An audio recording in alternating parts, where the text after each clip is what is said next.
I'm Linda Bacon, Chair of the Ordinance Committee, and I'd like to call this meeting to order, being Tuesday, June 27th at 6:30 p.m. We're in chambers, and with me, I have committee member Councilor JOURDAIN and Councilor GIVNER. On Zoom, we have City Councilor PUELLO and Attorney Degnan. And we do expect our other members, but in the interest of time, and we have a pretty big agenda, I just want to inquire if our applicant for the street vendor application, Amie Matos, is here. Oh, I see her online. Oh, okay, good. Okay, Amy, you are muted, but you are first on the agenda, so I would like to entertain. So motion to take up item 1. Second. All in favor? Aye. So, Amy, we Yes. have your application, and welcome to the Ordinance Committee meeting. I And thank you. if you could run through with us where you'd like to be, what days and hours you would like to be there, and if you could give us an update on where you're at with your permits, that would be great. So you can just give it in any order that you like. Absolutely. Okay, so hi, my name is Amy. We are located at 363 and 365 Main Street in Holyoke. It is privately owned, so that's where we will mostly be located. We also want to be part of the Fiesta Patronales. So we have everything in process. All of our applications are in. DPW, I have to put in our application. However, the reason why it hasn't been done is because we were waiting on the insurance information that they require. Okay. We have the money for it. We do have the Board of Health. We paid it. We gave everything that they required. We're just waiting on the inspection. We did pass the fire inspection. So we are just waiting on the physical inspection from the Board of Health. Okay. So you're waiting for the insurance and the Board of Health. Correct. So we do have the insurance. I just need the liability paperwork. I am not the owner of the food truck. I'm partners with the owner of the food truck, so I'm waiting on him to send the required paperwork. However, his father passed away Sorry. in the past 48 hours, so I'm just waiting on that. Okay. All right. With us, Israel Rivera has joined us, member of committee. Are there any questions for this vendor? Did you want to give us your days and hours too that you would like to be on this location? Although We don't have the exact days. I know we want to do days between Monday through Sunday, no later than 11 p.m., beginning at 11 a.m. 11 to 11. well, that's what she. Well, we're still working on the hours. Yeah, and the days you're saying She wants every day. 7 days, right? Correct. Okay. Okay. Are there questions from the committee? Councilor Rivera? I just arrived. So is it going to be in the parking lot or on the street? We haven't gotten It's going to be in the parking lot. In the parking lot, yeah. Okay. So Correct. that's perfectly fine for me. Then that was the only question and concern that I had. And I believe that is Business Highway, right? Zoned, that area. I want to. It is a private parking lot, but I think the parking lot is zoned. No, it's not a city parking lot. It's So- privately owned parking If lot. it's a private, Owned parking. property, She doesn't have to apply I'm through not us. Yeah. sure she even needs to be. No, you don't. I think she is asking about permits for Fiesta Patronales. That's- I that- think yeah. she said she was getting the DPW permit for Yeah. that. Oh. so That's she a still different needs- process. Yeah, that's different But, though than but this. that So- wouldn't be a license for the food truck, like what? we're Yeah, talking no. So no license is needed if she's on private property? She does, but she doesn't have to come to the council. I Not see. not a license from us. She needs Yeah. all the other things that we see. She would need permits and licenses through the licensing board, through the building, Health, Board of all Health, those. But all all those. we're really doing is saying you can be You at can be on location. this City public property. location, Right. but she's not gonna be on the public location. Right. So technically, she can, Right. yeah, Like, we had the one in the city parking lot down here. right. on The High one, Street, the so one, that had to come. the one next to Mambo's is a municipal parking lot, Exactly. so they have to ask us So permission that to be would in. have, but she's stipulating that this is private. That is a private property, yes. So if it's private, You can then check- you don't need yeah. permission From through us. the city council. Now, question, Yep. because my partner does own, a business on that, like on Mambo's, if we wanted to station the food truck right there in that parking lot, then I would need your permission, You need correct? permission for that. If Yes. it's a So city now, can parking I lot, just, it's You- a city parking lot? if it is a city parking lot, then you would need this. So Yep. if you want to add a different location that is city, You have probably to do then that. you would want to amend, well, you could do it now in the hearing, but then it would belong here.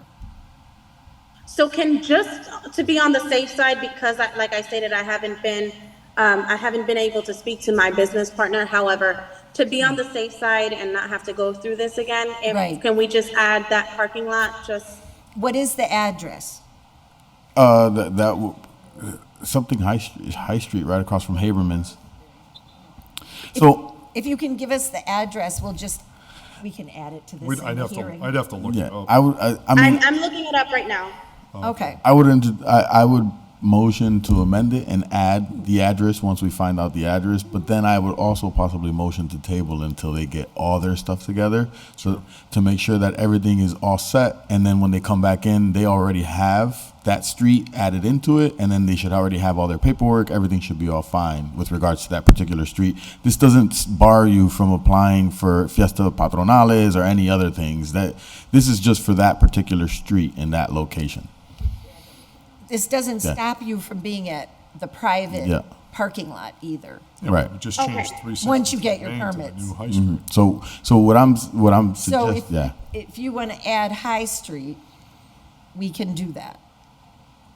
Okay, I want to add it just to be Okay. safe. I don't think that we're going to really be on that location, but in any case that we wanted to, Okay. it would be nice to have your permission Okay. already. All right. So do we know the street number? 497 High Street. Okay. So we're gonna delete 363 Main. If it's private, Yeah. it She doesn't, doesn't Right. even need. it she doesn't need that. pertain. Yeah. And we'll make a note I mean, that it's private. if the thing that she clarified, because when you put 363 Main, we have like spaces there, parking spaces. right, if So if she's gonna be on the road, then that means she would take up spaces, and then that's a different argument, right? But because she's gonna be inside the parking lot and it's private, Also- that does She not, didn't know has nothing do to that on her own. We Right, didn't know that until now. right. But, so you understand the difference? You're in the parking lot, so it's private and you're fine. But if you did want to actually be on Main Street itself, then you would need this. Yeah, that's correct. Okay. I do understand. Thank you so Okay, much. all right. So, So the applicant is amending the application to be To- 497 High Street, yes. for our parking lot there, okay. And do we know the hours of that other vendor truck that we have over there? I wonder, we should see if we're making sure we're being comparable to whoever's using it. I don't think he's Monday to Sunday. Yeah, I think he's like Wednesday to Sunday or something. okay. But that would be But we could- right. Yeah, we would keep it maybe to the same hours as the other one. Well, I think we're going to table this. Yeah, that's why I said it might make sense. We're only tabling this for 497 High Street, which you're not actively looking for right now anyway. So, and then maybe we can look and see what the hours are that we've approved for that site already, to try to be a little consistent. All right? Okay. If it's an issue, we can also see if we can at least do from 5 to 11 Thursday through Saturday. Oh, I don't, So are you talking about 497 High Street now? Yes. Yes, Yes, if yeah. it would, I'm just, if it is an issue with the other business, is what I'm saying. No, we can that, always, so Amy, for the sake of consistency of what we're doing, so we've already approved another business to be in that space. So to be fair Okay. to everyone, we want to at least know what it is that we've already addressed them with. I And, see. Okay. and maybe keep it the same or keep it somewhat comparable, right? So that way we're not favoring one business over another in a sense. Well, right? except that people come in and they ask for what it is that they want. Right. And so if you want more days and they didn't seek more days, I don't see a conflict with that. All right, I don't have an issue with that But with the hours either. of business, we might want to be a little more. Well, let's at least just find We'll out what take the a other look one at is. That's why it's I good to We don't table. even know. All right? Yeah. It's good to table. We don't know right now. And Madam then- Chair? Go ahead. Counselor Givner. So, with any other food truck, someone comes in and they ask for specific What they hours, want. what they want. So why does it matter what the other food truck on the Because premises these two has are at for the same hours? location. Well, they're They on, would have requested hours, so does that mean her food truck has to operate during the same hours as the other one? Not necessarily, so- but we should at least know what the other one is. I would say not necessarily. Okay. But I think we just want it as a point of comparison to know what's happening at the site. in Madam Because Chair. this was new, this was a new thought to And, me. and if I can add, just because we have been talking about somewhat of a food truck district, right? Right. It's not it, but it's supposed to be a full Paul concept as we start the process, right? And with that, we haven't decided yet what the time frames would be within that. And it's true, like anybody can come in and ask for whatever it is. But I would say for me, for the sake of consistency, I would want to see things be comparable. But at the same time, it's true what Councilor Reagan brought up. People come in and ask for different times, so. Yeah. Well, we will table the 497 High Street to get more information and give you time to get all your paperwork. And Okay. the next time that we would be able to take it up would be July 22nd. okay, that Okay. works. What's the noticing requirements now that we've changed the address? Is there a notice I requirement? don't think this isn't a public hearing. Okay. I'm just wondering if there's I any, don't think there's a notice requirement right. on the food. okay. Madam Chair, Jeffrey, I believe yes? you need August 22nd, right? Oh, yes. Wait a second.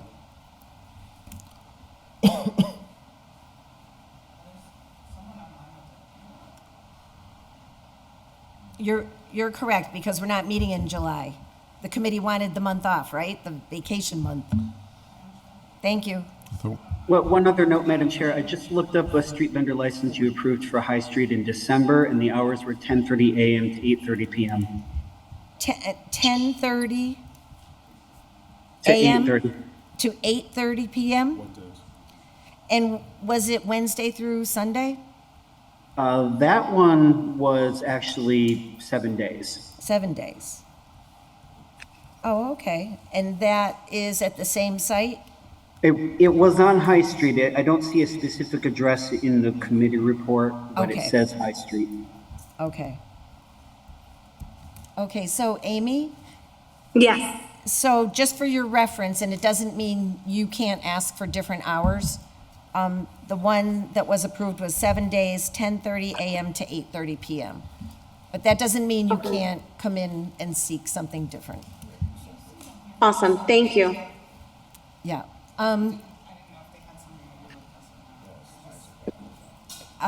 He has something to do with 1 Cabot Street. Yeah, I have a question for the food truck and the spirit of, supporting. It's not a public Hang on, hearing. hang on. Just hang on a minute. This isn't a public hearing, it's just a petition for a license. So,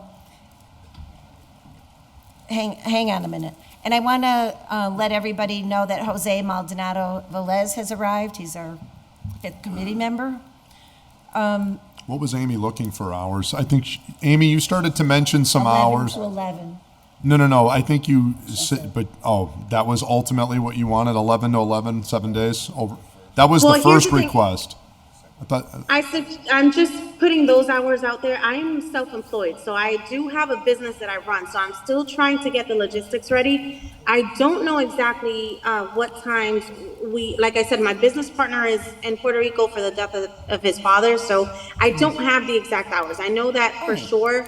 On certain days, we want to start at 11 a.m. And then on other days, we want to start later. So therefore, we want to close by 11 p.m. So that's where we're at. So that's why I'm requesting those hours. I see. Okay. All right. But at this point, we're waiting for her to get the other paperwork. Yep. And so, at Motion to this point, table then. is there a second? Second. All in favor? Aye. Aye. Okay, so this motion is tabled, and I was reminded it's August 22nd. That will be our next meeting. Okay. Thank you very much. And Thank you you're for good to your go time. with your other location, and we're all clear on that. Awesome. Thank you. You guys have a great evening. You too. Bye-bye. Thank you. Thanks. Bye. Amy, if I may ask a question to the council and to Amy. Sir, this is a committee meeting, and we're going to follow this agenda, and we have a pretty full agenda, and we have to go to a public hearing for the marijuana public hearing for 1 Cabot Street. And that is a public hearing, so if you want to weigh in on that one, you're welcome to. All right, and I'm actually with the cannabis team there, so yeah, yeah, I'll wait. Okay, great. We love a food truck in our parking lot for all our employees. Let me just say that. Okay. For lunch break, we've got about 50 construction workers who would love a food truck. Okay, great. I'd like to entertain a motion. Motion to take item 2 off the table. And open the And open the public hearing. All in favor? Aye. Aye. So, item 2 is a public hearing for a special permit application of Red Barn Growers LLC to operate a marijuana manufacturing establishment at 1 Cabot Street, Units 5 and 6. So we have representatives from Red Barn here with us. If you can either come to the microphone or you can sit at a desk if you'd like. If you want to use that microphone, pull up the button on the side. Can all 3 of us come sit next? Yeah, you could, and then just make sure the green light is on the microphone for whoever's speaking. Now, before we hear your presentation, I just want to let you know Attorney Degnan has her hand up. a couple of things. Okay. Bear with me for a moment. Our city attorney wants to speak to us. Attorney Degnan? Yes, good evening, councilors. I just want to let this committee know that this gentleman, this business has not yet gotten a host community agreement because we have to have that, and the commission has to, the commission has to approve it, and that's in the process right now. So I thought that was a piece of information that you would need to know. Okay, thank you very much. And I was also just going to make the applicant aware that we do not have any feedback from the planning department yet relative to your application. I guess there were a number of things outstanding. So what we thought we could do tonight is have you provide us with your presentation, and then we will need to table it to get all those other steps so that we can move forward with the application. Okay? So whoever would like to present, if you could just give us your name and address. Yeah, hi. My name is Isaac Fleischer. I'm legal counsel for Red Barn Growers. Okay. And my address is at 9 Decon Street in Northampton. Okay, you have the floor. Great, thank you so much. And we do have a copy of the application. Okay, excellent. It might be best if I just shared my screen. Oh, okay, you can I think, do that. let's see. I have all the documents too, Isaac, if you need anything.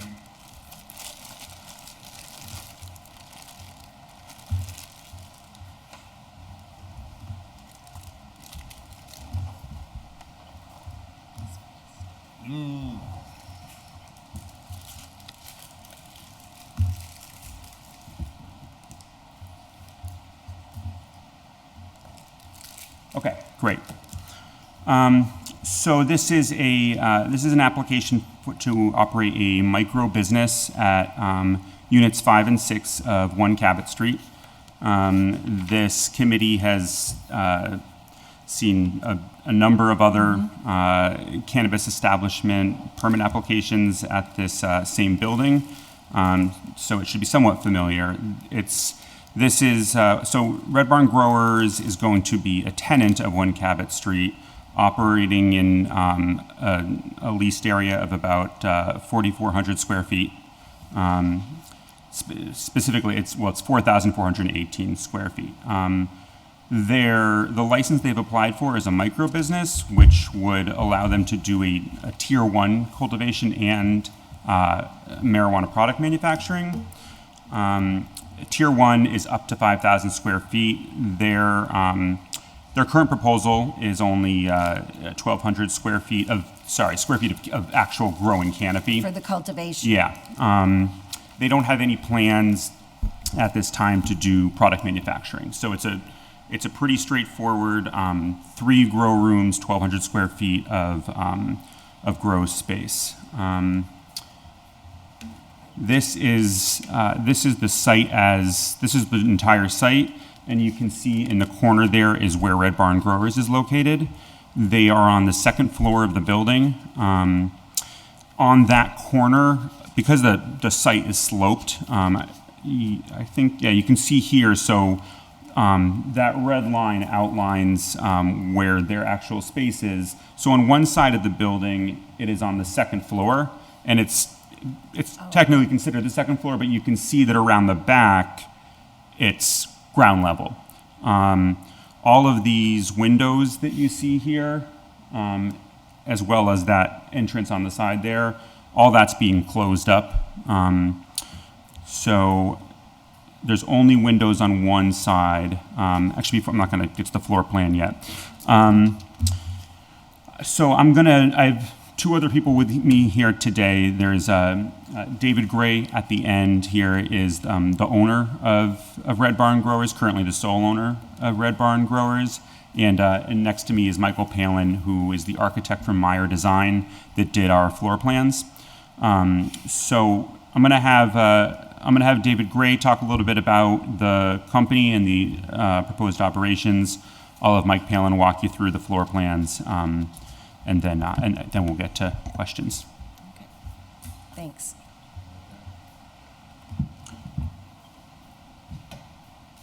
I'm David Gray, lifetime resident of GIVNER, retired from the... Is the green light on? Green light on? Good here. Push the button. Press the button so you see the light. But the green light will It's go at the on bottom, when you press the kind of at the button. bottom there. Yeah, you got it. Okay. David Gray, manager of Red Barn Growers, resident of Chicopee all my life. Retired from the Chicopee Fire Department after 44 years service with them.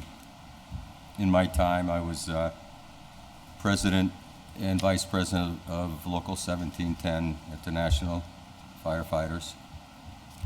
As far as the grow itself, we pretty much covered it all with the canopy space and hopefully 3 to 4 employees.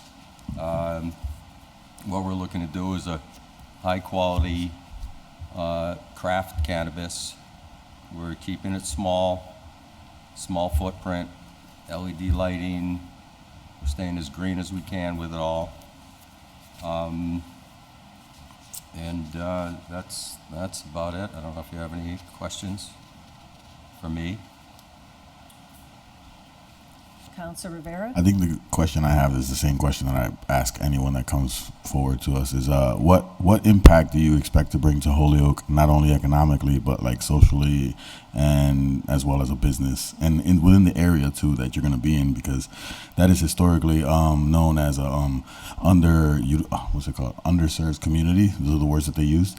So for me, it's like what steps are going to be taken to make sure that we're becoming a part of the community and having the community be incorporated within the piece as much as we possibly can. So, thank you.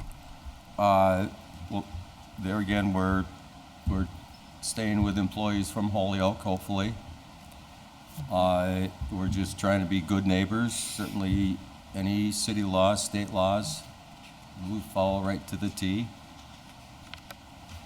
And one thing I can add to that, I'm the contractor for the whole building with Mike Palin. Like I said, we have 50 employees and we all dine locally every single day. I mean, the amount of revenue this building has generated for the city alone, just in ancillary supporting, not even the business itself, as I've seen firsthand. I mean, we all go to Key Foods right across the street, get lunch every day. You know, we all patronize.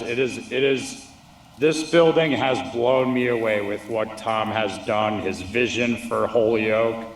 And he is really, this building is the only, I've done a lot of these cannabis buildings, and this is truly the only project I have been a part of where everyone from Tom right down to the bottom tenant truly cares about each other and the well-being of the community, without question. Thanks. And because we're in a public hearing, can you just give us your name and address for the record, please? I am Michael Schweitzer from 231 Butler Road. Red Barn and I haven't entered a contract. I'm here kind of as a building advisor because I know everything that's going on with the building along with Mike P. So if there's any questions, I'm here to help in that regard. I don't officially have a contract with Red Barn. I'm just here to help because, I mean, you all know me. I think you guys are coming to our building tomorrow. Okay, well, thank you for that. Can we have the city, you gave us a street address. Can we have Butler the city? Road? Butler Road in what community? Munson. Munson, Mass. Oh, okay. Okay. Just to Very clarify, good, thank you.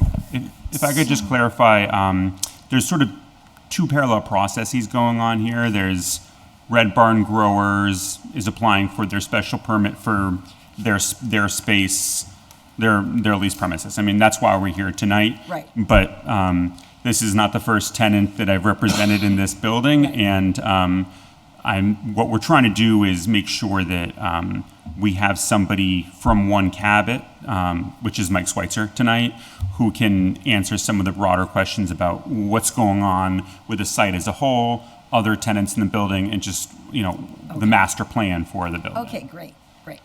Thank you. Are you all set, Councilor Rivera? Okay. All right, so I guess if you want to continue with your presentation. Yeah, so I'm gonna share the, I'm gonna go back to share screen. Yeah, so I can show the floor plan. Well, while you're doing that, my name is Michael Palin. I'm the project manager, project architect for the development of this One Cabot Street. Our offices are Mayor Design Group, and we're at 34 Sequoia Street in Hartford, Connecticut. And one thing I want to point out, that ugly graffiti has been cleaned up in that last picture. That's no longer there. Okay, thank you. I'll try to get this stuff out of the way for you.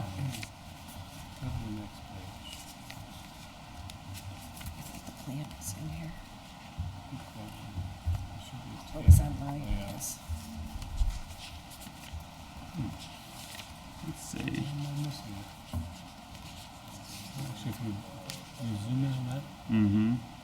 Well, there should be one. There you go. This way. Yeah.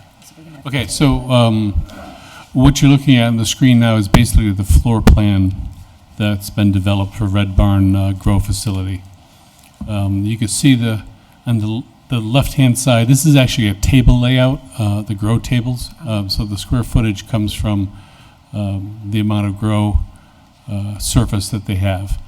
There's a large grow room and then two smaller grow rooms that are ancillary to that to the left, and the main entrance to the room is the central door on the left-hand side as you look at the plan. There's a circulation corridor that sort of like is U-shaped that comes down to the bottom of the plan and connects to a vault, which is required by the CCC to store process cannabis. There's a very small office, and then two holding rooms for processing, drying, and hanging of the product for future use in the process. There's a secondary means of egress in the lower right-hand corner, and that just, because of the travel distance to the main door, we had to put a secondary exit into to comply with fire codes. And this is a unique building. I've done a lot of work in retail malls, and it's a good analogy because there's multiple tenants in this building, working on a smaller scale than most growers have been growing in operating on in the state of Massachusetts, and so it's a multi-tenant community that's going to be developed in this building, and it's quite unique. And I think we all know Damaris. Yep. Yeah, Damaris is one of the tenants. There's application on board right now for a Milltown dispensary. There's going to be a dispensary for building-grown product from multi-tenants. There's also a couple other tenants, Infused Elements, who's going to be doing some edible products on this floor. And then there's Evergreen Industries, which is another small Tier 1 grower. Do you happen to know if the building is full if your project goes forward, or is there still more? Oh, the third floor and the fourth floor are to be developed. Oh, okay. The entire building, right now, the only outstanding permit that we have is the general life safety permit for the building, which was requested by, is it Tim, the building inspector? Or Kevin. Right. And the fire marshal, and they wanted to make sure that the building was up to modern code standards for egress and fire protection. Okay. Basically for tenants as well as anyone working in the building doing construction. So emergency lighting, egress lighting has been upgraded and pathed. There's 3 exit stair towers that are 2-hour separation because they connect 4 floors. So we're in charge of making the building safe. Okay. And right now, tenants are on the basement, level 1, which is Milltown right now presently in Damaris. And then this is on the second level, so right now there's 4 tenants. There's more space to be leased, but they're taking up probably 2/3 of the second floor. Okay, thanks. Questions so far from anyone? I had a couple. Councilor Jourdain? Did somebody say that, you said the mayor, our mayor, is a tenant of One Cabot? Excuse me? No. Oh, Damaris. You said Oh, I thought you Damaris. said the mayor. No. Oh, okay. Damaris. Oh, I thought you said the mayor. I was like, whoa, No, okay, Damaris. that's new information. Being alive, the most It's like, wow, how about that? Yeah, she's right up there with the mayor. She is amazing. Oh, okay. I'm she's the unofficial mayor. Oh, okay. I don't know who Damaris. That's a Ponte. You don't know? Oh, that Damaris. Okay, yes. Okay, You made the connection now? got it. Okay. Yeah, very good. Okay, excellent on that. Now, Mr. Gray, it was referenced maybe by your attorney, but you said currently you're the owner. Was that just a Freudian slip, or is there going to be a change in ownership? No, I'm. There's no proposed. I thought you said he's currently the owner. Did that mean? I said he's currently the sole owner. Oh, okay. Is there a change in ownership planned? There's no change in ownership planned.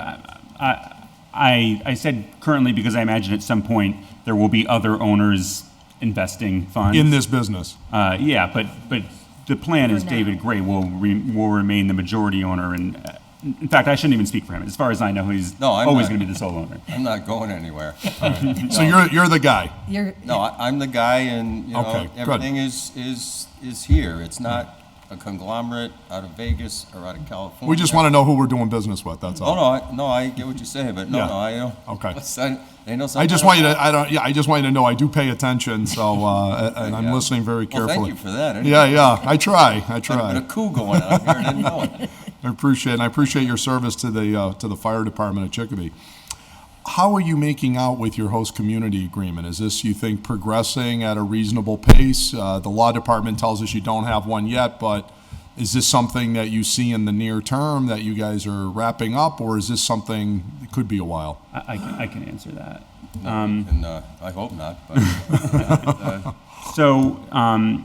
we've been requesting a host agreement since March, and I'm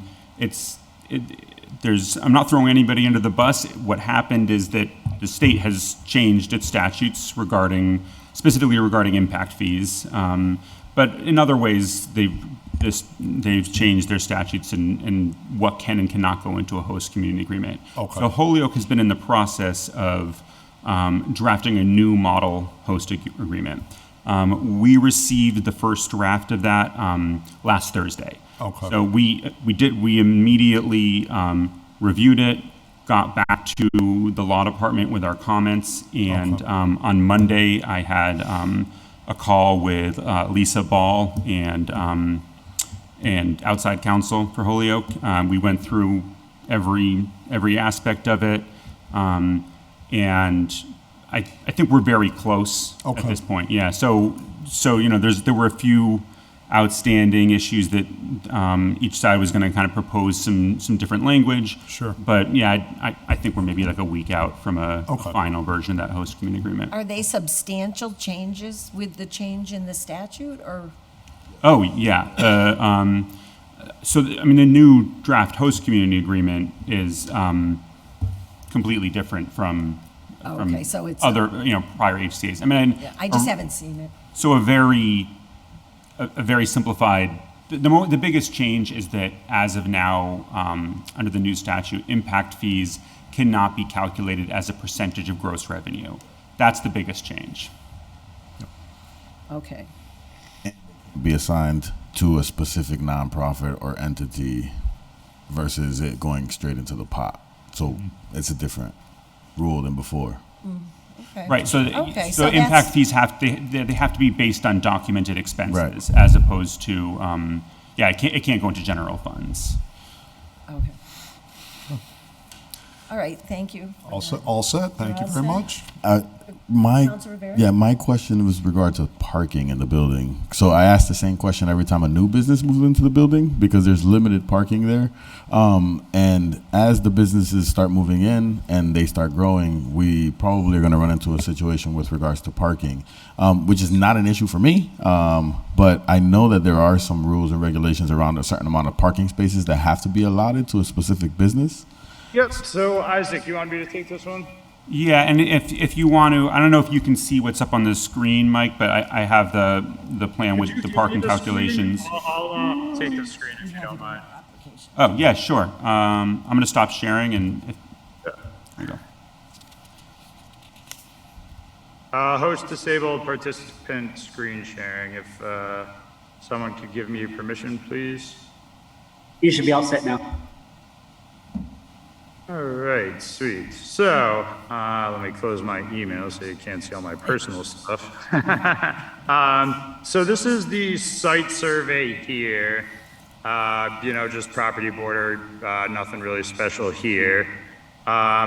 These are the life safety site plans. Now it's important to understand that the life safety site plans only pertain to Tom and I for the upgrades. Now, if we go over to Red Barn's site plan, so what we did, we generated the master parking plan for the life safety upgrades. The way the code, the building code works is one parking spot per every 4 employees. So if you have 4 employees by code, you're only required to have 1 on-site parking space. Let me pull up the plan real quick so you can get an idea of what I'm talking about. Now, can everyone see the whole screen here? Yes. So we have a total of 41 parking spots. Now that one rule where there's 1 parking spot per 4 employees, the only change to that is when you introduce a public business like a retail. You can see here retail, then they also factor in the square footage. So that requires, the retail requires more spaces. So what John Furnham, Mike Palin, and I did, we figured we had 41 parking spaces. And actually, if you guys are really interested, I could dig in my files. But on floor 2, we have 8 planned tenant spaces. The biggest space, the biggest tenant space is 12,000 square feet, which we're probably not going to lease. But we have, not including that one, the biggest businesses are 9,000 square feet, which is Infused Elements. They will have 4 full-time employees and I think 4 work-from-home employees. So just to put it into perspective, even though this building's massive with 253,000 square feet on all 4 floors, even if these businesses require very minimal employee counts. So realistically, we will meet code. The way we designed this, we designed it based on levels, how many parking spaces each floor gets, being that floor 3 and 4 are still in development. So level 2, we assigned 8 spaces right here for level 2 for all 8 businesses, which allows 32 employees in those 8 businesses. Now, mind you, that includes 2,000 square foot small kitchen, which will have like 2 employees at most. That includes Red Barn, who will have 4 employees at most. And we have another space over here that we're not quite sure what we're going to do with yet. But the point I'm trying to make is that, as we all know, Holyoke was not designed for parking. It was designed for the employees to walk to these mill buildings. This building in particular has probably the biggest parking lot of all the mills that I've seen, which are quite a few. And at full capacity with floor 2, I mean, I can run some numbers and I can show you how we allocated the spaces if you're really curious, but I firmly believe there is no way we will have more than 32 employees at full occupancy on floor 2. And that's kind of how we allocated these spaces. Same thing with level 1. Right now we have 2 businesses. Damaris, who's only going to have a couple, but she also needs a spot for the vans, and Milltown right now. But, that's basically, we took the code, we took the square footage, kind of estimated the employee counts for each square footage area, and this is what we're left with. And I mean, it's, you sum those up, what do we have, 68, 80, 96, Michael, can you zoom in on that highlighted area that you have a little bit closer? It's really hard for everyone. Oh yeah, sorry, want me to zoom in? It's, Yep, yeah, yeah. there you go. There you go. That makes sense. That helps a lot. This is the building code, yep. Yeah, thank you. Though I would say that you answered a lot of the questions. For me, it was making sure that we were up to code and that all the situations continue to be up to code as we add more businesses. And it sounds like you already have it down packed. So thank you. I really appreciate that. Yeah, on the life safety end of it, they were the city was very concerned with running out of room as we developed this. So we took the entire scope of the building, all 4 floors, and calculated the maximum amount of employees we could have per floor. And because the cannabis grow industry requires very little labor to it, it easily fit into the usage even when the entire building was fit up. So as you can see here, these are 8 planned tenants on floor 2 here. So this was big room that I was telling you about that. And I mean, even at most 12,000 square foot building footprint, you can usually shoot for about 50% of that being flower canopy. So, I mean, you're looking at 6,000. If they do double tier 12,000, I mean, that's 12,000 square foot canopy will never have more than 60 employees, you know? I've launched a few of these in my day, so I have a lot of historical data. But yeah, that's basically floor one, what we're looking at there. And you know, you can see here, actually, we do have our number of employees for the businesses that Infused Elements, I'm doing their fit out. NEPS, I'm doing their fit out. I didn't include Red Barns, and I don't know what Four Trees, the dispensary, will have. But I mean, like, this is a 9,000 square foot space, Evergreen Industries, and they're only going to have five employees. So. Okay. Does All right. anybody else have a question? Not seeing any. All right, so because we need to wait as you're finalizing your host agreement and we're waiting for the feedback from planning, between now and the next time that we will be meeting, which at this point will be August 22nd, hopefully you can go back and forth with planning and everything will be checked off by August 22nd. The only thing that was outstanding with the planning department was the site plan, which was outside of our control. We just didn't have a stamped copy from VHB because One Cabot Street was still updating their site. Okay. We modified the plan to pour Red Barn. We happened to modify the plan, and it just didn't work out with their timing of their meeting, you know?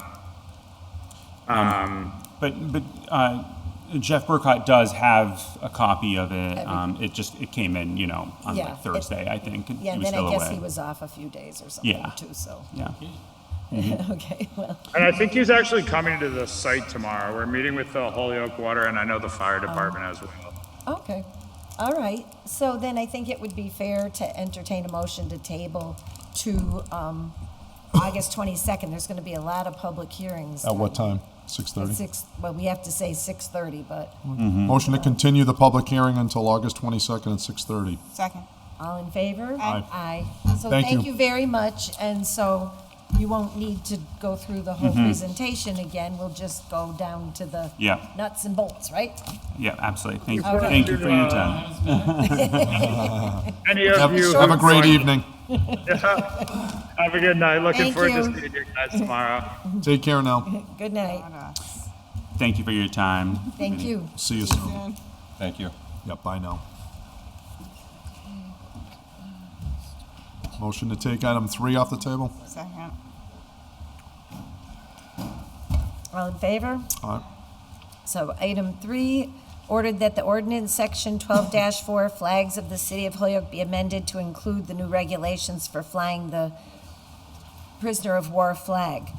We have the language in our packet. I don't know if everybody's had a chance to review it thoroughly. I have read it, but I can't say I've really studied it. But I was a little surprised by one part of it, because informally, I had understood that with the interpretation of the concerns that had been raised about flag raising, that there really wouldn't be limitations on it, you know, and that if different groups sought to fly a symbolic flag, that generally they would be allowed. But my quick reading of this, and I'm not a lawyer, seems to be going the other way. So I was a little confused. Let's just take a minute to read through this again real quick, please. Sure.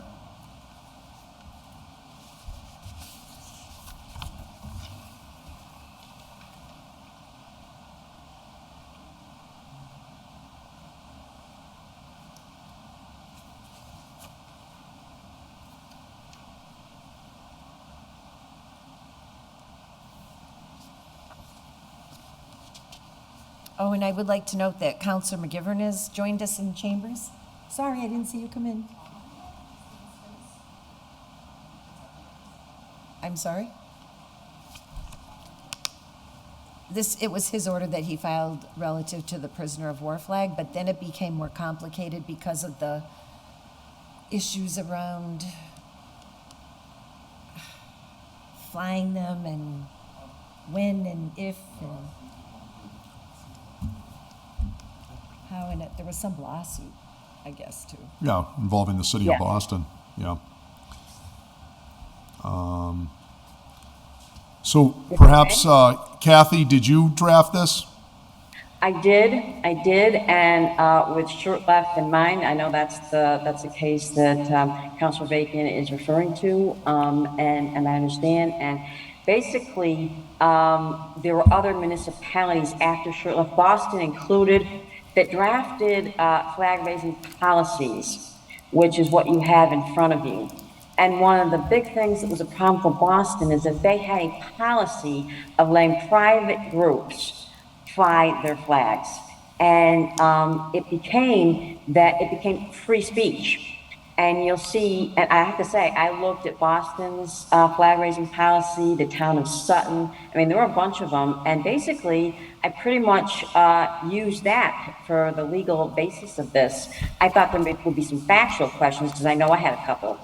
But this clearly indicates that this is not, it's not a free speech. That's not the purpose of this. And that's something that Boston didn't have before. So we're making it clear in more than one place in this policy that that's not what this is.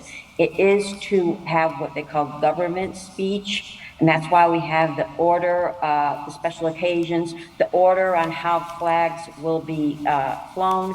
And we're complying with federal law and state law, as you can see in the policy in the new section 12-4. So basically that's what this is. But in terms of order and precedence, I didn't realize Holyoke, the city of Holyoke, did not have a flag. Other municipalities do. Holyoke does not, it's my understanding. So that's why you see in the order of precedence, the United States flag first and the Commonwealth second. That was based on the knowledge of the flags that we have. But really, we've gotten around the Shurtleff case. The Attorney General's office weighed in, and I read that, and Boston wrote a new ordinance, and I read that, and there have been other municipalities. So I hope that kind of gives you a little bit of information so that you're not concerned that we are stepping into a First Amendment case. Okay, thanks. I have just one question from my reading of it, and it was under the prisoner of war, section number 4. Okay. Now, if it's on the single flagpole, then of course the United States flag is at the top. Yes. If the flag is displayed from separate flagpoles, the United States of America flag shall be placed to the right of other flags. That's right. Yes. And when the prisoner of war MIA flag is displayed on those days, it would be adjacent to the United States of America flag as second in order. So just placing it next to it. But this is talking left to right, so rather than above or below. Usually, well, it's because. Oh, go ahead. But so the American flag would go to the far right, not the far left, not first from the left over. Well, it would be second. I mean, so regardless, the United States flag is always going to go first. Right. I mean, I was just trying to picture it, what the language was saying. That's all. No, but you got it. I mean, I just want to be clear that, if the United States flag, that always comes first, regardless. Okay. So, but I understand your question.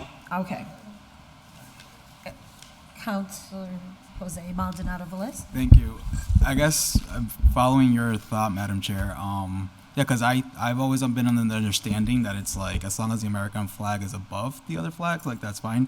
I guess my question is like, if I look outside of City Hall, what's right and left? Is it like you're looking at it from City Hall or you're looking at it from the street? Right. So I think that's where the confusion is for me. Well, I think Okay, I think that it says adjacent, but let me read, okay, I got what you're saying. If the flag is displaced from separate flagpoles, the United States of America flag should be placed to the right of the other flags. So I guess, I'm not sure what other flags we have, by the way, other than the Commonwealth. The way I would look at it is not from within City Hall. There's I a whole think flag protocol. You can look it up online on US flags. Right. Yeah, It falls it in can be line. a little yeah. confusing, but you can go online. The American flag has very Well, we'll have to count on somebody in specific City Hall protocols. Yeah. following the protocols, because they're referenced right in that first paragraph. Yeah. So, I mean, for the most part, and if I may, Madam Chair, so, like, if you're standing from outside, and if they're saying to the right, then, I mean, I would isn't think it, should be it's supposed to be, looking at. from my understanding is, the American flag, if you put any other flag next to it, should be closer to your heart, right? That's where it goes. But see, And then that the would other say flag would left fly, to me, that not means right. that it would say flag left. That's what it would mean if you're standing outside looking at the building, that it would have to fly to the left. But there may be something, it might be better to look up the flag rules like he mentioned, Code, so. And we know what the code is. I can tell you that I did look at that, and this is actually the language. So, but Okay. Kevin has a point. It might be a picture's worth 1,000 words, and the flag protocol does have photographs. Maybe I should have attached them, but maybe that would be clearer. But that's pretty much how it's written. But no, that's okay. That's okay. Counselor GIVNER. Can I get on the list? Yes. Thank you. Thank you, Madam Chair. So I'm just looking this up, and it says U.S. flag to marchers right, observe left, or it says the U.S. flag goes to its own right when grouped, with flags of other nations flown at the same height. There's no images here that I see, but we only have one flagpole, right? So, 2. In the front of City Hall, 2. okay, so, yeah, I don't understand where we would, and why would, if we read left to right, okay, I have the same question. Right? Counselor Jourdain? I think it's on the right facing out. I believe that's the correct, but So it always stays on the same pole, correct. Yeah, that's right. You don't move it. It would be on your left if you're That's what facing, I'm if you're saying. facing it. I believe that's the rule. Kathy, first of all, thank you. Very good job on a difficult topic, to get this right. Thank you. I wanted to ask you, in terms of flags of professional sports teams, I'm just assuming you saw that from another town. There wasn't a specific request, yes. Yes, no, I did. And that's, like I said, there's some factual questions I had when I was drafting this, because I actually put in the City of Holyoke initially, and I was told, no, Holyoke doesn't have a city flag. Well- Like, oh, I didn't realize that. Well, So- I actually, we do have a city flag. We don't use it often, but you'll see it from time to time in ceremonies. I think there actually is one upstairs in the auditorium. It's a white flag with the purple seal in the middle, the city seal. It's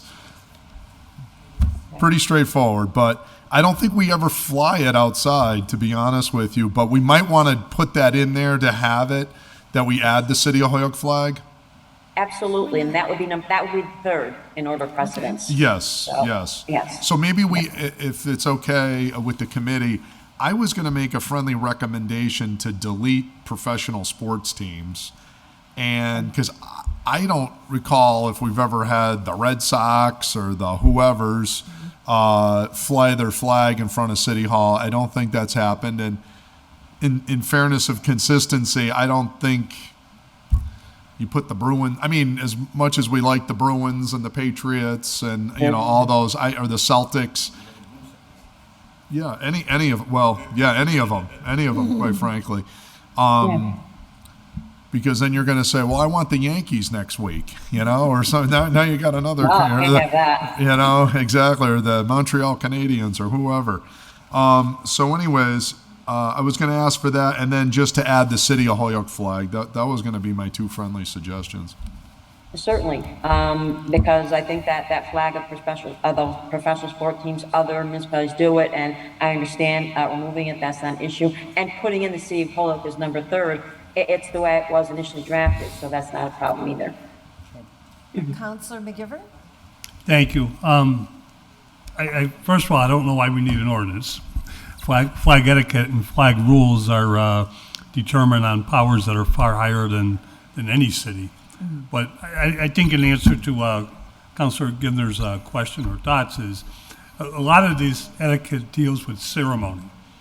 War memorial ceremonies on Veterans Day, Memorial Day. Upstairs, if we're having a swearing-in ceremony, a number of flags are displayed. You got to go in the order according to etiquette, and the American flag is always first. I think we might just be opening ourselves up for, this ordinance is just copying what etiquette is.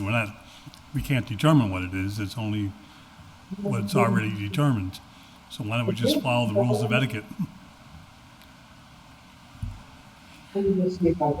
Well, I think the concern, Joe, is that the Supreme Court has entered into the fray on this issue, and so we've had to respond to look at we actually already had an ordinance on it, whoever decided to do that umpteen years ago.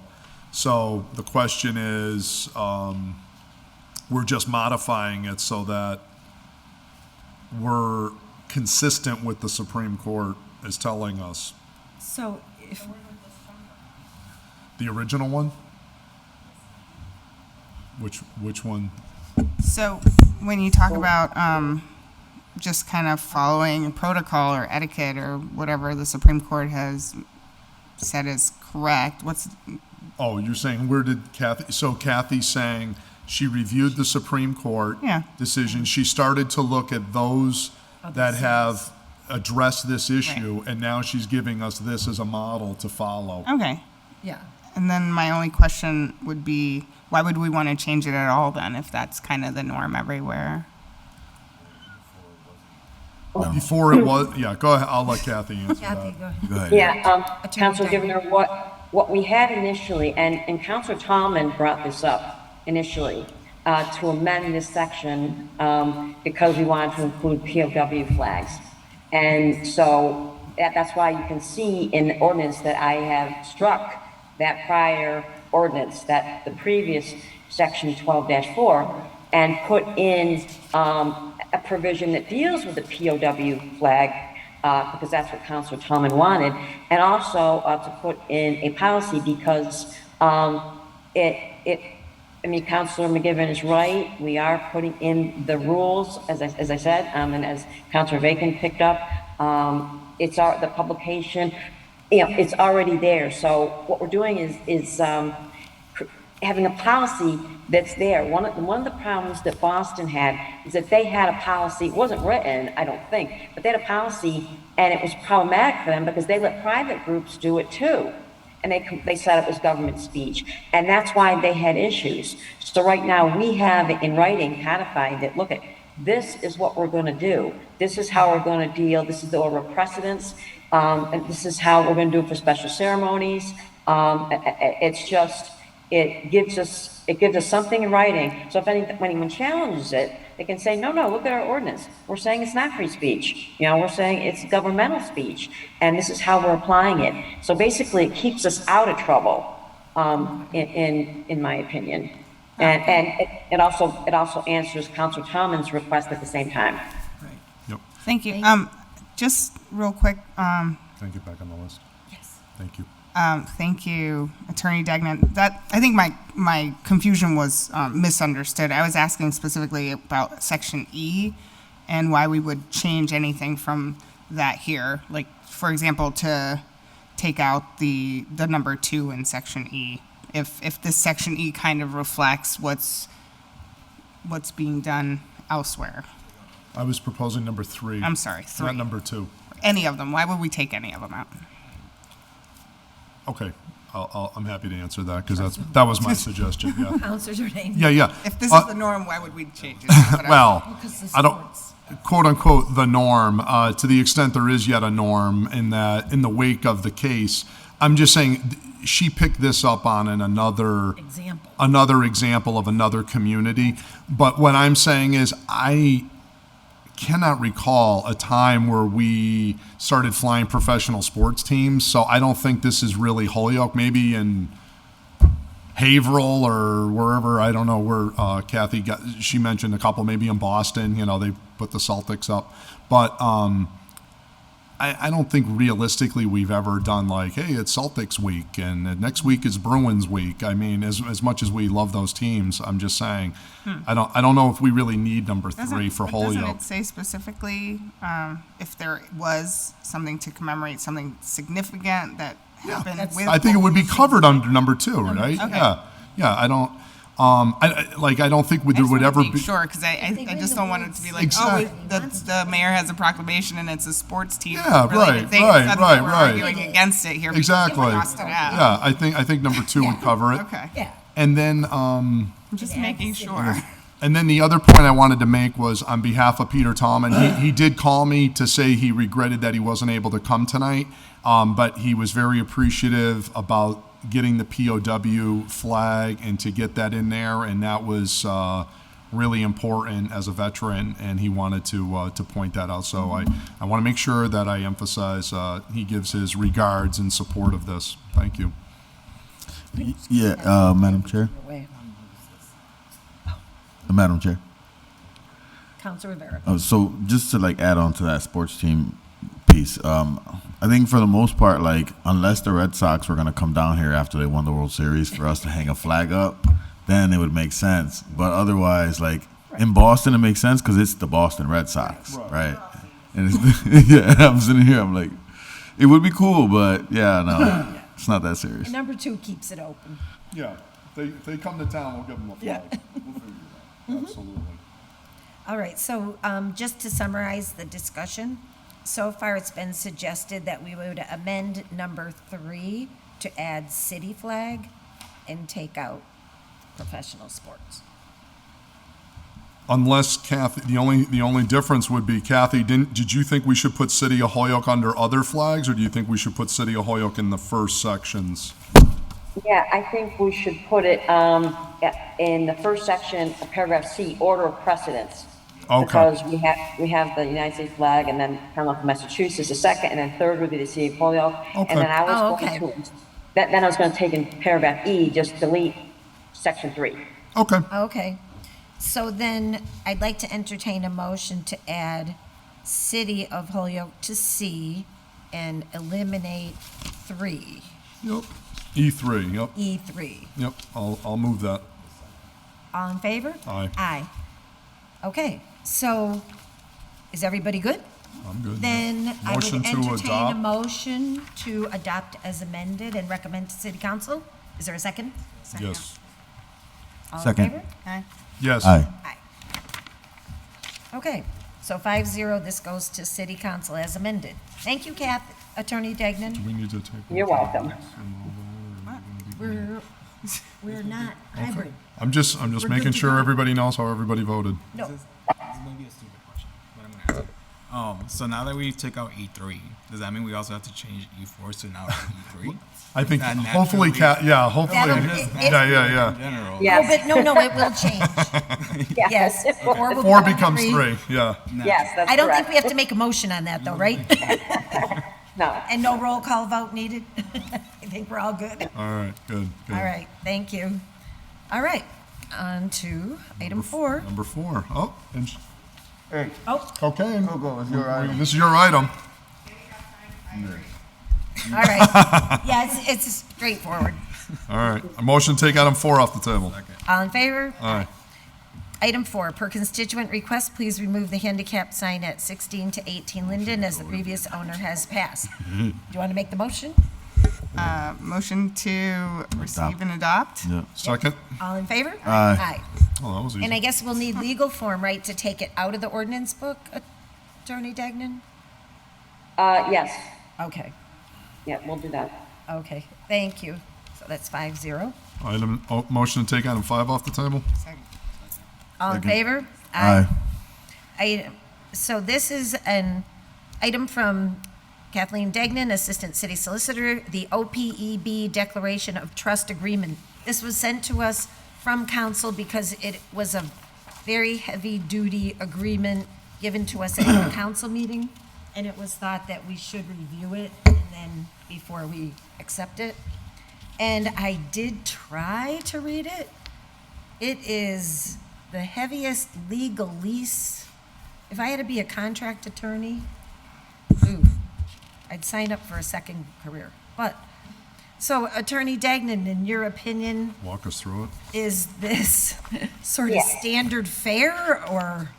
In actuality, it is, because it adopts the statute. I mean, we're talking about Chapter 32, B, Section 20. And Councilor Jourdain already had some of the language that was required, but I could go through it piece. I mean, the definitions, I think, are probably straightforward. Yes. Yeah. So, I'm sorry. Can I just ask a couple general questions? Sure. So, as I was reading it, it looked like the treasurer would be the trustee. Yes. It's actually, the treasurer's also the custodian, and that they hold the money. But yeah, it makes sense, and other municipalities have done that. They make the treasurer the trustee, and it gives the trustee a lot of powers. They're also enumerated by statute. And if we agree to do this, our treasurer would have to agree to it as well, because there's a signature line for him to adopt. But it's important because it indicates in there what he can do, and the fact he has limited liability. I think what's very important about this agreement is that it says that we do not have an obligation to fund this, and I think Councilor Jourdain brought that up before. Yeah. We don't need to do that. And I'll say, Councilor Jourdain, there's one change that I made, because I think what you wanted in here was a statement that we agree to fully fund liability. And I was concerned about the use of the word liability, because the nature of this trust is that we don't have to fund it. If we do, there's rules we have to follow, but we don't have to. Yeah. So I didn't know. Yeah. I didn't. If you noticed, I just wanted to point that out because it's such a long document. Yeah. The treasurer. Oh, go ahead. I'm just kind of uncomfortable with the condition of the treasurer's office. I think having this trust fund is a good idea, but the descriptions I'm hearing about the office just concern me. So that's all. But, Well, I had a couple questions. Councilor Jourdain, sure. Yeah. When I read the statute, though, Kathy, it sort of speaks in the plural, that there's a board of trustees. And so why are we going with one trustee as opposed to a board of trustees? Well, because a board, and I'm not sure whether we have agreed to do this or not. Yes, the statute says a board, and in actuality, the trustees, they could be whoever the city council wants to pick. And I'm not sure in which direction we're going on that. The reason why we have the treasurer listed as the trustee, because it simply makes sense, because they're the custodian, and they're ones that have the best knowledge of accounting procedures, because and the city's finances. So it's really a win-win there. But as you can see, we're using the GASB, and I'm not sure. It's just a governmental accounting standard, and a treasurer would know about that. A municipal treasurer. And I can say that there are, every municipality that I checked to see what their agreements look like, their treasurer was a trustee. So that's why I did that. But you can still have a board. It's interesting, because right now, we're acting through the city council, okay, the City of Holyoke. I don't know, maybe could you answer that question for me? Is there going to be a board established? Well, I think that was the expectation. Now, even one of the things, because we haven't quite gotten to that stage yet, but there's different options. I might like to hear from the retirement board. Maybe they could, since they serve as the board, effectively the board of trustees of the retirement funds and that liability, that perhaps we designate them as also the trustees for this. it's a possibility, potentially. So that's something to consider. I think we need more guidance. I don't have enough information, haven't talked to enough people yet about who we would want to do that. But I was thinking, the treasurer would be the custodian of the funds. I like your approach there, where he would be responsible for following the directive of the board of trustees and invest the money. But ultimately, the board would have some say, as they do now. And it would also create a opportunity to have a board meeting for transparency around how these dollars are invested. Again, it's only $5,000 today in the account, but someday this actually could be larger or as large as perhaps even the retirement account. Ultimately, I mean, this is going to be, if you believe the estimates that we're told, $310 million is the unfunded liability. So this account someday is going to might not be for 10 or 15 years from now before it gets those kind of dollars. But I think we would want to think about what are our options for how it should be governed. Right, and especially since we're talking about merging collector and treasurer. Correct. I mean, those are moving targets. And the reality is, what I was envisioning would be an opportunity to have, like the retirement board meets as a multi-member board. They have meetings, it's public. There's a discussion about how they do things. Their investment people speak at a public meeting. I would be concerned about not having a real board, because then it's just the treasurer and he's not meeting and he's not conducting this stuff in public. So I was thinking a process comparable to them.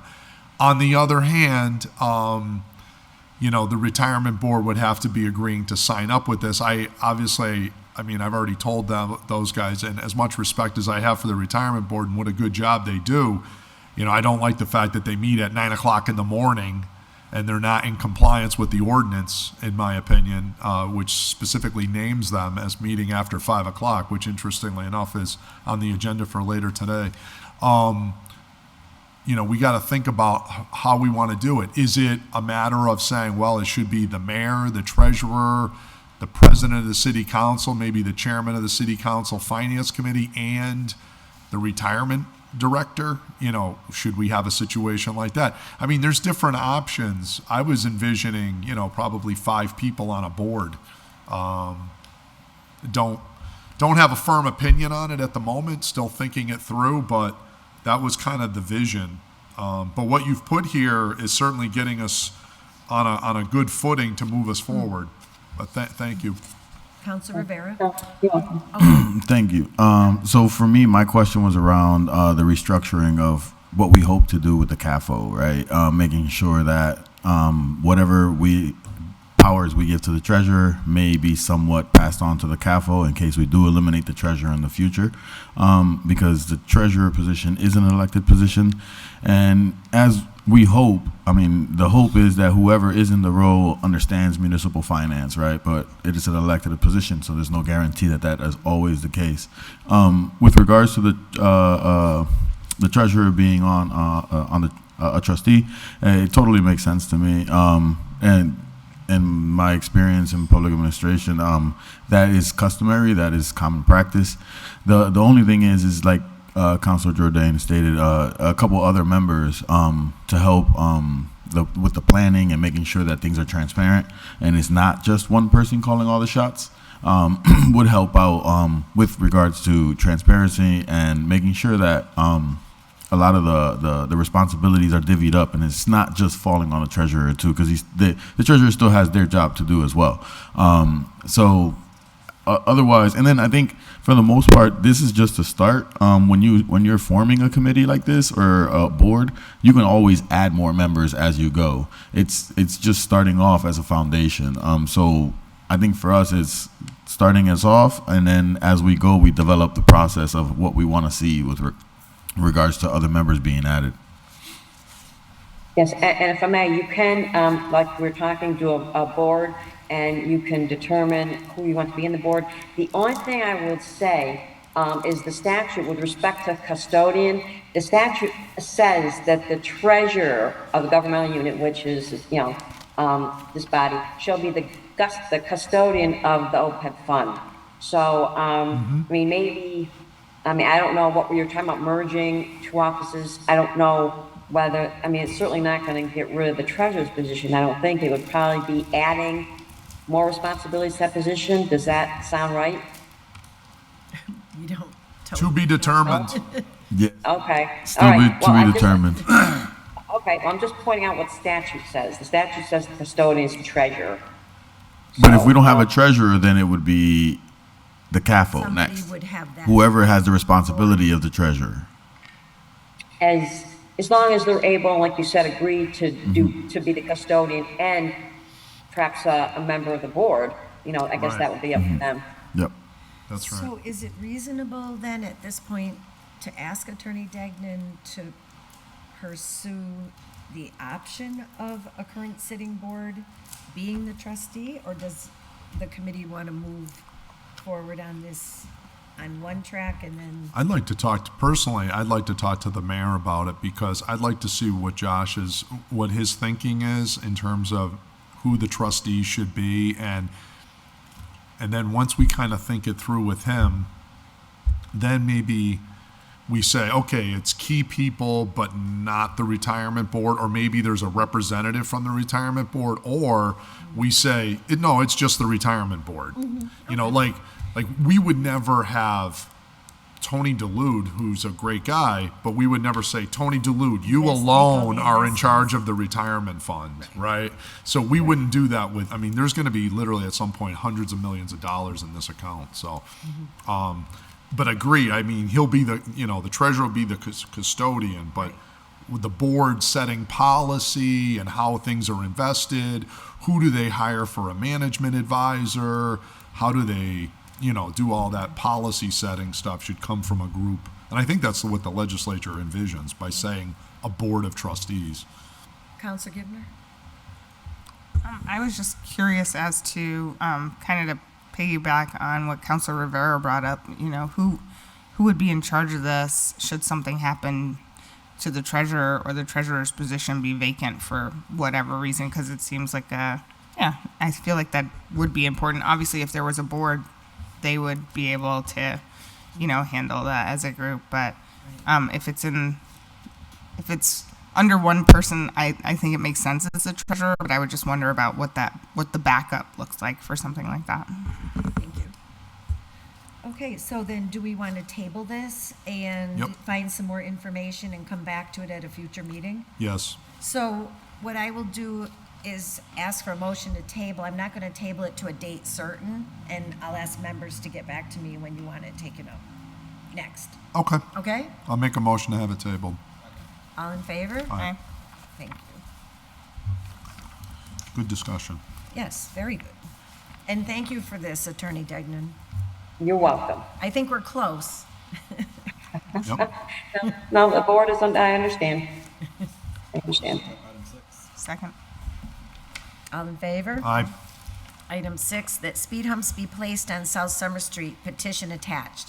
Okay, this is just basically an order that I put on the agenda for housekeeping. We just need to receive it and send it to the city engineer, because at our city council meeting, it only got sent to committee. Okay, so if I could just have a motion to that effect. I have questions, real quick. Right, so when it came to city council on the agenda, we received it and sent it to ordinance. We usually send it to ordinance and copy it to DPW and the engineer, but for some reason that didn't happen.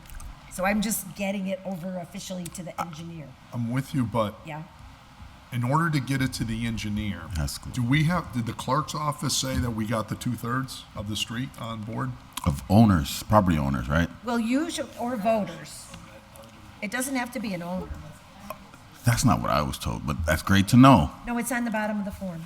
Well, I know, but I asked wasn't I asked a colleague if I can. They told me through 2/3 property owners, but that I appreciate. Thank you That for was letting an me know. amendment within the last few years. The colleague told me this like in a year ago, but it's cool though. Okay. It's cool. it's owners or voters. Okay. Yeah. That's good to know then. Perfect. So is this certified as 2/3? So it came to council, and usually if it wasn't adequate, I would think the clerk's office would have notified us and we wouldn't have moved it. Well, the reason I say that is because we got 1, 2, 3, 4, 5, 6, 7, 8, 9, 10, It's on different streets. 11, 12 signatures that are checked Right. on South Summer Street. And my question, and some of them are at the same address at 580, like 3 of them are at 588, so that's only 1. Actually, no, there's 4 at one address. So you have So 1 it it- means not certified. So the rule is that the 2/3 of the people that are within 300 feet of where the speed hump would go, which is not a definite thing, have to have signed the petition to get it to the council. No, I mean, And- Councilor Vacan, I don't think anyone is against any of the rules or any of that. It's just making sure that we verify if it's 2/3.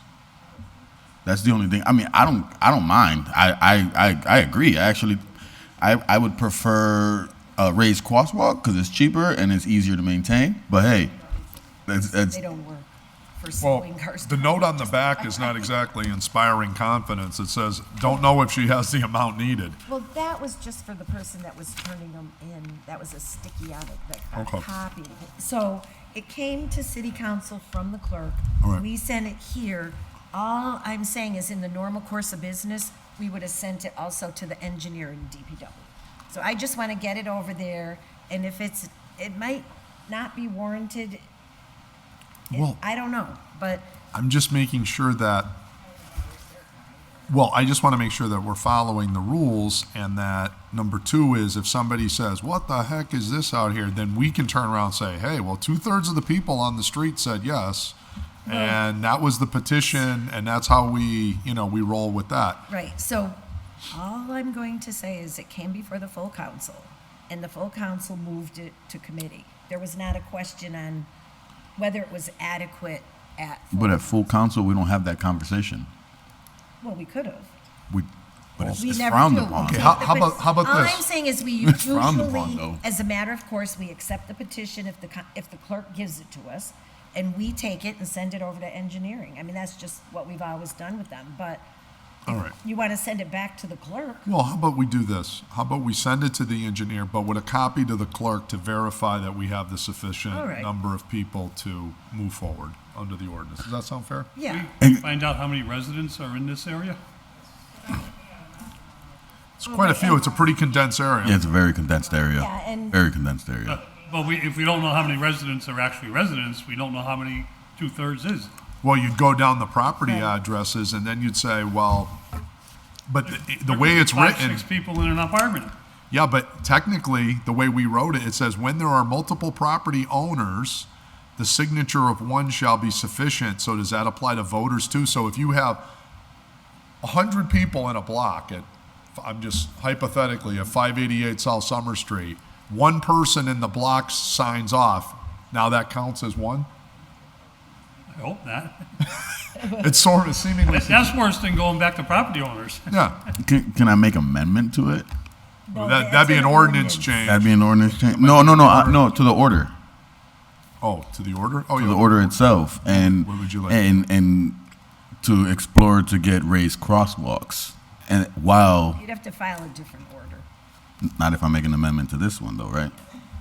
This is a petition, it's not This an is a order. petition. Okay, my bad. That's good. Sorry, perfect. that's all. I mean, No, you make. You can file an order, but it would I'll- just be separate. I'll talk to Councilor Puello, if anything, to see if we can file an order around that. For me, I think that the raised crosswalks are a lot easier issue to get across, and it still meets the what we're looking for, right? We're slowing people down on the streets, and we're doing all of that. At the end of the day, when we put in speed bumps, I'm gonna tell you the truth, it makes it very difficult for our DPW trucks when they're shoveling, and they go down those streets, they destroy the speed bumps, and when we go back, we have to repair them every time. I know, but I will just say the speed humps actually do slow the cars down, and the raised crosswalks do not.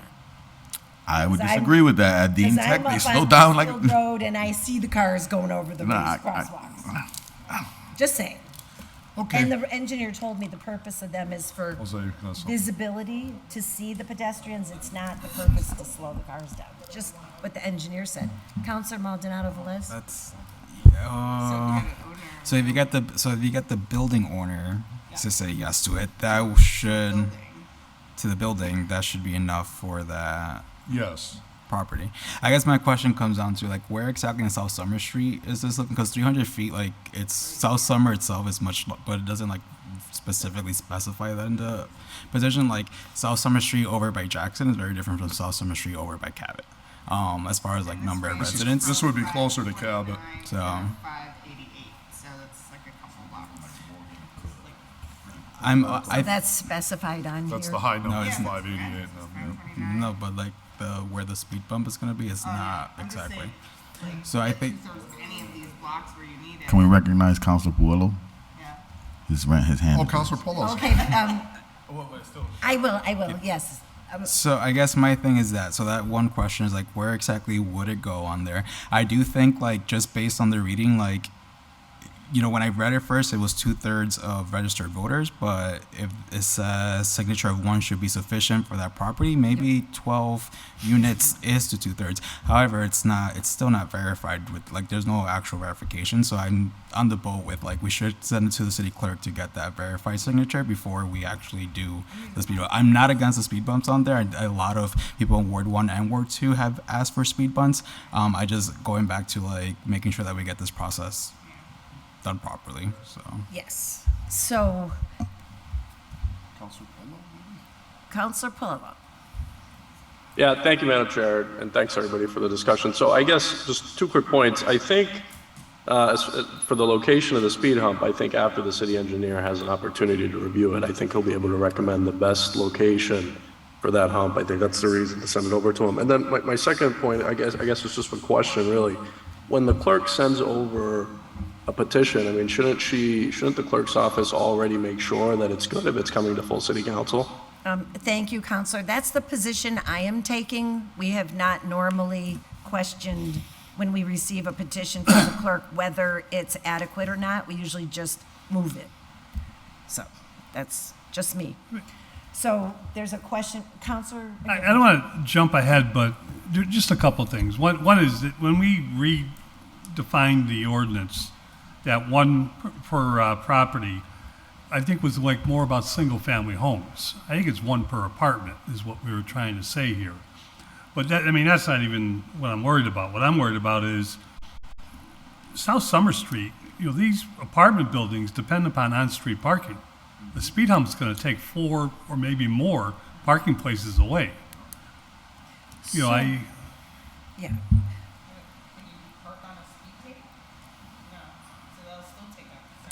Well, go by Westfield Road sometime, you'll see how they park, but just saying.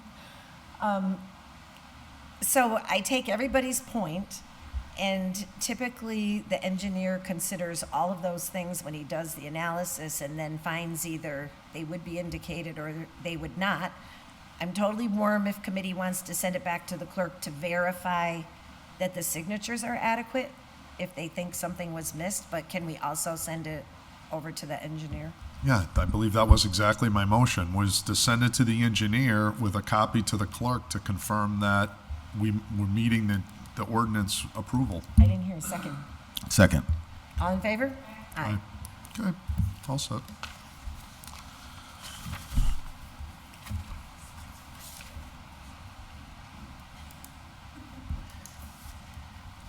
Okay. Motion on item 7? Take 7 off the table. All in favor? Aye. Aye. To amend Section 2-156 to return the approval of the Assistant City Solicitor for the City Council to the President of the City Council to the language. 1, City Council and Assistant City Solicitor shall attend all regular and special City Council meetings and subcommittee meetings as necessary. The Assistant shall work with the City Council regarding legal questions posed to the Law Department by the council or any individual council members. The appointment of the Assistant City Solicitor for the City Council shall also be approved by the President of the City Council. And to further amend to return this language to Section 2-153 of our ordinance. In special cases, the mayor or city council, through a majority vote, may authorize or require the department to secure the advice or services of such additional counselors as they may deem best. No money shall be paid for the legal services except as expressly authorized by this chapter. The mayor shall fund any authorization approved by the city council under this section. Counselor Jourdain. Okay. So we had the discussion. Oh, and can I just Yeah, note sure. that we had requested legal form on this at our last meeting? Yes, we did. So we had a good discussion back on May 23rd, and here we are to continue. I gave a lot of thought to what the law department had come up with for some different suggestions, and it sounded like there was no concerns about the amendment to add back the appointment of the assistant city solicitor for the city council shall also be approved by the president of the city council. There was not a concern from the law department on that piece. There was concerns expressed about putting back the old language in 2-153. So in the spirit of compromise and talking to the council president, we're gonna delete our request to make a change on that section. And while we're at it, we're proposing now instead to do the amendment to section 2-162 on legal opinions. And that is that the language that I have in front of you here tonight, which is we already have, you have that hopefully, just so you should have it here. I'll take it, oh, right here. Yep. So the language down in, so 2-162, I won't read the first paragraph, that's already in the ordinance, so the second section in bold, that would be the new language. So Counselor McGee and I worked on this language, and it says, notwithstanding any ordinance to the contrary, if the city council shall object to any legal opinion rendered by the city solicitor touching upon the duties of their office, the city solicitor shall, if requested by the city council president or a majority of the city council, seek an independent legal opinion on the matter from a qualified attorney of the bar of the Commonwealth, who shall be highly experienced in municipal law and have no potential conflict of interest that would compromise the impartiality of their independent legal opinion. The city solicitor shall then propose the name of the independent attorney for the approval of the city council president. Upon approval of the appointment by the city council president, the independent attorney shall consider the initial legal opinion of the city solicitor and all objections of the members of the city council, this would be called the information, who shall both have 30 days from the date of the city council president's approval of appointment, the information period, to furnish this information to the independent attorney. The independent attorney shall also be available for questions and comments from the city solicitor or the members of the city council. The city council president shall coordinate and manage the information period and any subsequent questions and or comments with the independent attorney for members of the city council. The independent attorney may seek additional information from the parties as needed, and within 30 days of the close of the information period, the independent attorney shall render his or her legal opinion on the matter and furnish the same to the city clerk as a communication to the city council and city solicitor. For the purposes of this section, any approval of funding for outside counsel by the city council shall not be deemed approval of the independent attorney by the city council president or city council. So that's the proposed language. And just briefly, how did we get here? So how we got here is instead of us making, securing outside counsel and going that direction, which the law department was concerned about, that, one of the other big issues that we have as a council is from time to time, we have these concerns about, can you do this? Can you do that? How does this interrelate with what the council's powers are, the mayor's powers are, relative to, we have like the thing going with this veto on the CPA is a good example. So what this would do is this would say, okay, when we have these situations, and they're very rare, but we do have them from time to time, that the city solicitor would pick the person, and there would be somebody who the city council president would sign off on. And then at that point, after that, the city solicitor would say their piece, the council would say their piece, and for us, the council president would, if there's any follow-up questions or information that needs to go back and forth, the council president would coordinate that, and then the independent council would make their decision within 30 days, and then that would be filed, and that's the end of it. And I thought Todd had a good suggestion saying that any approval of funding for the outside counsel, that can't be implied to be like, because we voted for the legal counsel line, say, of $100,000, that isn't de facto that we approve whoever the law department picks. So I thought that was actually a good catch on his part, that it's actually the council, the city solicitor would say, okay, I got attorney X at KP Law, and this person's been doing this for 25 years, and, this person has this, do you agree, Todd? And he would say, yeah, that person's good. Okay, so that's it. So that's basically what where we landed, and we don't get into any of the changes in 2-153. So question, would there need to be a separate funding line in the budget for that outside counsel?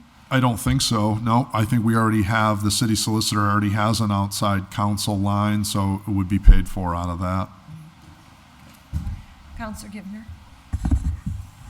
I would just, thank you, Madam Chair. I would just wonder what highly experienced means. It sounds like it means whatever the council president thinks it means at the time. So I wonder about that, and I also question, how much added cost that has, but we wouldn't know. So we wouldn't even know how to fund the outside counsel. Like, would this be in addition to outside counsel? So, but yeah. So I wonder how we would define highly experienced. Is it 10 years, 20 years? And how many years in municipal law, maybe, where or what size city. So those are the kind of things I would be curious about. Okay, let me answer that. Yep, good question. You want me to answer the question?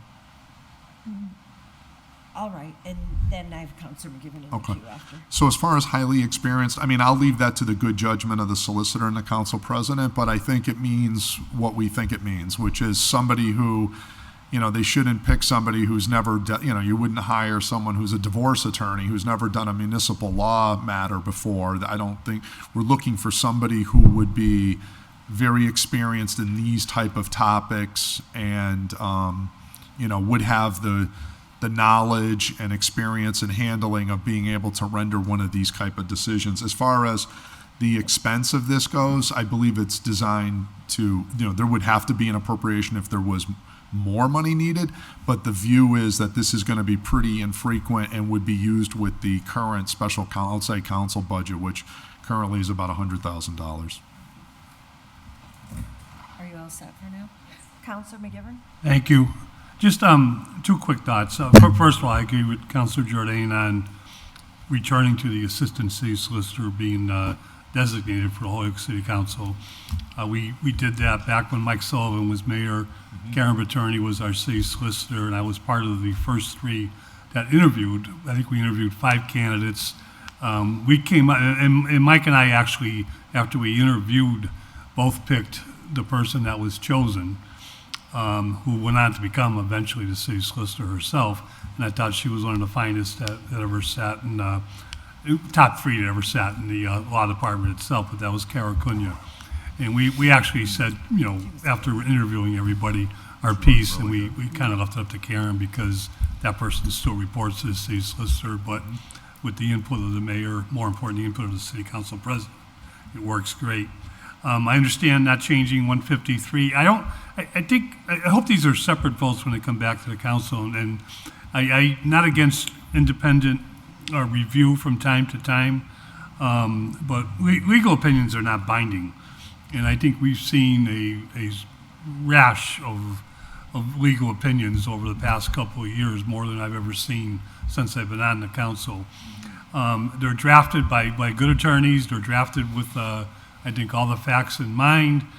And I think from time to time, we're going to agree and disagree with the legal opinions. If you, as an elected official, if you disagree with the signed by the city solicitor legal opinion, you better think twice, because when the city solicitor signs the legal opinion, it becomes your umbrella. And, you know, going against the umbrella can put you out on the limb and a little liability on your seat. But my concern, and I'm not sure if I heard Councilor GIVNER kind of raise it, is cost, and or at least control of cost, or knowing the cost when we take such a vote. You know, it's legal opinions can be anything, but you know, and Councilor JOURDAIN and I, you know, raised some money once to hire an independent attorney. Yep. And we actually had to go to court to make sure a certain mayor knew that what he had done was incorrect, and the court ruled in our favor, but it came out of our own pocket. Yes, it did. But it was important to have the option. But I think before we start paying the taxpayers' dollars with a vote, we need to know what we're actually voting on in terms of dollars. Yep, it's a good question. Okay. Can I address it? Yep. Councilor JOURDAIN, and then I'll go to Councilor Rivera, and then I see Attorney Monteleschi wants to weigh in. Oh, okay. Yeah, I think everything Councilor McGivern just said there is spot on. Totally agree. I have no problem if we talk about, you know, if additional money. I think the view is these are so rare that I don't think it's going to be a budget problem, but I don't have a problem if we put in here something about, you know, the cost of this would be disclosed or requested of the mayor and the city council. I'm definitely, I think Todd would be as well, open to that wording. So as far as the money piece, no problem. I think what I want to, here's the reason we want to do this also is a couple of things. One, that we want to avoid situations where you have the city council suing the mayor or different departments of the city. This creates a process which is not confrontational, but is hopefully almost like mediation, right? Where you have these two impasses of a situation where one says A and the other says B, and we need, you know, some middle ground on something, and have it independent.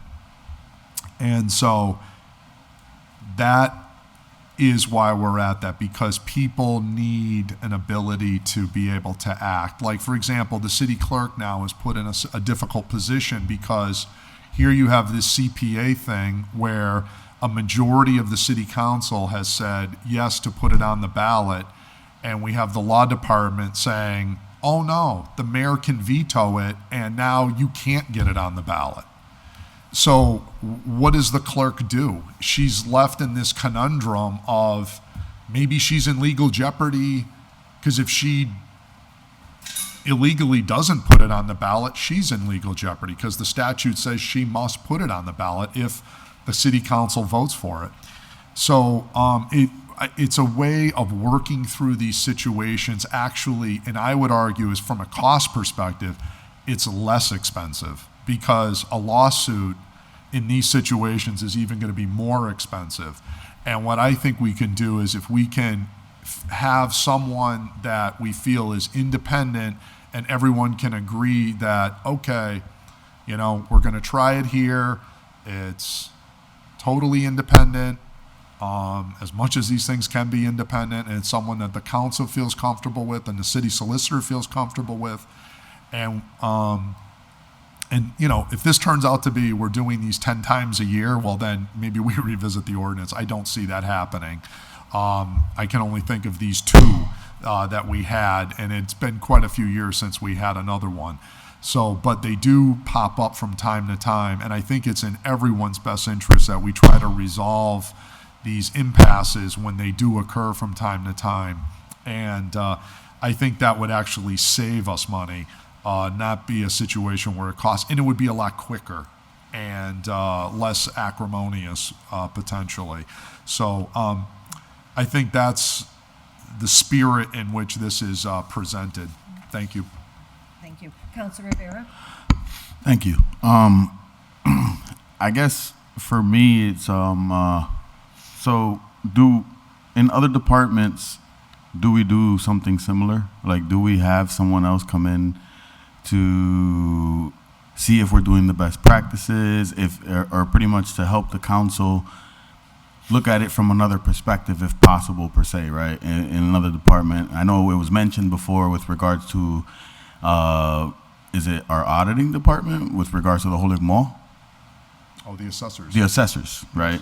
So there's another department that would possibly use the same thing, right? That's a good idea. So over time, it's not going to just be a one-off. It is going to be a lot more than just a one-off. It's going to be this department, another department. Well, no, this is just related to. But so for this one, it's just related to this. For the next one, it'll be just related to that, and then for the other one, it'll just be related for that.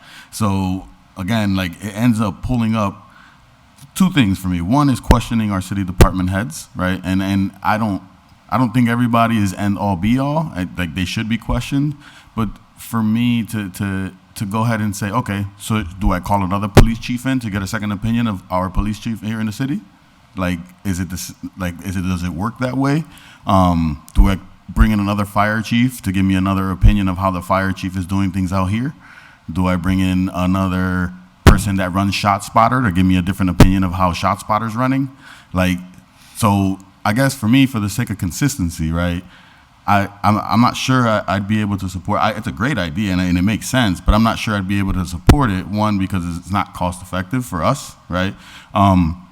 It does save some dollars, right? But at the same time, in that moment, we don't have the dollars to spend necessarily, right? We were just complaining about the treasurer's office getting more money for their consulting, which is somewhat similar to this. And because we're giving them a significant amount of money for their consulting piece, even though, as mentioned previously, their department is kind of really needy of this, not because we are in disagreement, but because they actually really need it. There's a difference for me, right? When we're kind of being stewards of our tax dollars. If there's something we really need, I'm with it. But like, if there's something where it's a mechanism that kind of helps us or helps someone else within the department, I'm not sure that's a necessity, right? It'd be nice to have, but I'm not sure it's a necessity. But I guess I can be proven wrong or whatnot. Thank you. Thank you. Attorney Mantaleski, I see you want to weigh in. Yes, thank you so much for having me tonight and letting me speak.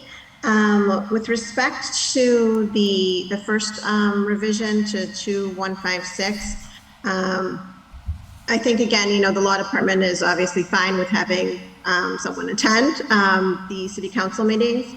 The question, and again, it's more of a question than anything, and procedurally how it would work if, and I don't know if you've had these issues with the past in the city council with respect to a appointed solicitor to the council.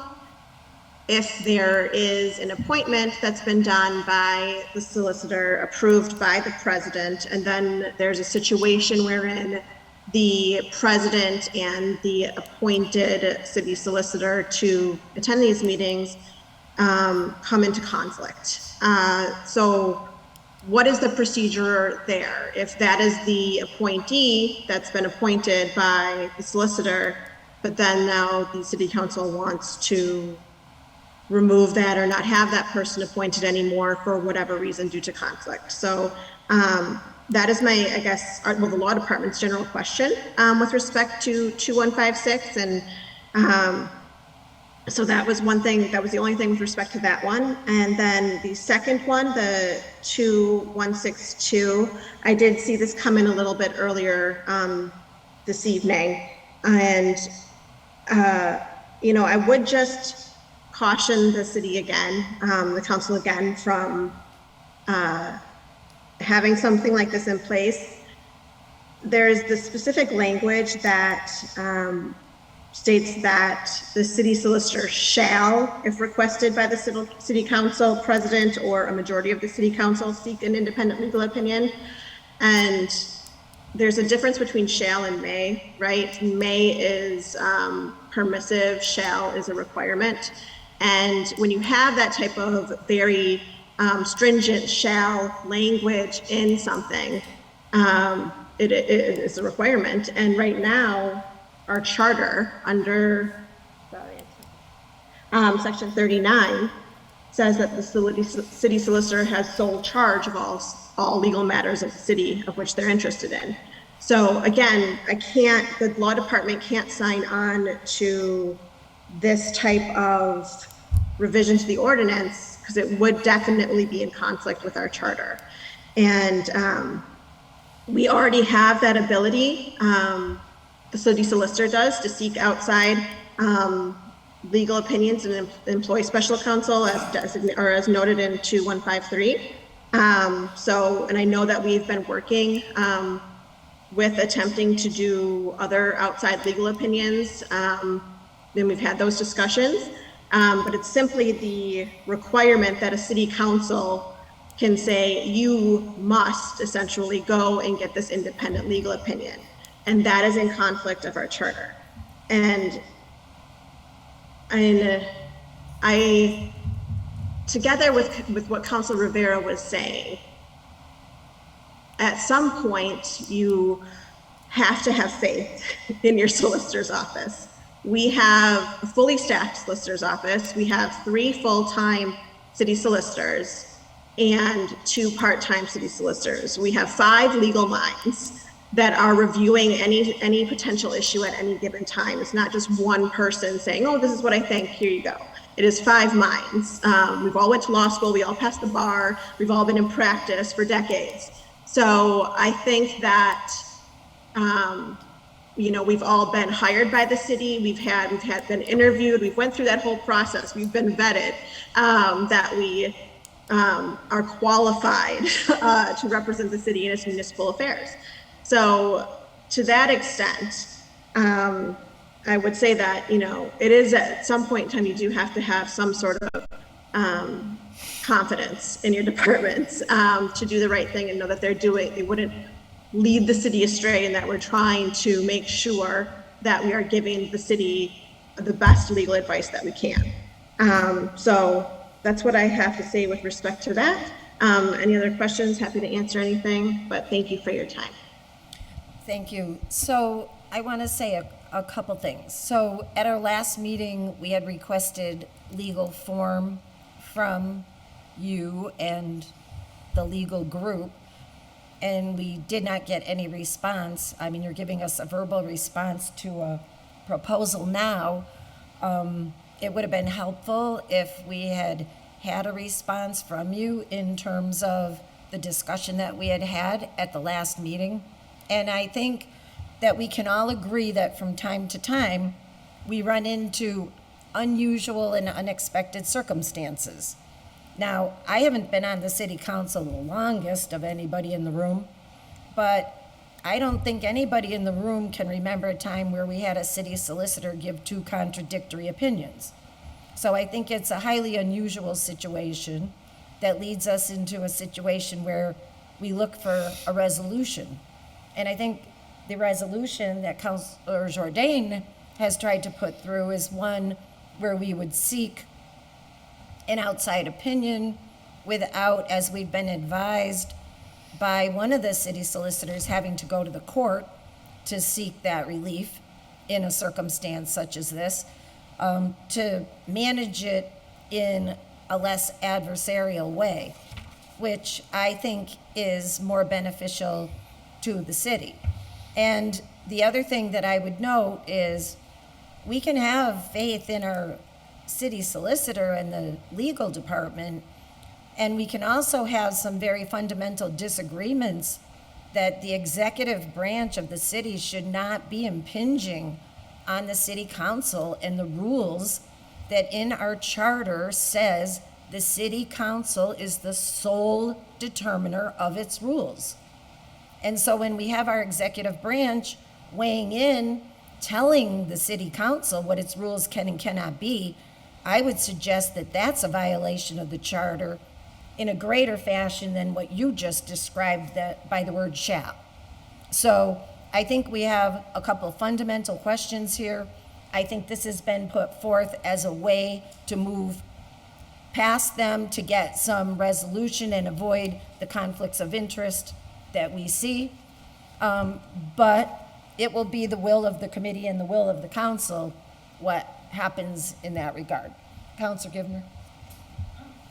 Thank you, Madam Chair. I guess I just wanted to get back to the highly experienced question, because I think it's just so subjective. Can you tell me what your experience, what is the like combined years of municipal law experience in our law department for the City of Holyoke? Is that to me, Councilor GIVNER? Oh, sorry. Yes, ma'am. Okay, thank you. So I know that City Solicitor Ball was the assistant city solicitor back in 2000 or 2010, 2011, I believe that's right. Attorney Degnan is here and she can talk to her qualifications if needed. Attorney Bissonette is also present tonight and he can talk to his qualifications as needed. I have been practicing, well, not for a government, but within analysis of municipal law, ordinances, charters, zoning, for the better part of, oh my gosh, 11 years, I think, specifically with respect to ordinances, zoning, bylaws, charters. And with respect to Attorney Liddy, I'm not sure. But again, we've all been vetted and been interviewed and hired by the city, but I will, again, defer to Attorney Degnan and Attorney Bissonette to add in their qualifications as well, because they're here and I don't want to speak for them. Thanks, and I just wanted to clarify, just since the request for a change is asking for highly experienced, I just want to clarify what highly experienced means, and so I just didn't want you to feel attacked at all. I'm just asking for the sake of asking. Oh, no, I didn't feel attacked at all. I did not, so no worries on that. No. And if I may, I can indicate that I've been practicing over 20 years, and I have 15 years of municipal experience, much of which is writing legal opinions, litigating both defense and as a plaintiff for the city. I handle bid protests and civil service matters, and I have not as much experience as Attorney Monteleschi has in zoning, but I have some of that, but she's got a lot more, and contracts, so that's about what I have to say. Thank you. Thanks. Councilor Jose Maldonado Velez.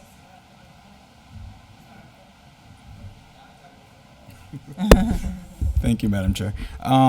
With this order, so I'm not completely sold on it either. I think even the first line, if the city council shall object to any legal opinion, I think I know to Attorney Monteleschi's point, we have to trust our city departments at some point. However, if the city departments do provide two opposing legal opinions within 2 years, I wonder if that's almost what should be the triggering, or like what we should actually be in here, because there have been a couple times that we have disagreed with legal opinions in the past year, so we can't say that this was only going to happen once. A couple times we had the situation with Girls Inc., with CPA, we had the voting situation, CPA situation, so at this point that's already 3 even just within the last year. So I almost would rather see the language being very black and white. It's like if there's 2 different opinions given by the city department, at that point it should trigger like, okay, we need the outside assistance to tell us what really needs to happen, versus like if just the city council or even the president just decides, oh, I don't like, yes, you can say disagree, I don't like your legal opinion, so let's go and get some other outside legal source. That for me seems very I don't know, it's a slippery slope, really, because at the end of the day, our solicitor's office are the lawyers for our city. So if us as a city council are disagreeing with any little point that they make, it's an issue. Like it really does not have a cohesive. We're not a team at that point. So for me, I would rather see that be the language, something where regardless of how you feel, if the opinions are different. And I think at that point, it would also force our solicitor's office to look deeper. I think with the voting requirement, I think the first legal opinion, Attorney Lisa Ball really just looked at the charter. I think Attorney Monteleschi really took a broader approach and looked at state law, looked at all these other statutes, which then led to those two different legal opinions. And at that point, I would agree. Yeah, what is it? What is this outside source telling us is the correct answer? But to just have it be like, oh, I don't like your legal opinion, let's get an outside source, that for me doesn't really sit well.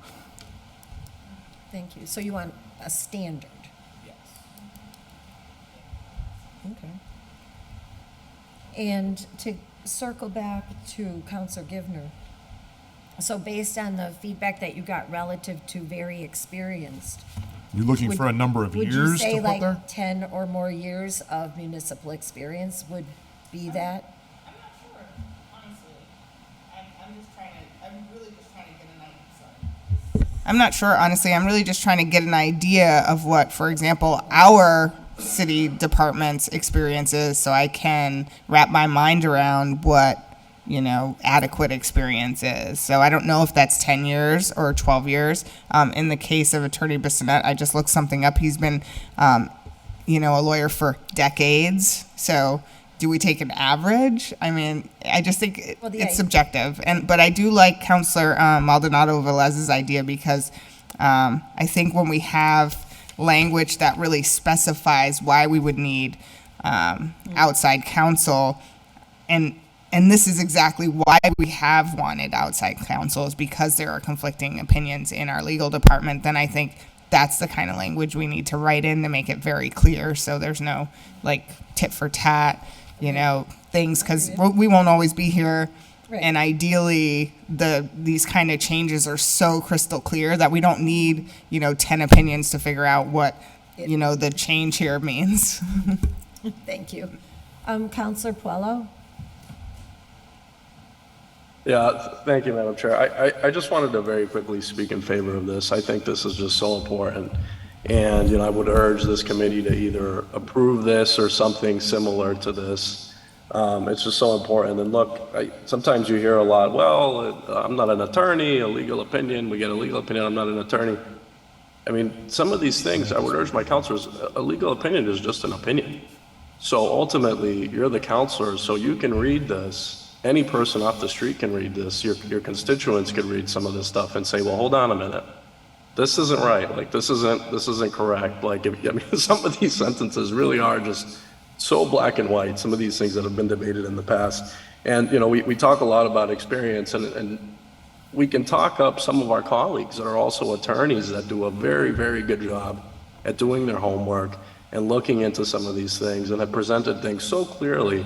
And if anyone has questions, we can ask each other questions and piggyback off each other. But some of these things, really, I would urge my colleagues, some of these things you can just read for yourself.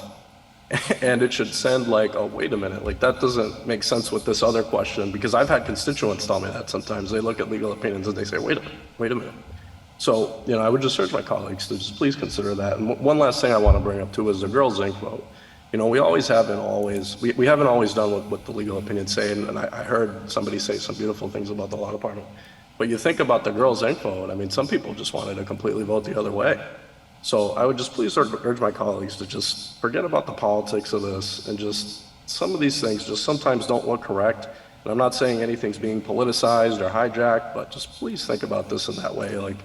If you can read this and you're not an attorney and to you it just doesn't seem right, then, come on, just please think about that. Thank you. Councilor Jourdain. Couple of things. I think the language about only those legal opinions touching on the duties of their office, that's a very specific clause that was placed there. This isn't about legal opinions about every topic that the law department addresses. That extremely limits the focus of what could be potentially objected to. So if the law department renders a legal opinion on what's the marijuana license this, or on a sundry of topics that they touch on, it would only be on these issues that relate to the duties of our office that we have a conflict, where someone says, you thought you had this power, but you really don't. You have this power over here. So it's only those kind of legal opinions. Again, I don't think it should necessarily be about things that are only issues that have been talked about in the past. That if there, I mean, those are obvious ones. I think you're right.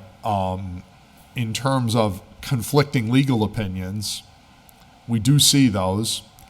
I've seen a number of those since I've been here. But having said that,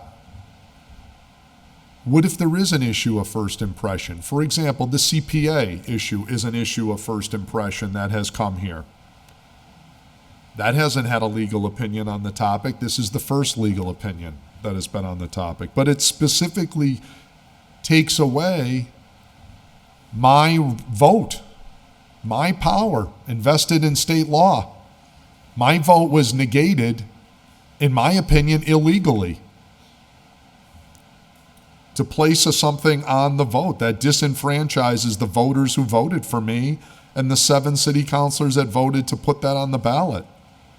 So the law department, just in one legal opinion, and Councilor McGivern is correct, technically we could disregard their legal opinion, but currently we're not disregarding their legal opinion.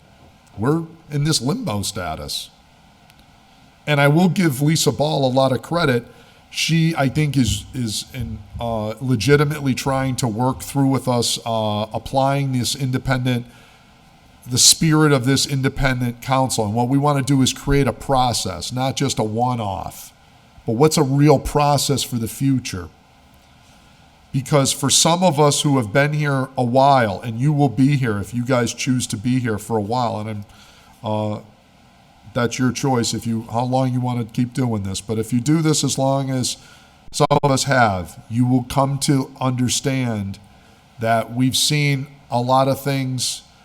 The vast majority of the time, the law department gets it spot on, but they do get it wrong from time to time.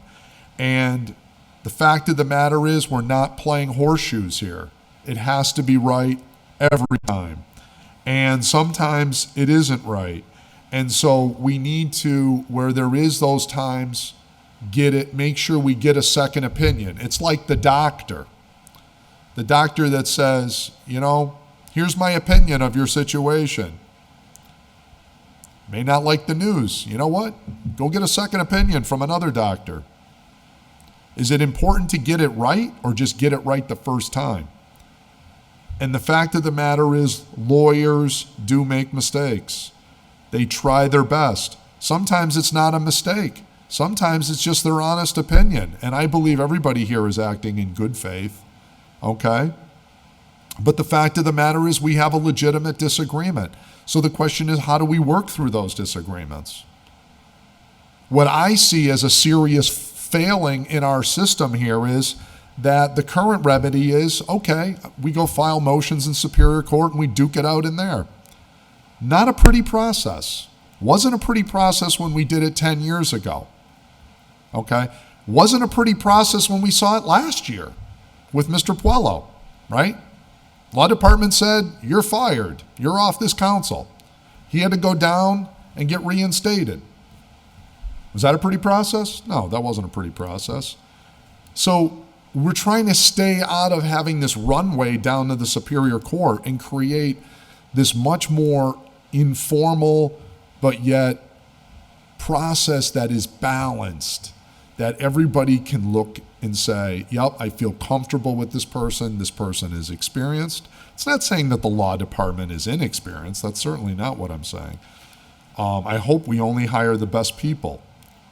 That's not the issue. The issue is whoever the independent person is, we need to make sure, one, they're independent, and two, that they're experienced, and that they can give us this opinion to mediate it. Because here's the dilemma. as a city councilor, I listened to the discussion the other day about, oh, I want my, with all due respect, I want my gas money. I want my hotel money if I want to go to an MMA conference. You don't want to have to pass the hat. Well, I didn't sign up for when I think people are doing things here illegally.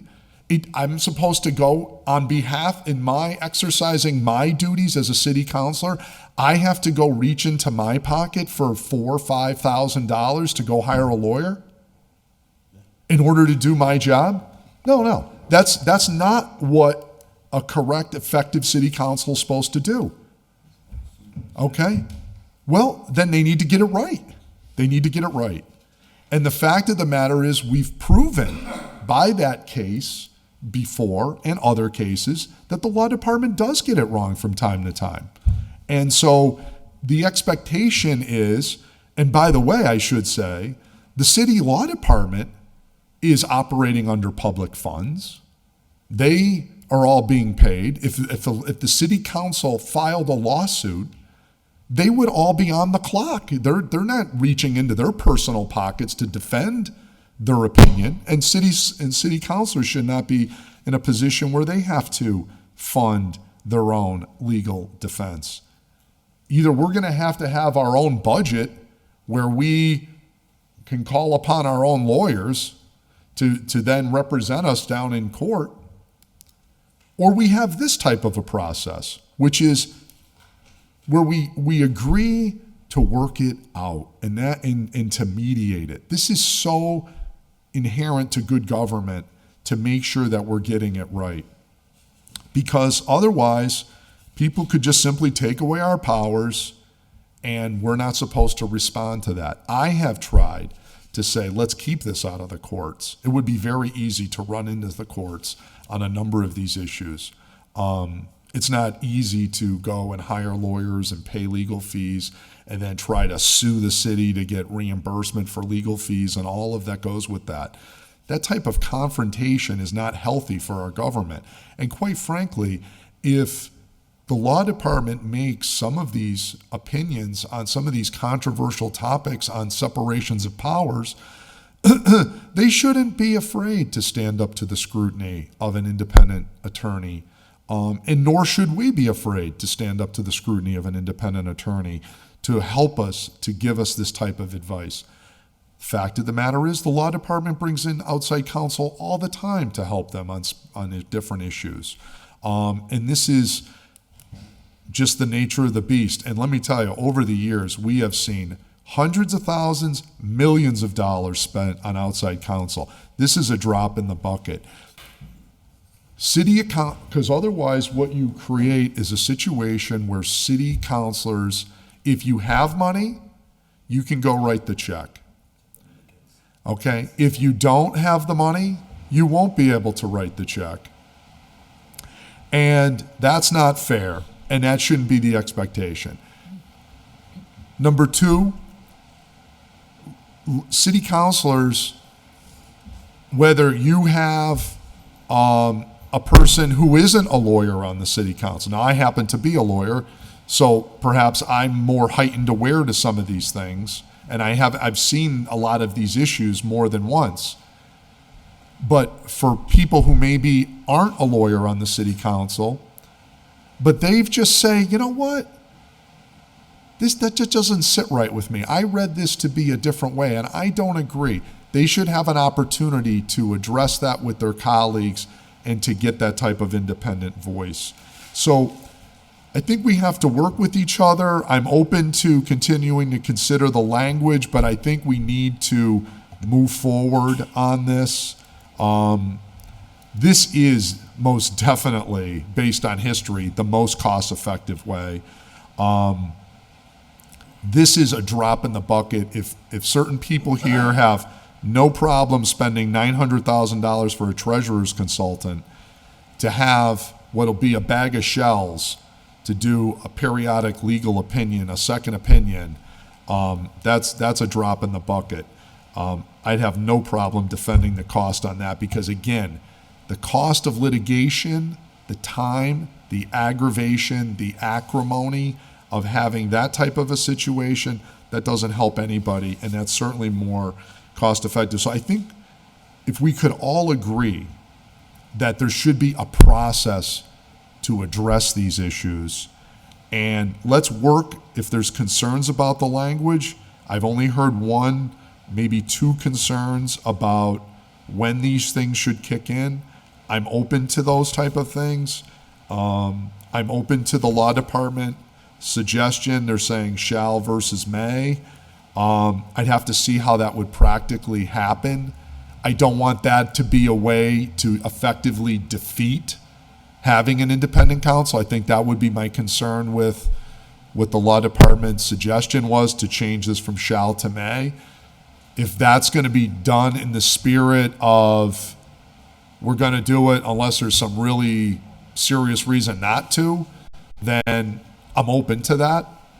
And I want to work with the law department on putting something here that isn't just, like I said, a one-off, but a real process. And we're working through this together. So I think those points hopefully emphasize to everyone, this is limited, this is low cost, certainly lower cost, and gets quicker results for everybody and moves us forward as a community. Thank you. I'd like to note that President McGee has joined us in chambers, and I'd like to recognize Councilor Tessa Murphy Romboletti, who hasn't spoken on this matter yet. Thank you, Madam Chair. I will keep my comments much briefer. I mean, first and foremost, yesterday at the City Council budget hearing, I was the one person who voted against cutting the Cabot position, and everyone else seemed to vote against the Cabot position because it was in conflict with our city charter. And this order, I don't love it. It is in conflict, plain and simple, with our city charter. And, you know, for the record, I'm actually just going to briefly read that into the record. The city solicitor shall perform all legal services in which the city is interested in and attend to all proceedings at law or in equity to which the city is a party, and to all claims made to the city council. For these purposes, he shall have sole charge of all such matters and proceedings. Plain and simple, like I really feel like Attorney Mantelewski has already said, this is in conflict with our charter. So if we are going to talk about doing something like this, we should also talk about changing the charter. And I really don't know if we can do both at the same time. I was told last night that we can't. So that's my first point. And then second, the prior speaker mentioned all these examples in which, you know, we didn't, the law department was not necessarily agreed with on their legal opinion. And all of these examples, while, you know, accurate, all of these examples that are mentioned are highly politicized examples, right? And so maybe as a body, we should actually be reconsidering the way that we rely on the law department for their legal opinions and the way that we interact with them on these matters, because the only time it seems to come up is when it is highly politicized. And yes, everyone sings the praises of Cara Cunha, and she was amazing. And she could walk into this room and not have to get caught up in politics. And I don't think that's the way, as a body, we treat our law department now. I also think that this is, this order really micromanages the way that the law department works. I don't really feel like it's super, it feels political, and I have a lot of hesitations to voting in favor of this, and I just want to thank the law department for their work on this and hope that you understand that many of us do not believe this is a reflection on the work that you do. And, you know, at the end of the day, I think we do need to reconsider the way that we treat our law department and the way that we seek them out to address some of our legal issues. Because I've said this before, even when we ask our legal department for a legal opinion, we are literally asking them to essentially digest all of the things that we just talked about for however long and then they have to essentially regurgitate that into a legal opinion that carefully weighs my opinion, Councilor Rivera's opinion, Councilor Jourdain's opinion, all of our different opinions to best reflect a conversation, that in and of itself is not the best way that we should be asking our legal department to draft opinions, to draft orders, to draft ordinance language. So those are my thoughts on this. I appreciate everyone's conversation tonight. Thank you so much. Councilor McGivern? Thank you, and I'll try not to belabor this, but just on the points I made earlier and real quick, and before that, we have a fantastic law department. I enjoy each of the attorneys, speaking to them, whether it's during the course of a meeting, listening to them, or just one-on-one. And I trust each of them from where they come from and their perspective, and they always have something to offer to the debate. The city charter is clear. I've been saying this for years.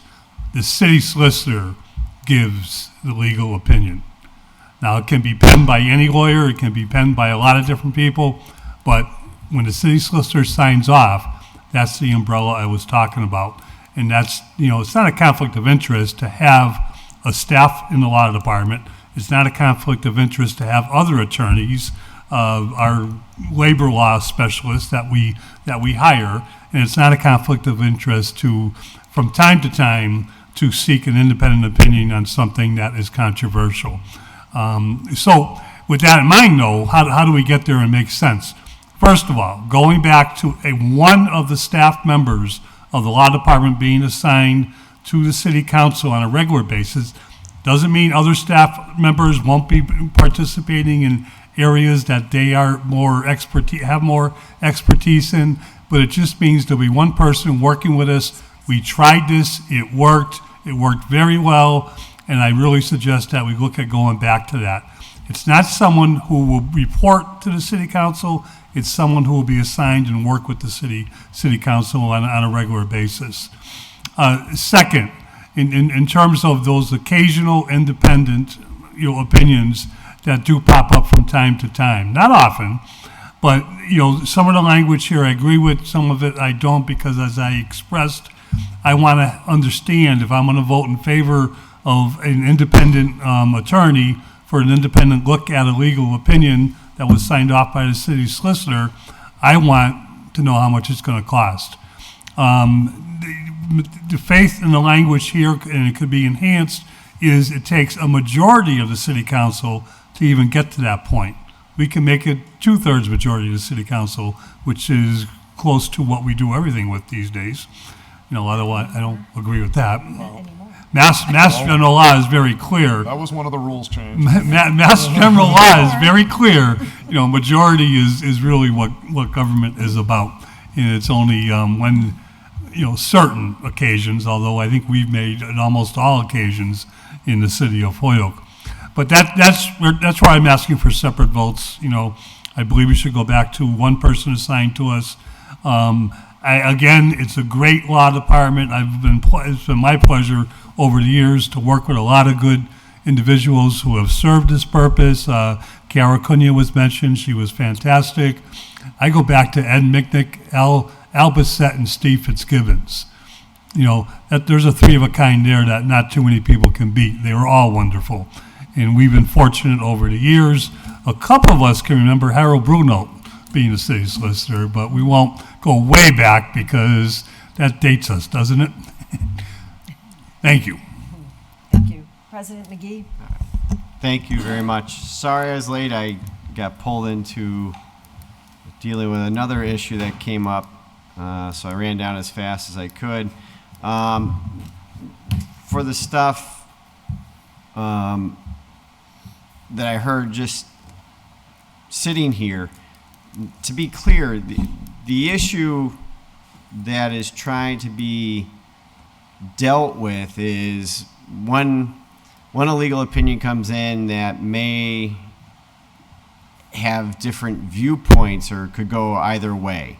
And I'm going to look to the CPA as an example where can the mayor veto or not veto that, and good arguments are made on both sides as to what way can we go, and it seems kind of gray.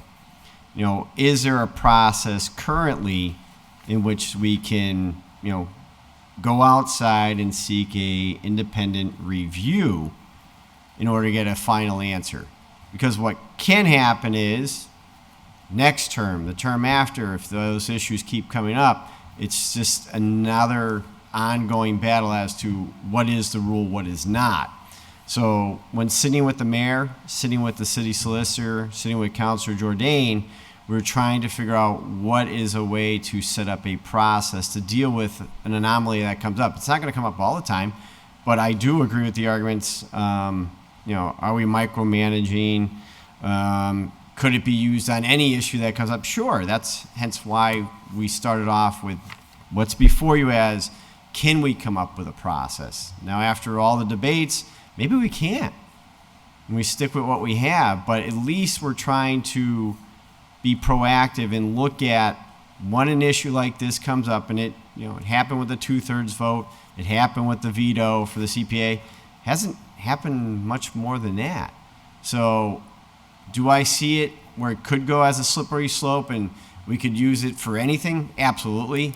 And that's not the intent here.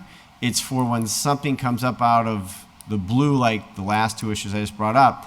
Is there a way we can get a final answer to different viewpoints? This group might say no, leave it as is. Okay. But at least we're now trying to at least talk about it and come up with potentially a process to deal with it. I will be as clear as possible because I was the one that ran out and begged, pleaded, and recruited Lisa Ball. And now looking at what the department is based on the good work of this committee here of offering certain ways to redo the legal department, our job is not to micromanage. I'm actually very pleased with the work that comes out of our legal department. So it's not a reflection of the legal department. It is a reflection of an anomaly that came out with two opinions where it seems there is a grayness to it.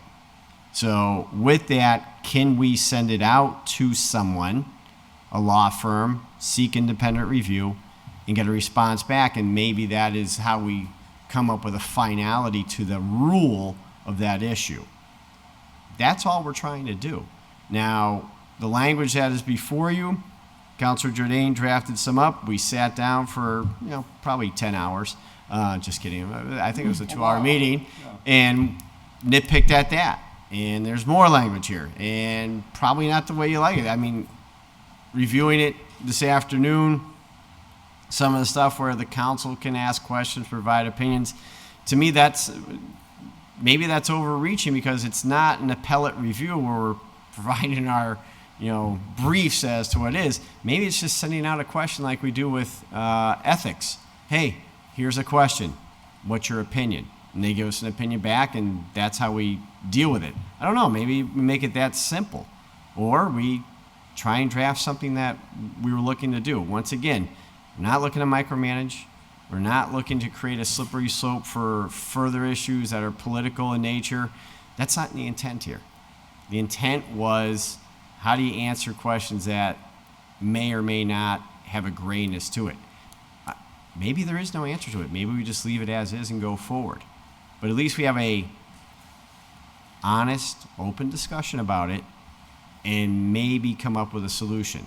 Once again, trying to create a process to deal with an issue. That's our job. So no ill intent, not trying to make it political, not trying to do anything other than create a process, which is what came out of the meeting with the mayor, the solicitor, Councilor JOURDAIN, and myself. The two questions that we have are being sent off to an outside counsel. Kevin, please help me. I always forget their name. What's the firm? KP Law. KP Law. So KP Law, we're going to send it to them because they have attorneys with municipal experience, and they'll answer those questions and get back to us. But if this comes up again, is that the same way we want to go forward? And like I said, maybe that is. So with that, if you don't like the language in front of you, I didn't expect anything to be voted on tonight or pushed through. Just wanted to see if there's any other thoughts from other counselors as to how this could go forward. I do understand that This is also a charter issue. So it's probably going to have to go to charter rules as well to deal with that if we want to keep going down the path. That's all. That's all. Thank you, Mr. President. I just have a couple clarifying questions. Did I understand you to say that our city solicitor has agreed and the questions on the CPA and the 2/3 vote have been sent to outside counsel for a review? I think we were, in that meeting, we were sending those out to KP Law, KP Law for review? Yeah, I believe she is definitely supportive of doing that. We have to just talk around some of the logistics around that, though. And I think, in fairness to Lisa, we should have another sit down with her to just walk through Who is we? Right. It's the first time hearing of this. Well, that's why I'm bringing it up tonight. My question is for the people in the law department. I want to know if our law department has sought outside counsel on the 2 questions, one on CPA and one on the 2/3 vote. And with whose permission? No, to be clear, I think what they're, from the meeting with the mayor, Kevin, myself, we're trying to get those answered simply because the CPA has a time frame that if nothing's done, there is no ballot question, maybe not. Right. And with regards to the 2/3 vote, that was part of the discussion, is do we send that off as well? Now, whether or not it went out for full review or not, I don't have those answers. What I'm saying is those were part of the discussions to get answers to these legal issues. And it was thought to go to an independent party to get that.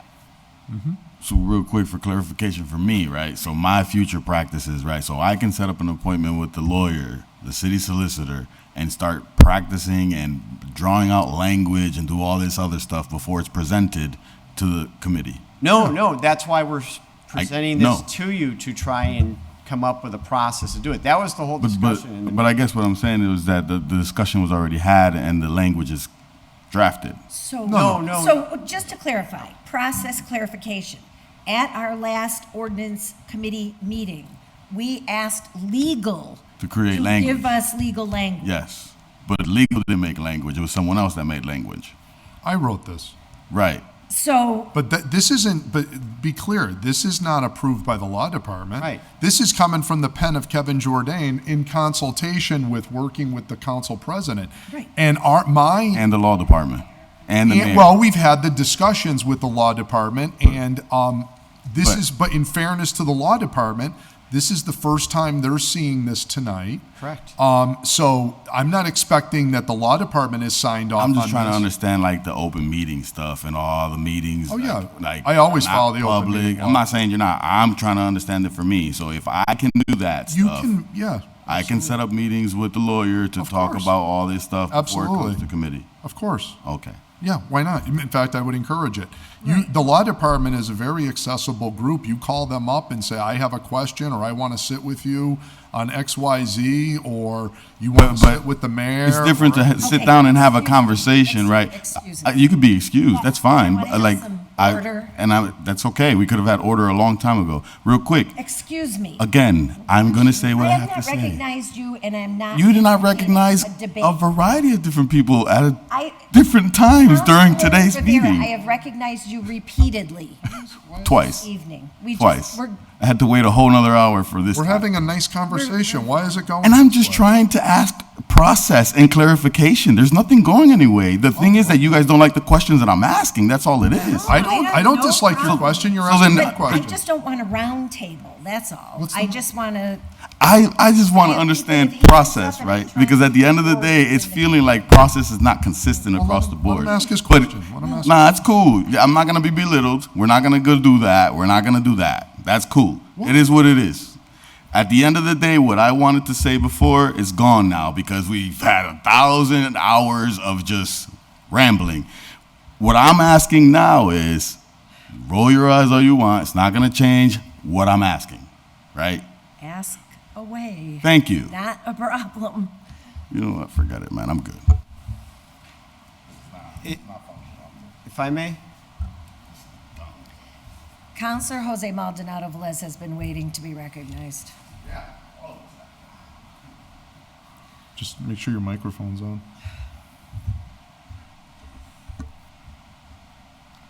We have 5 attorneys with municipal experience within our solicitor's office. What this language is proposing is that if these 5 attorneys that have this experience, their opinion is not, it's gray, it's not sufficient enough for certain members of the individual, that we're going to ask other attorneys to give a legal opinion, which then falls back on it just being a legal opinion.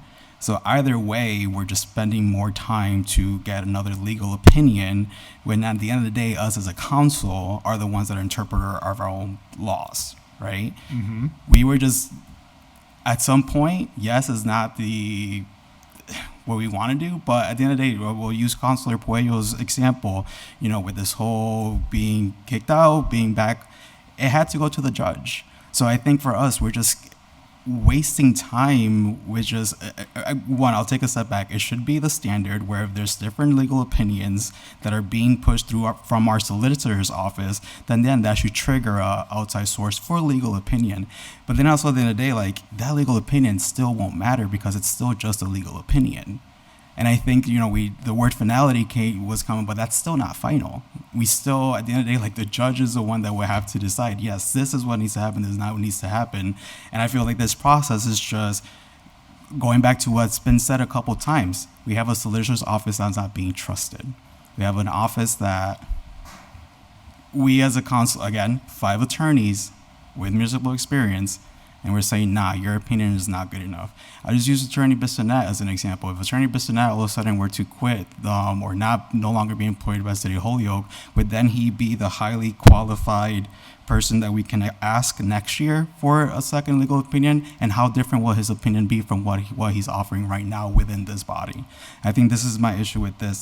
The term was the solicitor's office has not gotten it right in the past. So this intention with this is to get them to do a different opinion from what they've put out. So I just want to go back to what I said is if we want to do this and have outside counsel, it should be a standard. It should not be I don't like how this looks. I don't think that's right. Again, we have 5 solicitors' office, and credit, great for the attorneys that are in the council, but not all of us are in the council, so we are attorneys. So we should be relying or believing, I guess, the solicitor's opinions on different matters. And I think too, I'll leave it at that for now. Okay, Councilor Bacon? Oh. Just quick, because I do have to. President McGee. I apologize, because I got to run out again. And what Councilor Montalvo said is absolutely true. We have really good attorneys in our law department, great experience through municipal law and everything else. It's when the question came up is there a way to ask for independent review on an issue that we've already mentioned 2 of, outside of our legal department without having to go to court? Because one of the issues that comes up is every time we have to run to court, that really just sets a bad precedent in view in the city. I mean, it divides the city. We don't want to do that. Right. Is there a way to do it, to just get an answer and go forward? Once again, you might say, no, Todd. The way it is set up now is the way we like it, and that's how we're going to go. Okay, the question was brought to me. Is there a way we can try and achieve a goal of getting independent review when these issues pop up? We tried. As with any issue in the city, we try. You may not like it. The intent is not to be ill-willed or anything that has been said. It was brought before me to, is there a process that we could possibly set up? Once again, you may not say, no, there isn't. We like it just the way it is. We have the legal department the way it is, and that's just what we're going to stay with. Okay, then go forward that way. Right, and what I was trying to clarify from the comment that you had made before about how we could move forward with that was, right now, the way the city solicitor's office is set up, the city solicitor could just do that. Well, the if charter the says city that. solicitor agreed to. The charter is and clear. chose to, The right? charter is clear. The city solicitor makes the opinion. Now, as far as if she could just go out and do it, She could seek outside counsel in the face. I think she seeks outside of the counsel. question put forth from the council on CPA and 2/3 vote. Could she? I mean, I think She has they the can. authority under the charter, right? I mean, that's what I'm trying to understand. Jane's raising her hand. Yeah, let the legals. City, But Joe, I think. so Attorney Mentaleski would like to weigh in, so. Thank you. I just wanted to answer some of your questions, Councilor Bacon. So yes, there was, we have sought legal review, or not review, but legal opinions on the voting issue as well as the CPA vote and veto issue from KP Law. That has been done voluntarily by the law department, and we have, with the approval of the mayor, and we can do that under 2153, securing assistance of other counsel. We already have that ability as a law department to do that. So, you know, when we do have these issues come up and there is conflict that, you know, there may be several different thoughts on the issue, we did go and, you know, we had those discussions and then we decided, okay, we will do this. And the mayor said, okay, please do this. So those are being done. When we will get those opinions, I'm not sure. But those are already referred out to KP Law to look at, to see what they think of that issue as well. Well, thank you for that clarification, because I wish Councilor McGivern hadn't left the room, because he seemed to think that you couldn't do that. Councilor McGivern? I just want to make sure that you're clear that the law office just let us know that they have reached out to outside counsel on those two questions. And under their authority. I heard. Oh, okay. It's wrong. It's just wrong. We're sitting here trying to adopt language that will allow that to happen when this body, by a majority, according to the proposed language, I'm sorry, but that is wrong. We are sitting here talking about language that would allow that to happen. With the majority of the city council, I just said maybe 2/3 majority would be better before that happens. Seeking advice, and I'm not an attorney, but advice is fine from any independent source. Looking for advice, any one of us as individuals, whether we're attorneys or not, is fine. But we are elected officials that act under the charter, elected by the residents of this city to do a job. No one can tell us how to vote. I said it earlier, should we listen to legal opinion? Yes. Legal opinion to me is when an attorney gives us counsel, not advice.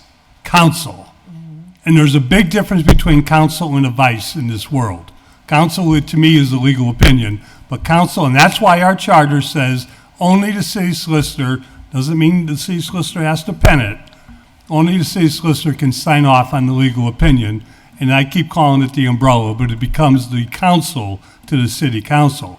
Now, if we're seeking independent advice on a legal opinion that was issued on a vote that we already took, and the mayor vetoed it, without any consultation with the full city council, that's wrong.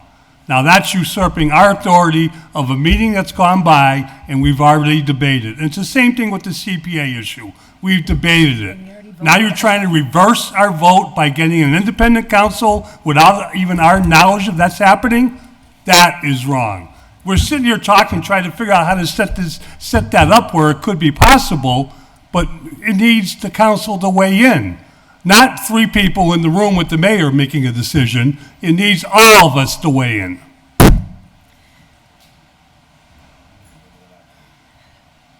So, where do we go from here? Well, I have some thoughts. Right, so I just want to summarize what I have so far. So I'm hearing a call for there to be a standard beyond touching on the duties of the city council office that would articulate a conflict or a disagreement in law to be added to this language as one piece. The other piece I have heard is The qualification. define highly qualified in a measurable way, not an opinion way. The other thing I've heard was that, well, I'm hearing that there's various opinions on what authority exists under the charter relative to our city solicitor's office, relative to the council, and I think that's the fundamental problem. Well, But those are the three Yep. buckets that I have so far from all of this discussion. That's right. And Councilor Rivera, if I missed something, I I apologize. think the one that Councilman McGivern had asked for us to separate the other two situations. Oh, that's- so that way we can make it 2 votes, that's no problem. 2 votes. No, you're correct.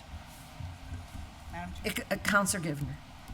So, my confusion in all of this is, if for example, we had wording that addressed the conflict, the conflicting opinions, should they come out of the solicitor's office, knowing that the solicitor's office already has outside counsel from from KP Law, then it seems like that makes all of this unnecessary to me. Because shouldn't they automatically be going to them for their outside opinion if they have conflicts within the solicitor's office? Well, that's a conflict of interest issue. I think that, Well, but what. I'm not talking about Different conflict is of interest. saying I'm is that- talking about conflicting opinions coming out of their office. Shouldn't they never come to us conflicting and just go straight Well- to KP Law and then we get one unified answer from the solicitor's office? well, not necessarily. I mean, what. So it's the norm but to what- get what different attorney- opinions from the solicitor? Well, what Attorney Mantaleski said was totally accurate.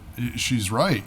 The current rule is the city solicitor can ask for independent opinions whenever he or she wishes.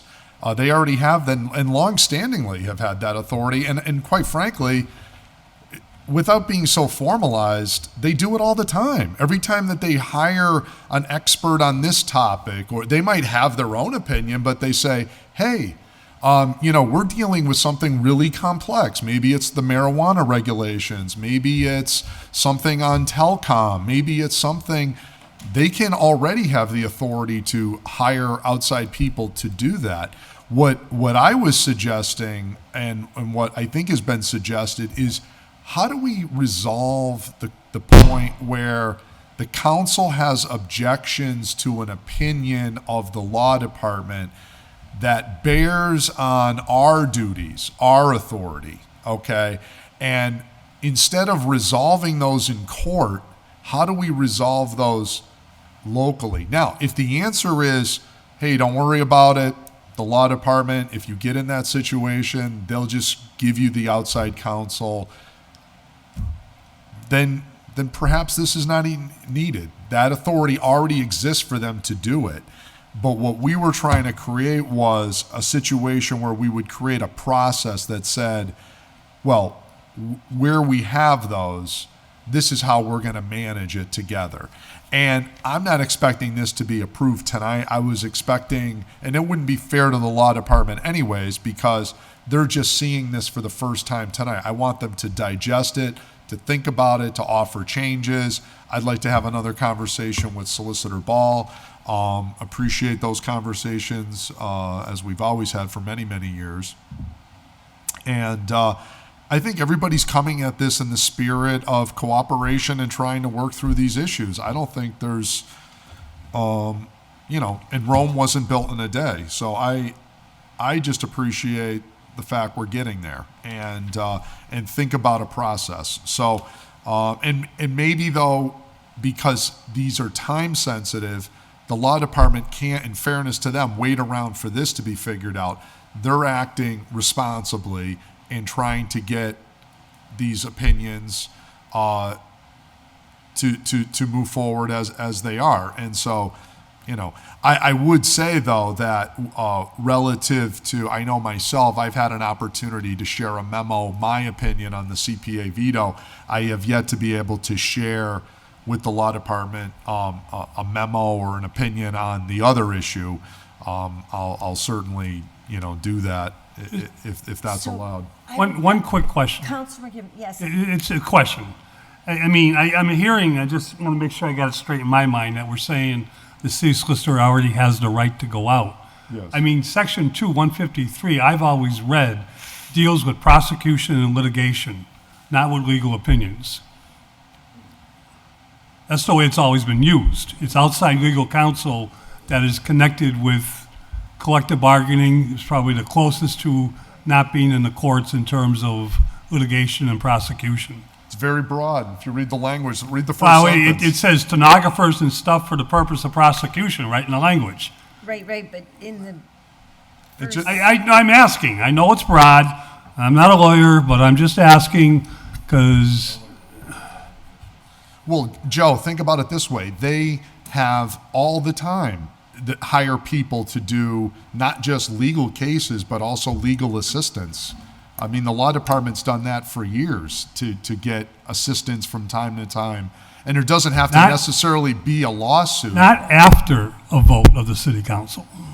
That's what I thought we were talking about tonight. well, that's Getting anybody can get advice. No, in my opinion, I think Solicitor Ball's trying to do the right thing here. I think she's saying, look, we have this situation.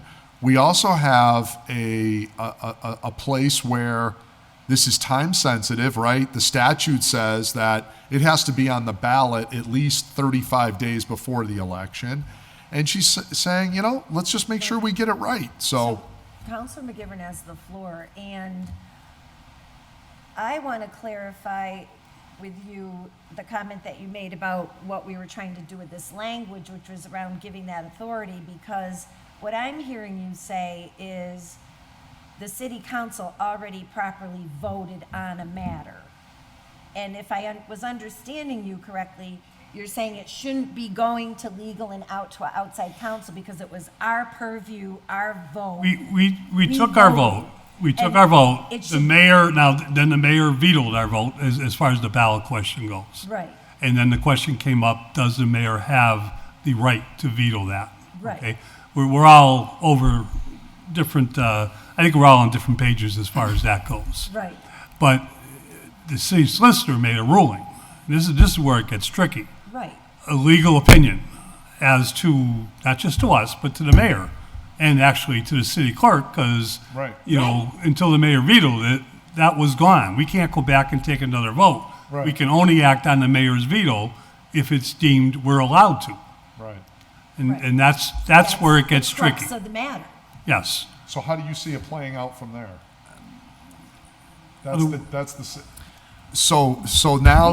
So how do we get past the situation we're in? And this is where we're at, right? I'm ready to take a vote on the mayor's veto. Okay? But the dilemma there is, if the mayor doesn't have the authority to veto, we're voting, and what if the mayor's veto is sustained or not sustained? You know what I'm saying? It changes the whole thing. So And that is the clarification I'm trying to get right. from Councilor McGivern. I just want to understand. Councilor McGivern is just mad because there's already some independent counsel out there that I'm not. We're spending money that I'm not aware of. How's that? All right. I just wanted to understand. And if there's a transfer into this account later down, and we only got 4 days left to do this, but if there's a transfer into this account, next year because we spent money on KP something, then you're going to hear me again. Okay, thank you. I just wanted to understand. This is why I try to avoid the round table. Yes. Because it creates confusion. Oh, that was helpful. Oh, good job. Oh, thank you. Wow, herding cats. Okay, so here we are. Why don't we? We have heard from all parties. I don't see any more hands. What is the will of the committee? My inclination would be to request the committee to send this with our feedback over to legal and have them come back with legal language for us that does not, in their opinion, violate the charter as it relates to the city solicitor's office. And I would also like them to consider the charter as it relates to the authority of the council over its own business So in crafting the language. As a non-member of the committee, can I just suggest, these are two separate orders. brought both of these. Well, they were kind of one order that we one order. Yeah, they were put, but we can separate them. They But- should be separated. Well, one of them's ready to go and the other's not. So I agree. yeah. So, we could. Madam. We could. I just want to hear Attorney Mantaleski. Thank you, Madam Chair. Just the one question with respect to 2156, the procedural issue. Like, should the committee discuss language regarding what happens when there's a conflict between the appointee to the city council and the one that the president already, agreed to essentially or approved, but now there's conflict and what those next steps are? Okay, so I do hear your question, but I feel that the language worked perfectly well the way it was up until it was taken out. So I think we would just have to work through anything that happened down the road. But I am willing to hear a motion from committee to break out the two parts of the order if a motion wishes to be made relative to 2-156. Yes, on 2-156, I would ask that it be placed into the legal form and voted out for the next council meeting. Second. All in favor? Aye. Any opposed?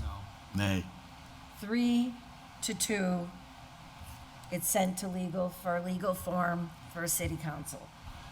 And can I just help Attorney Mantaleski with her So- question, though? Counselor Jourdain. Yeah, she makes a great question. And the answer, in my opinion, has been traditionally, we don't have really a say and I think there would be a conversation about the removal, but we never put in removal language because the view was we never were really initiating a removal of someone. It was really about the way in, not the way out.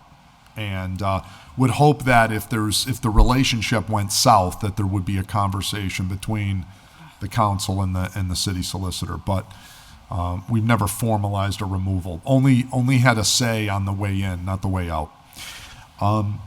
And then as far as 2-162, I would second your motion, Madam Chair, to send it to the law department to come back to us, though. Look at the language, see what they feel comfortable with. As far as a legal form, and then have it come back to us, and we keep that section tabled for now.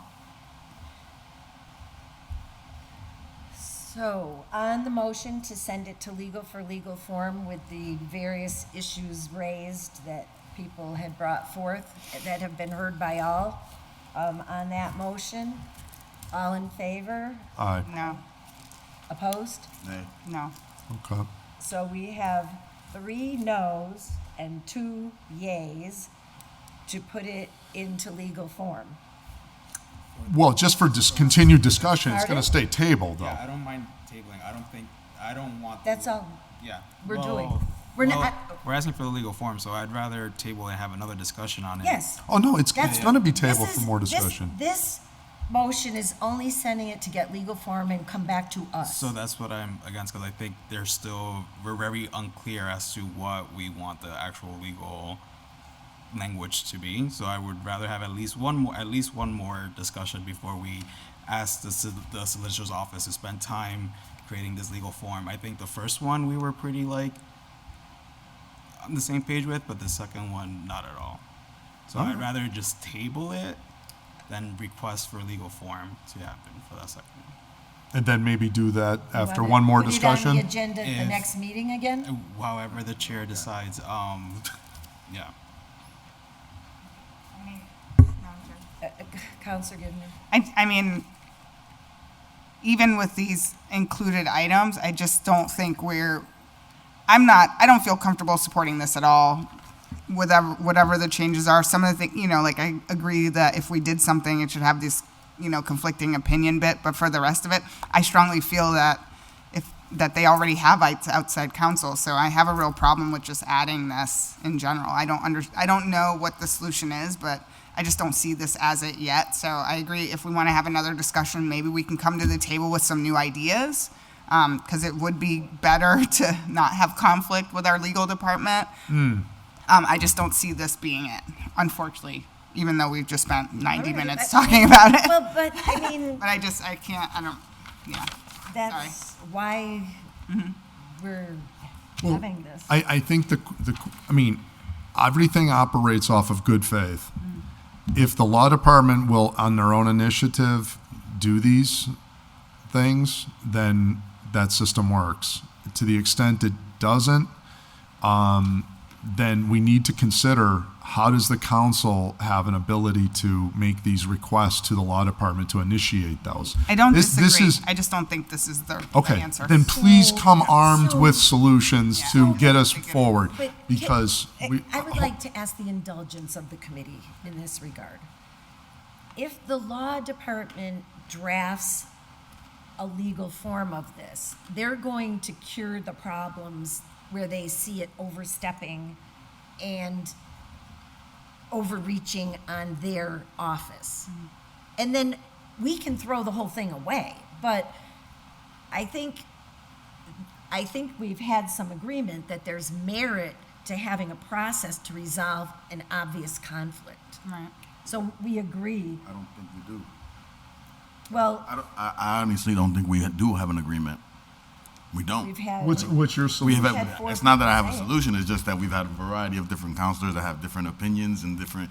Like, nobody's on the same page here. Only maybe a couple of you guys are, but Well, we have a at agreed. at the end of the day, you could say that we're in agreement because you're the chair and you run the meeting. But in reality, we're not in agreement, because if we were, we would have voted 5-0. Well, no, right? no, but I'm not saying that. What I'm That's exactly saying what- is that we had agreement that there was an issue, that there was a conflict on opinion that came out of the same department on the same question.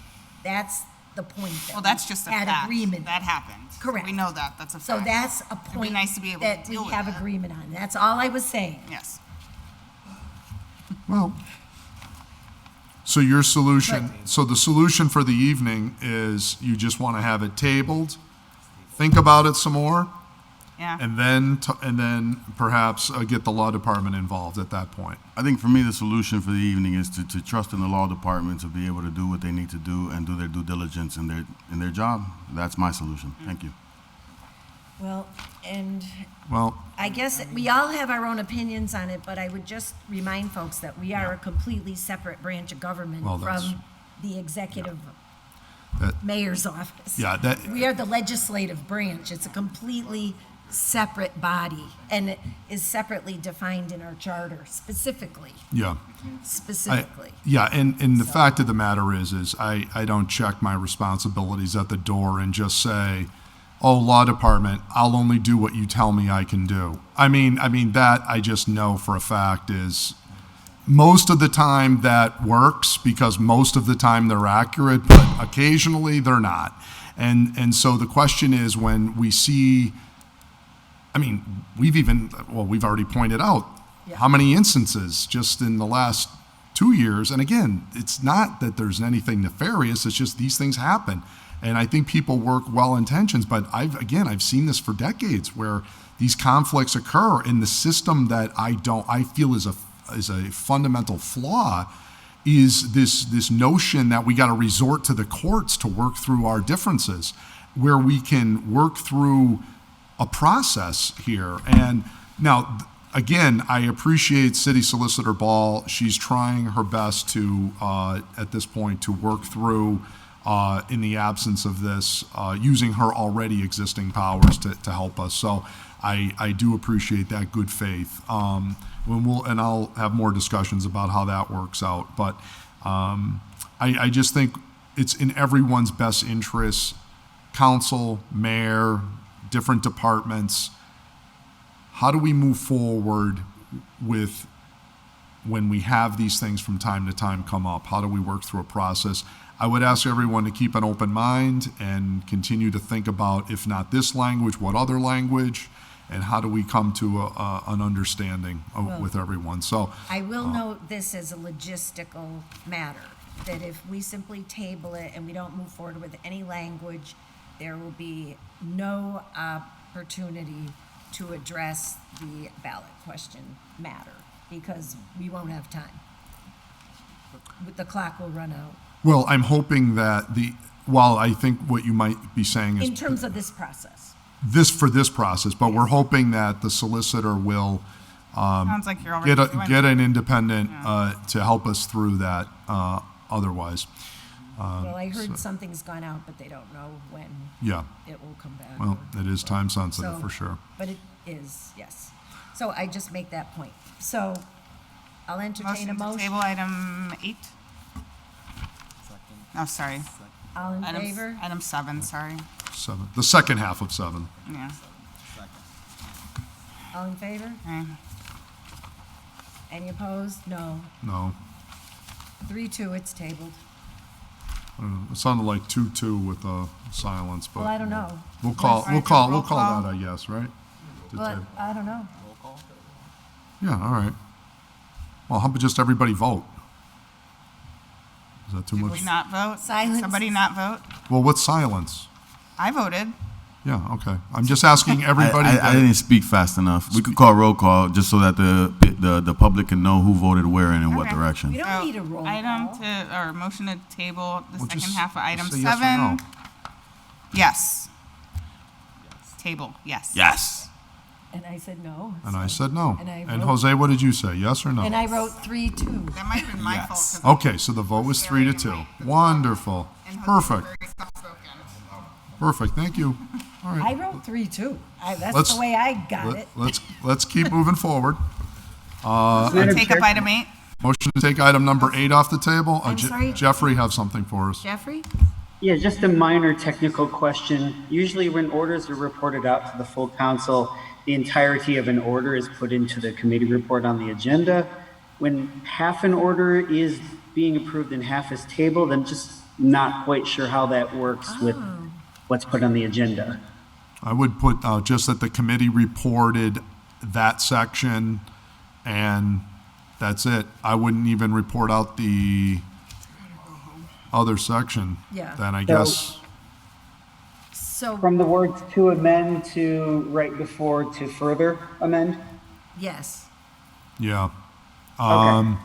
Let's see. Everything on the page, Jeff, that was, 2-156. all the stuff on 2156 was, but of course, you're going to get a legal form, so you'll be able to have that. And it's only going to have 2156 on it. Right. All right, sounds good. Yeah.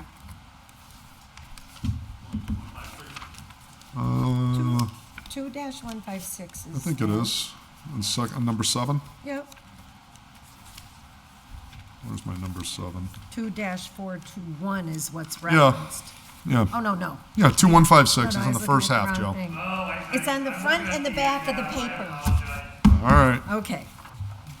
All right. So, number 8. Motion to take item number 8 off the table? All in favor? Aye. Ordered that ordinance 2-421 be amended to include all public hearings so that the public has an opportunity to truly participate in their government and to advance transparency. We have legal form on this. Yeah. That was sent to us, Counselor Jourdain. Right. For whatever reason, I don't think we captured it. And thank you, Kathy, for doing it. But it wasn't quite what we were looking for in terms of the request. The request was relative to all public hearings, and we're looking for the way the current ordinance is written. This speaks to the 5 o'clock, as you know, time and all municipal boards. But this, the way the new wording comes out, and just, it's really, to be really, really careful on the second page of the legal form, at the first sentence up at the top, it says, or public hearings. The problem with that is that what we're trying to say is all city officials that have public hearings have to be after 5 o'clock. So it's not just multi-member boards, but all city officials that have public hearings, that they would be after 5. So I don't know if, I wouldn't necessarily, like, this is good, but it has to have another at the end that says all city officials that have public hearings would have them at. So, for example, if the mayor had a public hearing, it would be after 5. If the superintendent of public works, it's conservation director, I mean, the conservation commission, they already would be covered by this. But from time to time, we've had some public hearings that have occurred that aren't from multi-member bodies, and those are occurring during the day, not after 5 o'clock with all the other ones. So the goal was to get those to be included too. So, for example, the best analogy I guess I could use would be, they recently had that historic, a public hearing relative to the removal of a historic commissioner. And that was held during the middle of the day. That wasn't held after 5 o'clock. So the question is, does the public really have an ability to come and participate in that? And that's what we're trying to capture, Kathy. So what you wrote is good. But we would need another sentence to capture the essence of the order. Oh, okay, here is my opinion about that, because I did what the order had indicated. But if we're talking about, and that's a good example you gave me, you're talking about this this type of meeting, we have to be very careful. I am really not in favor of doing this because we're using the word shall. And, you know, public hearings, particularly if we're talking about disciplinary ones, for example, is really a problem because under the open meeting law, these people have rights to not have a public hearing. They can have it in executive session. And if we try to capture the language that you're saying, we're taking away the rights because we're saying these hearings must be public and they have to be in the daytime. No, Kathy, I'm not saying that, though. I'm not saying it must be public. I'm saying that if it is public, it has to be after 5 o'clock. So you're not referring to disciplinary hearings? No. We never. I'm only saying if there is a public hearing, that it's held when the public can actually attend. And having things at 10 o'clock in the morning is not available to a vast majority of the public. And so that's all I'm suggesting is if they're non-public hearing, not even part of this. And that's an interesting point because the mayor, for example, you're a body, and commissions are bodies and boards are bodies. They're subject to open meeting law. The mayor's not. He's not a public body. Offices aren't public bodies. So there really are commissions, councils, boards, things like that. And if you want to just indicate that if a hearing is public, okay, which exempts out disciplinary action, and that's good, because that's a concern I have, then, we're going to have to be a little more specific to make that clear as to what you wanted, because when I first read the order, I just thought that you wanted to, to apply to public hearings. So I just added the language in there. No problem. See what I'm saying? So if you're looking to maybe indicate that maybe put the word in non-public or somehow put the language in there. So, and I'll try it. I'll give it a shot to try it and get what you want. I just want to be really clear that we have to be careful. So I will work on it, put some language in there to capture or make distinctions about, public hearings and not public hearings. That might help clarify. So I can work on that. Right. So just as a clarifying point, I was wondering if we just added including but not limited to the list of the boards so that it's clear we're talking about public meetings and we're not listing who it is, we're just saying them but not limited to them. But that's just a thought. Councilor GIVNER. Thank you, Madam Chair. Are there several public meetings that go on during the day? I'm just asking because I just didn't realize they were happening.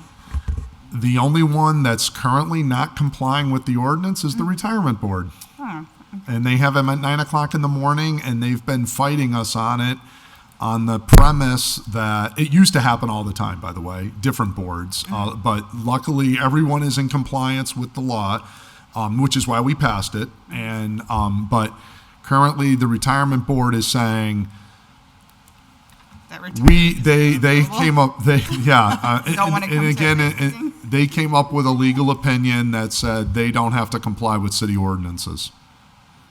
That's what they said. Yeah, so, but I'm saying there, and I can get you a copy of that legal opinion and by the way, that legal opinion did not come from our law department. That came from outside counsel to the retirement board, in fairness to the Holyoke Law Department. The Holyoke Law Department agrees with us, but historically, I don't know if that's still the case, but I believe historically it was true. And, but they got their own attorney to come out to say, you don't need to follow Holyoke ordinances. Counselor Maldonado. Yes. Thank you, Madam Chair. I'm looking at the second sentence of the second page, and it may cover what I'm asking, because I'm also, not everyone works a 9 to 5, 8 to 4. There are people that have retail hours, there are people that work their shifts, and sometimes, just Councilor JOURDAIN just said that doesn't happen very often, but there may be a time that there needs to be a meeting at 2 p.m. because that's the only time that the board is available for some reason. Right. So I'm wondering if we add something like, if there's multiple, at least one of the public meetings needs to be after 5 p.m. or I don't know, something along those lines. The exception may cover that, but. Yeah, that's why we did that. And then the other part, I believe in that original conversation we talked about, like, if members of the public are not able to make any of the public meetings, how do we give them a way to still be able to get their voice heard? Right, whether right, through right. email. Video. Remember we were going to ask if they could do video, Jose? Well, but even so, email, no. Or minutes, or what? Email or anything. How is it that, so if I hear, so today there's a public hearing on red growers, but I work tonight as I'm working right now, from 6 to 9. I can't make it to the public hearing, but I still want to give my opinion on that as a resident of the city. How am I able to do that? Right. So I would love to see that, because in somewhere in these public hearings and how people, how members of the public can get their voices heard, just beyond coming to the actual meetings, beyond being on Zoom, because all schedules are different. So just giving them that, that access to getting their voices heard. And I thought that was a conversation, that was part of the conversation we had. I just don't see it anywhere in the legal form. Yeah, or the email. Yeah. So I just wanted to make that point to Attorney Degnan, if that's possible to add that somehow. So the note that I had written at the time was that an email to the chair may be accepted in the public hearing if attendance is not possible. That's how I had written the note on my. Yeah. That whoever's chairing the meeting, Councilor Rivera? would accept that. And my question is around the Zoom accessibility. I don't see that in the language at all. Just not saying that the commissioners, would zoom in or whatnot, but at the end of the day, does Parks and Recs Commission or DPW Commission, are their meetings recorded? Is it posted like our meetings are? Can people go back to look back at the meetings? It's funny you should say that. So like a lot of those things should be incorporated into that, because it is a public meeting. It should be recorded, so that way later on in the future we are able to, us as counselors can go look at it, the constituents can go look at it. It should be on the same status that we're at with regards to that. And then the point that Councilor Maldonado made with regards to sending in the email, I agree with that, but I just think that then we would have to change our rules on the larger council, right, a full council, because I don't think we accept. It's not being allowed. Right. So if we're going to ask other committees to do that, then we kind of got to follow suit. That's the only other piece to me. I don't disagree. It's just that we would have to practice what we're preaching in that situation. Well, if we're having a public hearing. Yeah. In the city council, which happens very rarely. Right. Right? That is right. Yeah. We don't really hold public hearings in city council as a rule. Right. Thank you. But thank you. But city council is a public meeting. Well, right, but that doesn't mean everybody can write in an email and the president has to read them all night. Councilor GIVNER? Yes. I just wanted to add that regarding the hybrid meetings, it's my understanding that we have funding for that currently, and that could eventually run out. So as I would like to see us permanently add hybrid meetings, and it would be nice to have them for all public meetings in the city. As of now, they're not a requirement for other committees and councils. I happen to know that, like, I'm on the Holyoke Local Cultural Council, and it's not required for us to record the meetings. We currently don't have the ability to do it because the internet is so bad where we have our meetings. So we'll do like a hybrid, but it's not recorded, it's not posted, it's not part of like the existing kind of infrastructure that all the city meetings have. So I just wanted to put it out there that it could become a funding thing, and it should become a thing that we do anyway, but it's not something that's like written in stone anywhere yet. That's an important point. So then if I can summarize, it looks like we're asking legal to add in some language to broaden the public hearings beyond the current language, and to add in the ability to communicate by email to the chair if it's a public in hearing. the public hearing meeting, if attendance is not possible. Yep. So if I may, I'm sorry to interrupt you, Counselor. No, that's okay. I just, a question and a thing that I have to say. Open meeting law, there have been some decisions that have come out on the issue of emails being submitted from people that aren't attending.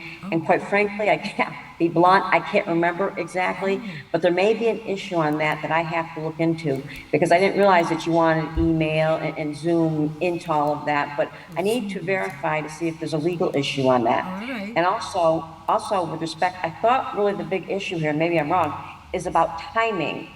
In other words, we just don't want to have these public hearings at 9 in the morning. During the daytime. Right. And I understand Jose's, Council Maldonado Velez's concern that some people can't attend. So I guess I'm not sure. This is still more about timing, isn't it, than Yes. format? Yes, yes, and there is the exemption language if somebody can't do it after 5 for the reasons you might say. Yeah, I was just saying, like, it's, I mean, when I was thinking about it, it's like possibly having like at least one of the public hearings have to happen after 5, just to give it so that it has, at least one of them has to happen after 5.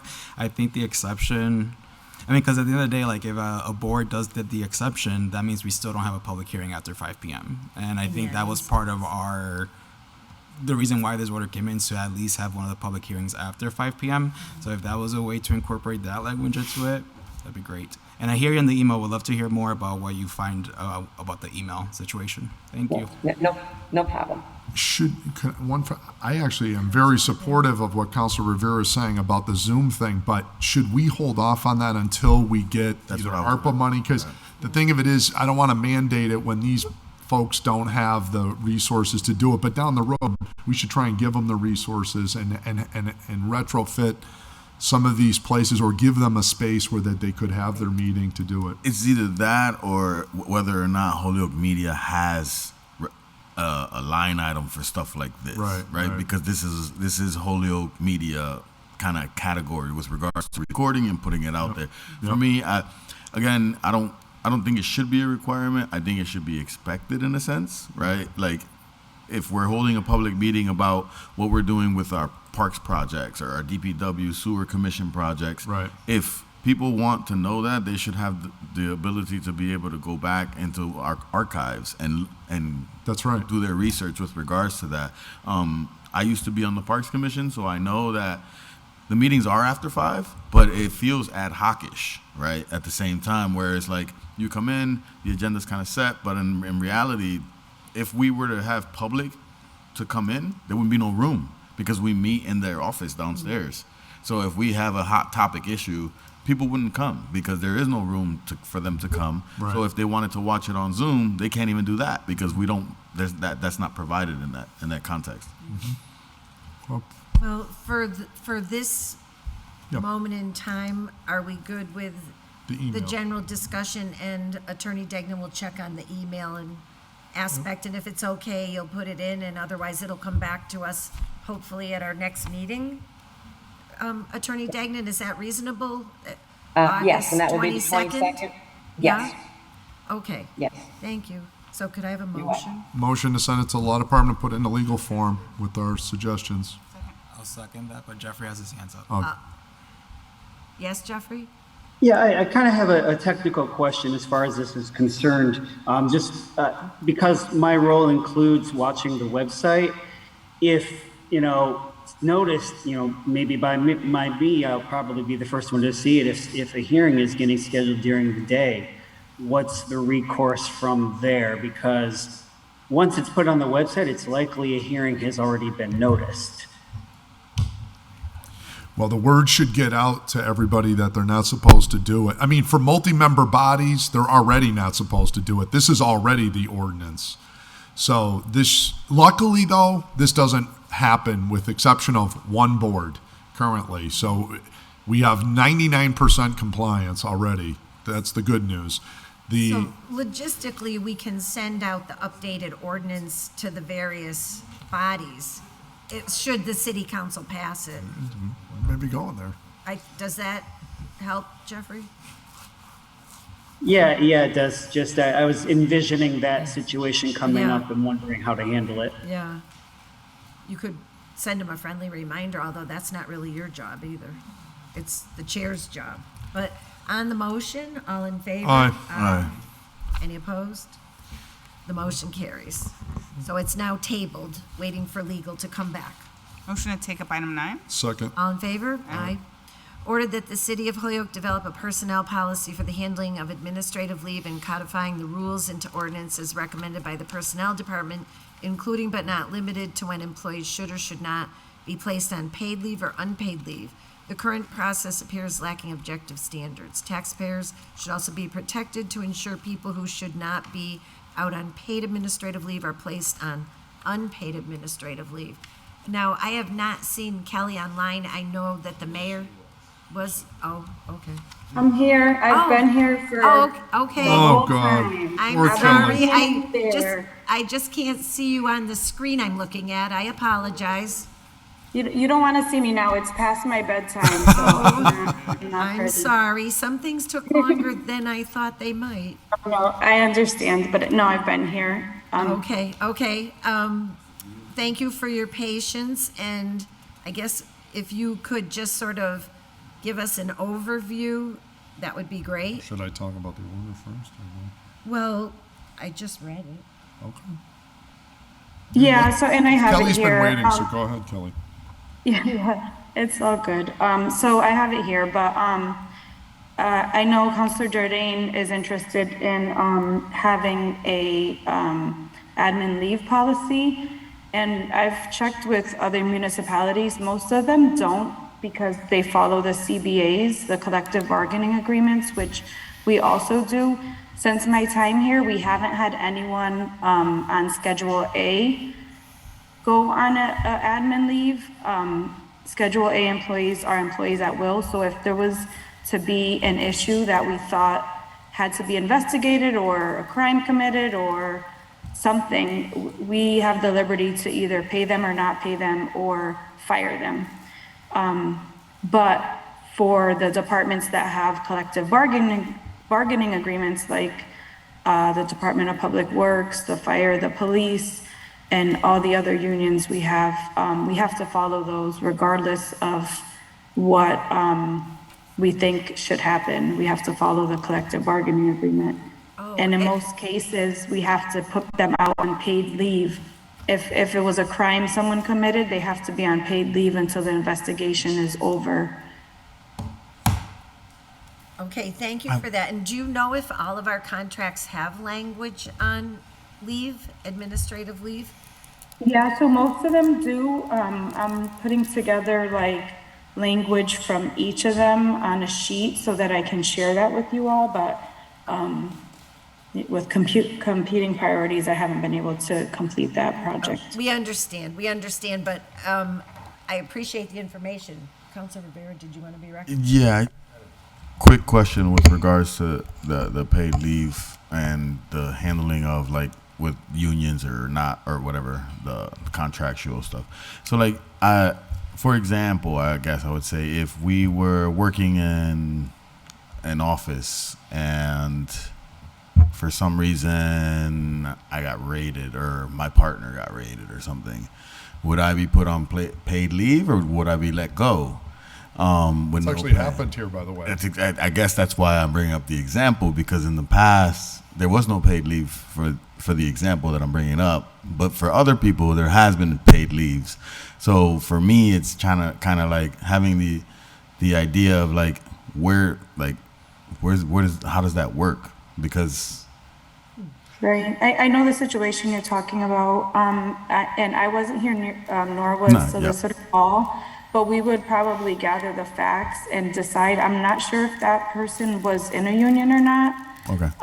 The union is what makes a difference. Okay.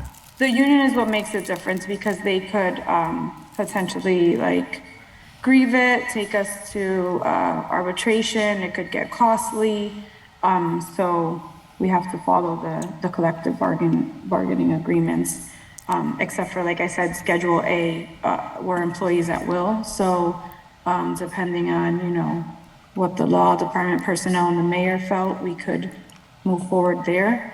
But in terms of all the other unions, we would have to follow their collective bargaining agreement, which most say paid leave until, charged or investigation is concluded, language like that. And then real quick for a follow-up question, not a question, but like I guess a statement. So do we know how many people are not protected by the union, just to have like a grasp of understanding? Yeah, all of Schedule A. So there's about, I'm trying to think of the vacation thing we did. 30 to 50 people, I believe, that fall under Schedule A. All right, thank you. You're welcome. Councilor Jourdain? Yeah. So first of all, thank you, Kelly, for sticking it out. We really appreciate what you do, and you've been really right on top of a bunch of things for us. I think that your suggestion about gathering all the language in all of the different departments is helpful for us to wrap our minds around one concept in particular, which is the level of similarity and or dissimilarity that we have in all of these different policies, and having that in one place, I think is going to be exceptionally helpful, because one of the things that I'm concerned about is the lack of uniformity in all of this. And the fact that, well, if I work over here, I have this rule. If I work over here, I have this other rule. And I think the best practice would be for leadership to kind of look at all of these to see how we can be doing things in one uniform way, and in one uniform way for a reason. Because we have certain principles that we're trying to uphold, and also look out for taxpayers here too, and protect these departments. I think it also has to go to, really understanding what the process is on some of this. Like, for example, while you're under investigation, you're on paid leave, but if you're charged, but then you hear there's people that are even charged and they're still getting paid. So at what point does it stop?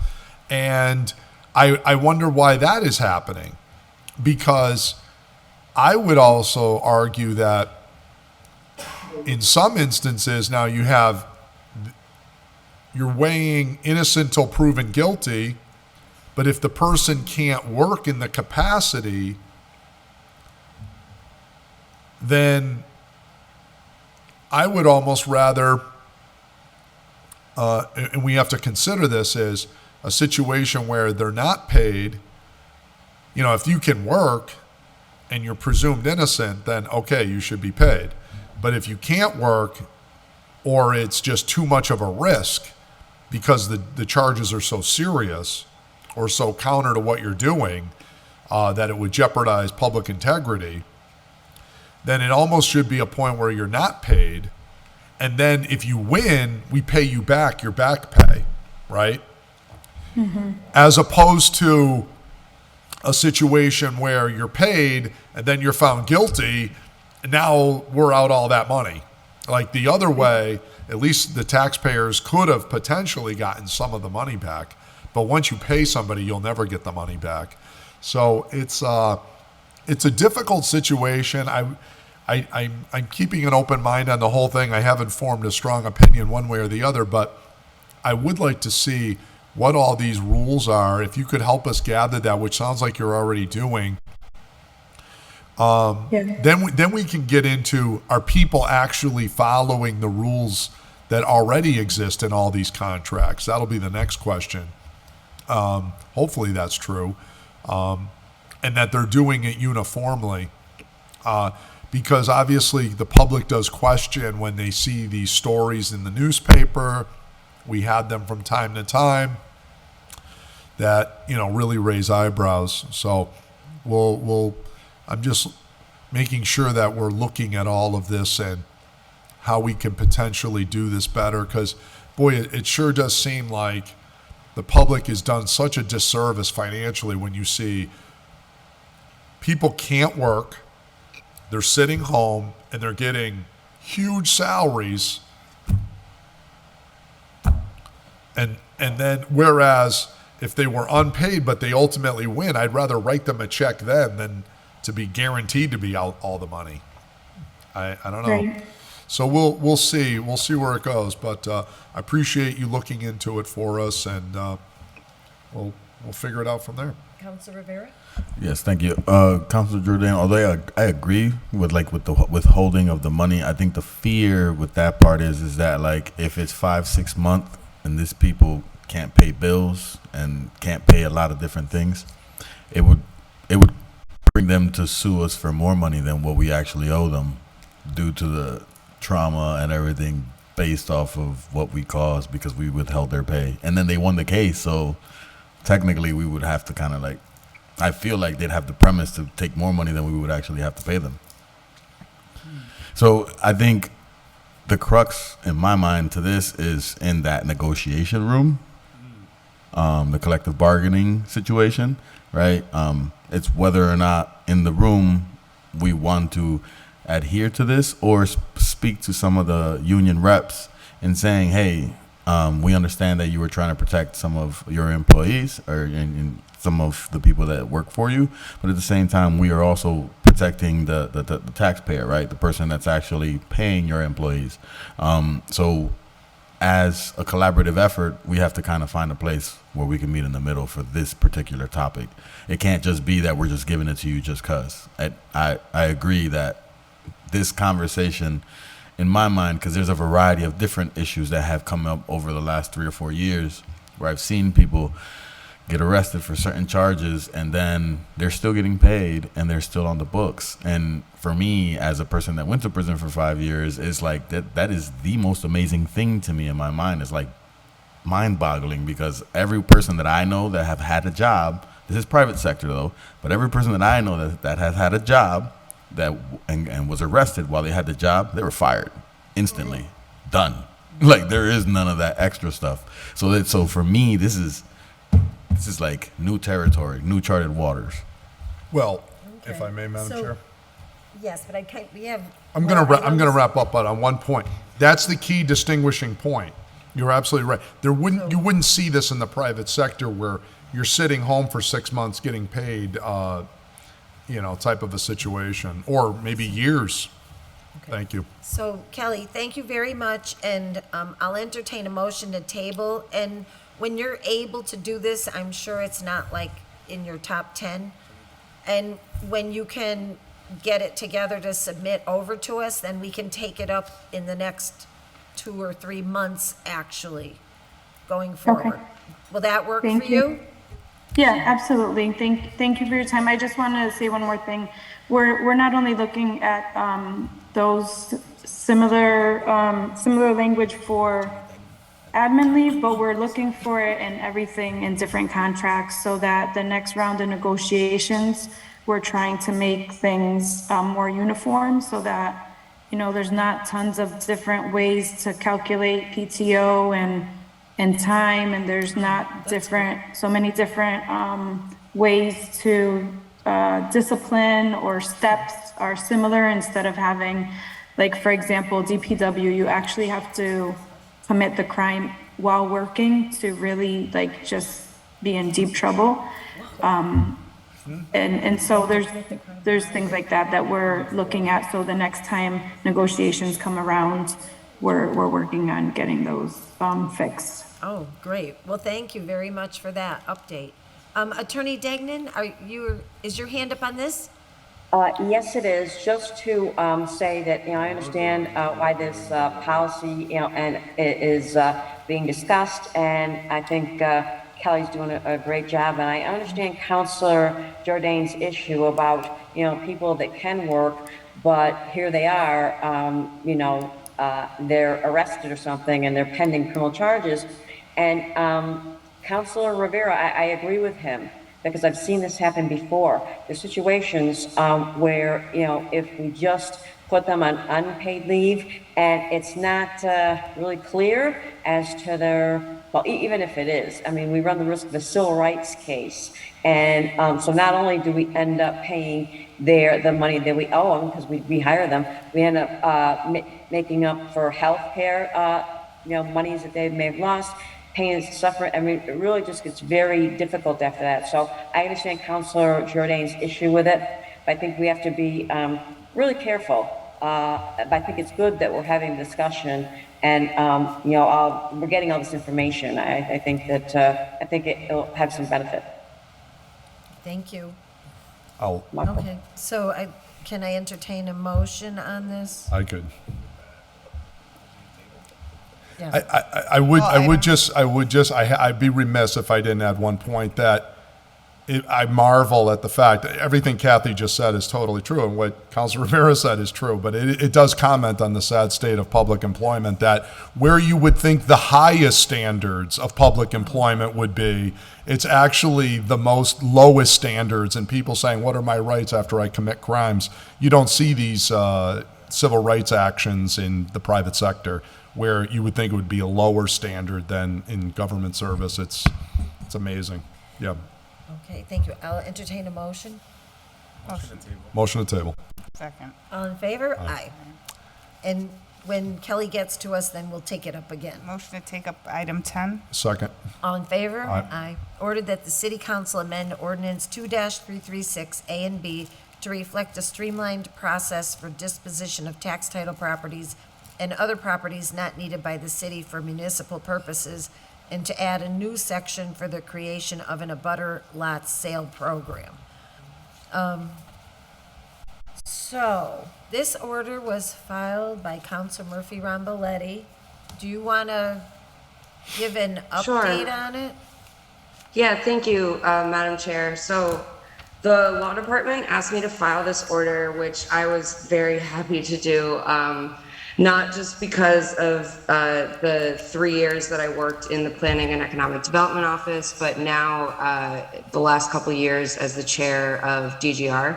I really feel like we need a more efficient way to dispose of city property and get those properties back on the tax rolls. So just a couple of points, because I definitely want to give others, including the law department, a chance to chime in. But in particular, tax title foreclosures, in my opinion, should not be held as long as we do currently. We should have like a whole menu of options for which we can dispose of property, but also maintaining the transparency that goes along with that. And I do believe that we can do both of these things, maintaining transparency and giving a variety of options, while also expediting the process. So, like, for example, we do have a redevelopment authority. If there is a property that's listed in the urban renewal plan, I believe that we should allow the redevelopment authority the opportunity to sell these properties in a more expedited way. And one of the things that Attorney Mantelowski said tonight was the word shall, right? So like in section A, it mentions, that property acquired by the city through foreclosure of tax titles shall be disposed of through a public auction. That is not the same thing as a request for proposals, for example. Those are the kind of things where I just feel like we should have more options available at our disposal. Because, you know, I do follow what other neighboring communities have done, what they do now. A lot of them have a way to get vacant lots back into the hands of abutters. So this kind of talks to the abutters part separately.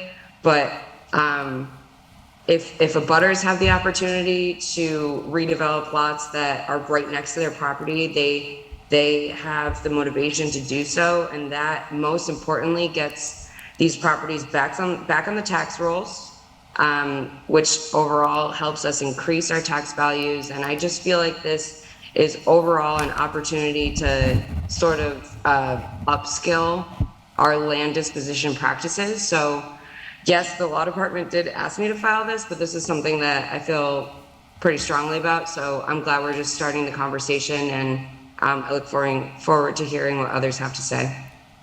Thank you. I have just a couple more questions for you. So would this shorten timelines on the disposal of properties from what we're doing in DGR now? I think it could. I don't think it's necessarily something that would across the board shorten everything. But I think right now what I've seen is just that we sort of get bottlenecked into having everything go through DGR.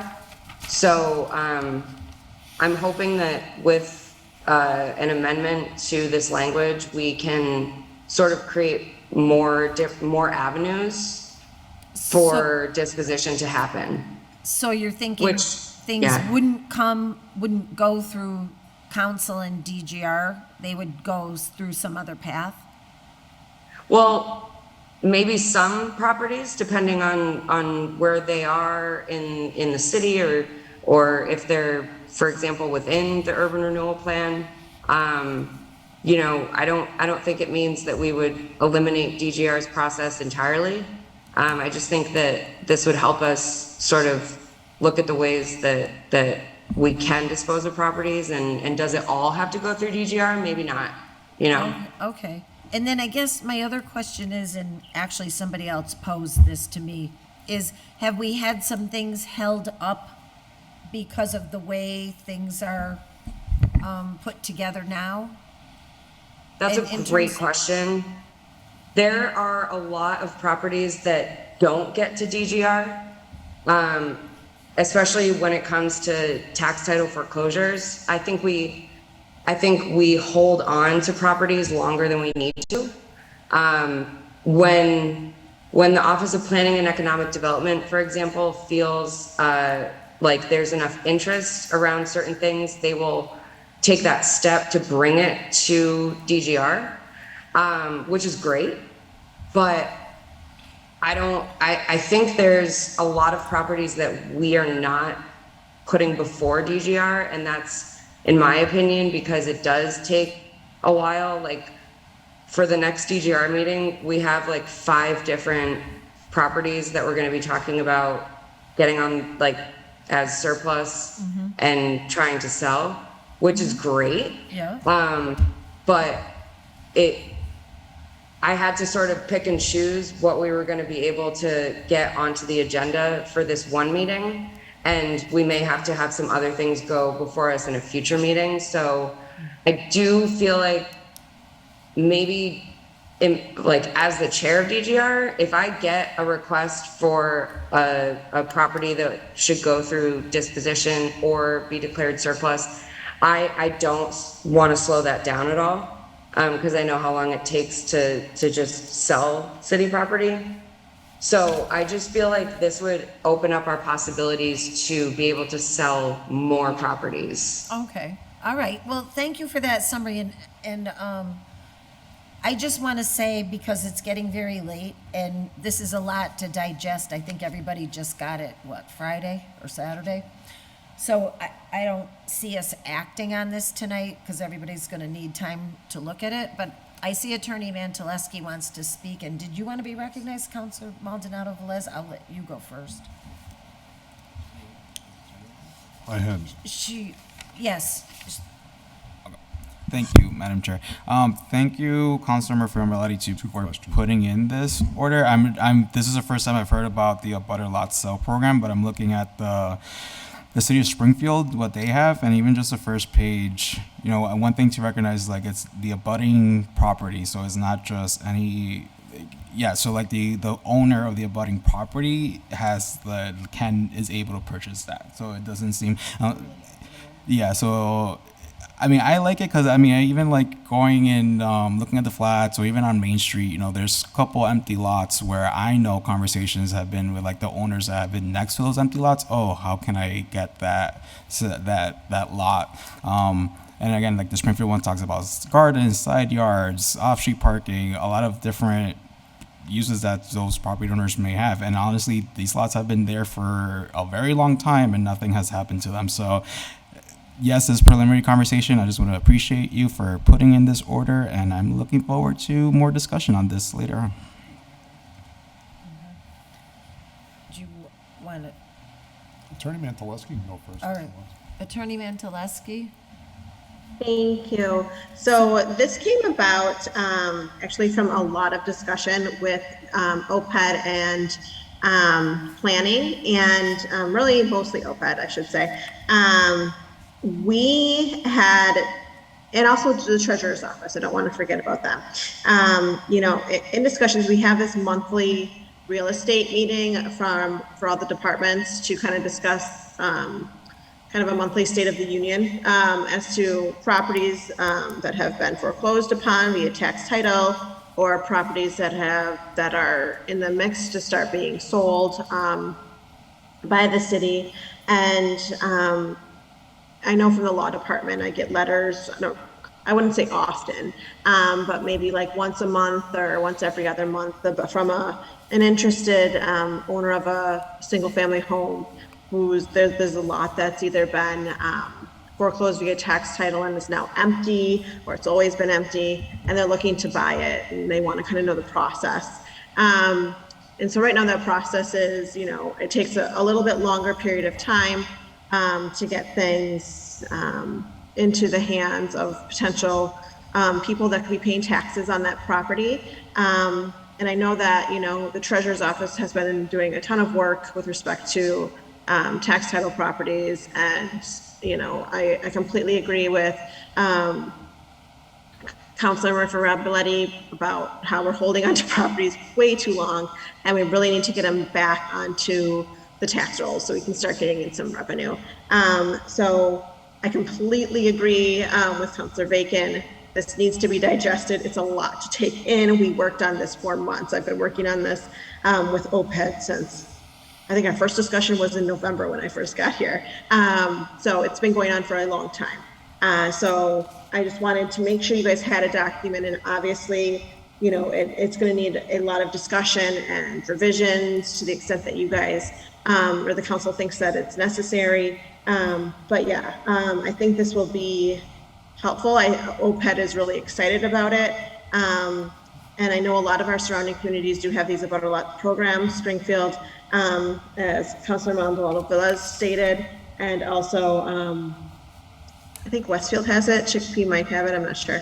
But there are surrounding communities that have these, and they are working well for them. So I look forward to the discussion that the committee will have regarding this, and I'm here for any questions.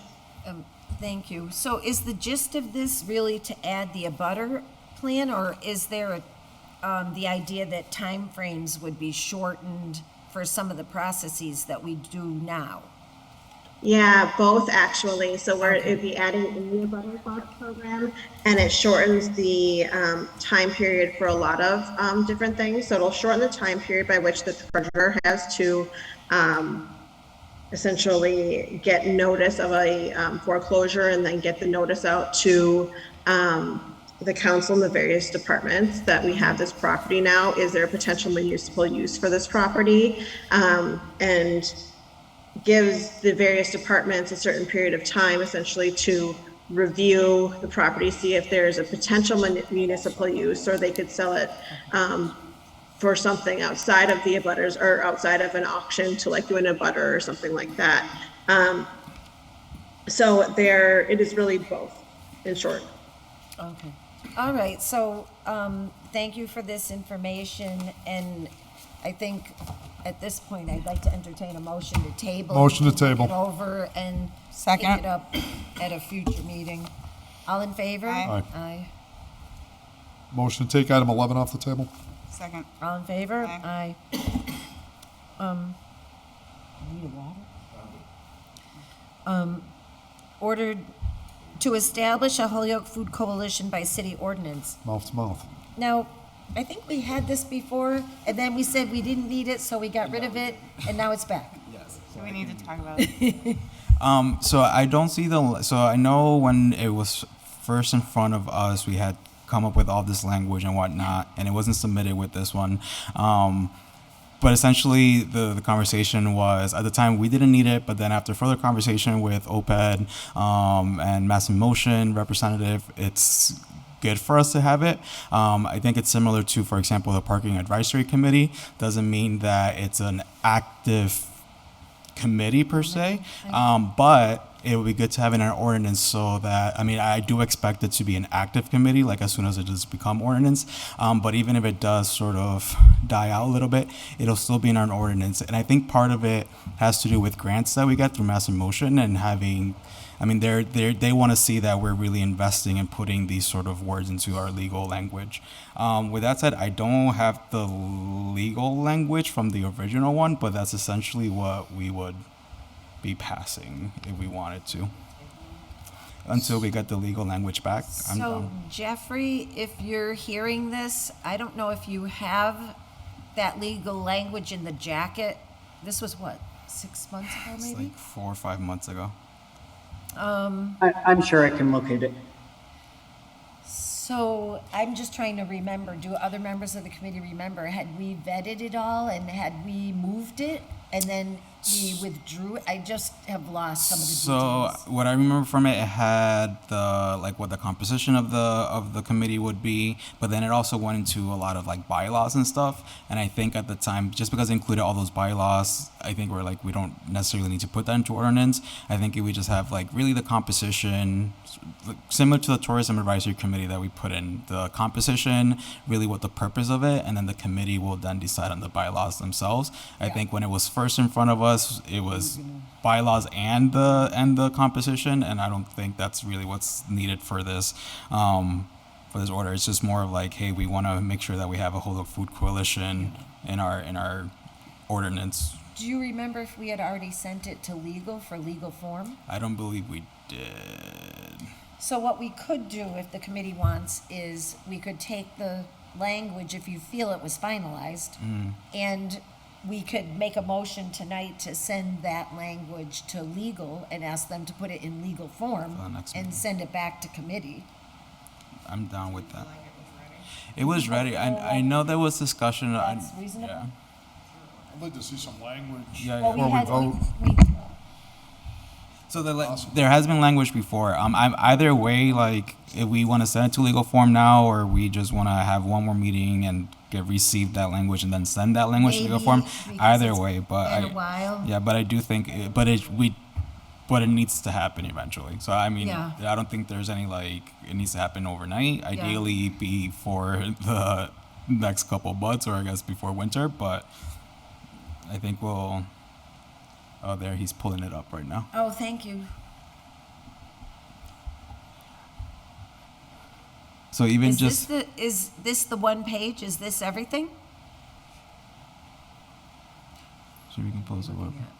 Okay. So yeah, there was this, and then there was a larger one that was, With the bylaws. as Councilor Maldonado said, there was a larger one that had bylaws, and it was much more extensive. Mm-hmm. Right, right. So I think I can pull that one up as well if you like. No, No. thanks. Thank you, but no thanks. So I think for this order is trying to get this what Jeffrey is showing us now into ordinance essentially, bylaws legal form. into legal form, yeah, to then be voted into an ordinance. All right, so, Jeffrey, if you can send this over to legal, because this is what we developed. Do we have a date on here? when we did this?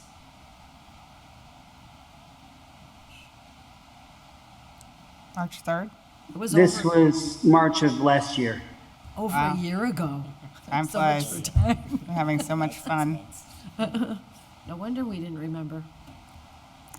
So are we motioning to put this into legal form and table it for discussion of that legal form? Yeah. I'll second that. All in favor? Aye. Motion Okay. to take up item 12. Getting there. So 4-0, that's going to legal, and we will table it here till we get legal back. All right. All in favor of Aye. 12? Aye. Ordered in accordance with the city charter, create ordinance language that confirms when a resident is elected as a ward councilor and subsequently moves to another ward during the term, the ward city council seat is vacated. So we had earlier general discussion on this, and in our charter, it says if a person leaves the city, they vacate their city council seat, speaking generally. But we do have people specifically elected in wards that must live in the ward to be elected. And so this has come to us as sort of a natural extension.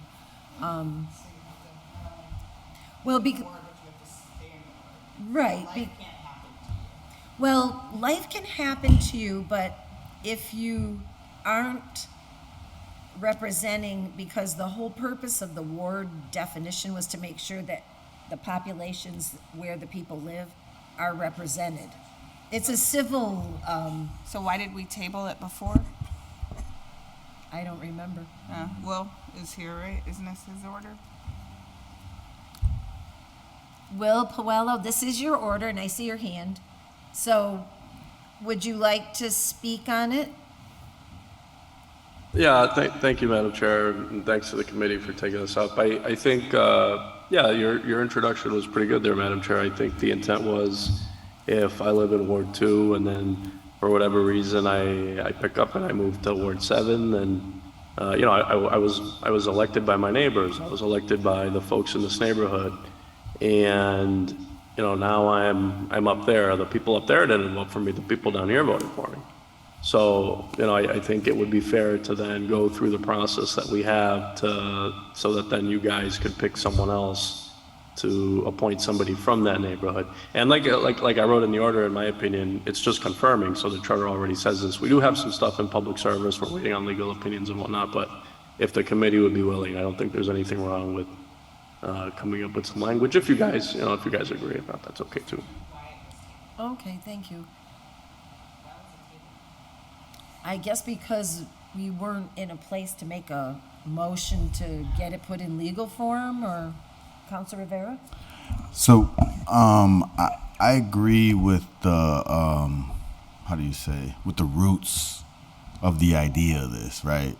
With the genuine, if the people voted you in, you're supposed to be representing the people. But I think that, as Councilor GIVNER mentioned, life kind of happens sometimes, right? If someone picked up their stuff and moved to another section of the city because they felt like it, I would be in agreement with Councilor PUELLO. But if they picked up and moved because their rent all of a sudden got way too high for them to afford, it's a different concept. If they had a fire, it's a different concept. If them and their partner possibly had a falling out, it's a different concept. It's not like we have housing stock within the wards at the helm. So it makes things a little difficult and a little bit more complicated for some of the people. And to me, and I have to say that I feel like it really impacts more the constituents that really can't, that are on a limited income, more or less. Because for them, more or less, if rents raise to a specific value where they can no longer afford it, now they no longer have the opportunity to be a representative force in their community because they have to move away because they don't make enough money.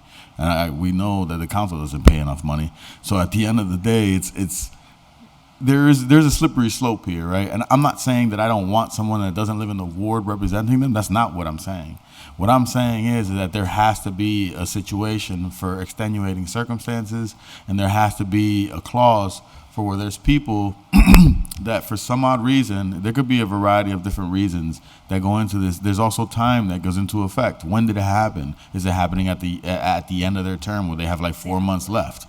Like a lot of this, it becomes a cost on the taxpayer that is kind of unnecessary sometimes, right? It's not always the case. If they just got in and then 2 months into the thing, they end up moving somewhere else for some reason that has nothing to do with an extenuating circumstance, then I am in agreement. They should step down. But if it's because there are some underlying reasons and some factors, I think the conversation should be had is like, hey, maybe us as a council, we have a conversation with the person and we ask that if it's possible, and then they give us a breakdown as to what the situation is. And from there, we do have the right as a council to see, no, not after the fact, but but when we vote people in, we do have the right as a council to see who we vote in to sit next to us, right? But I guess that's where I stand on it. Not that I'm against it or that I'm for it, but there's sometimes not everything is black and white. And as much as I would like for things to be black and white, there are gray areas. And for the democratic process, I feel like some of the gray areas have to be recognized too, because it's still in the process. Right, and I just do want to clarify that the term vacated is different than the meaning of moved, okay?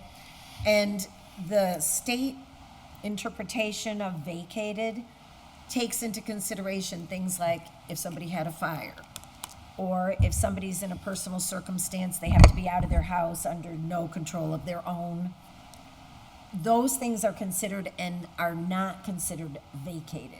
In those examples that you're talking about, where somebody's in a situation. Yeah. So I guess don't consider that. No, and thanks for that clarification. But I think this is a public forum, and if I have some very extenuating circumstances that are private, sometimes not all of them have to go out there to that extent, because.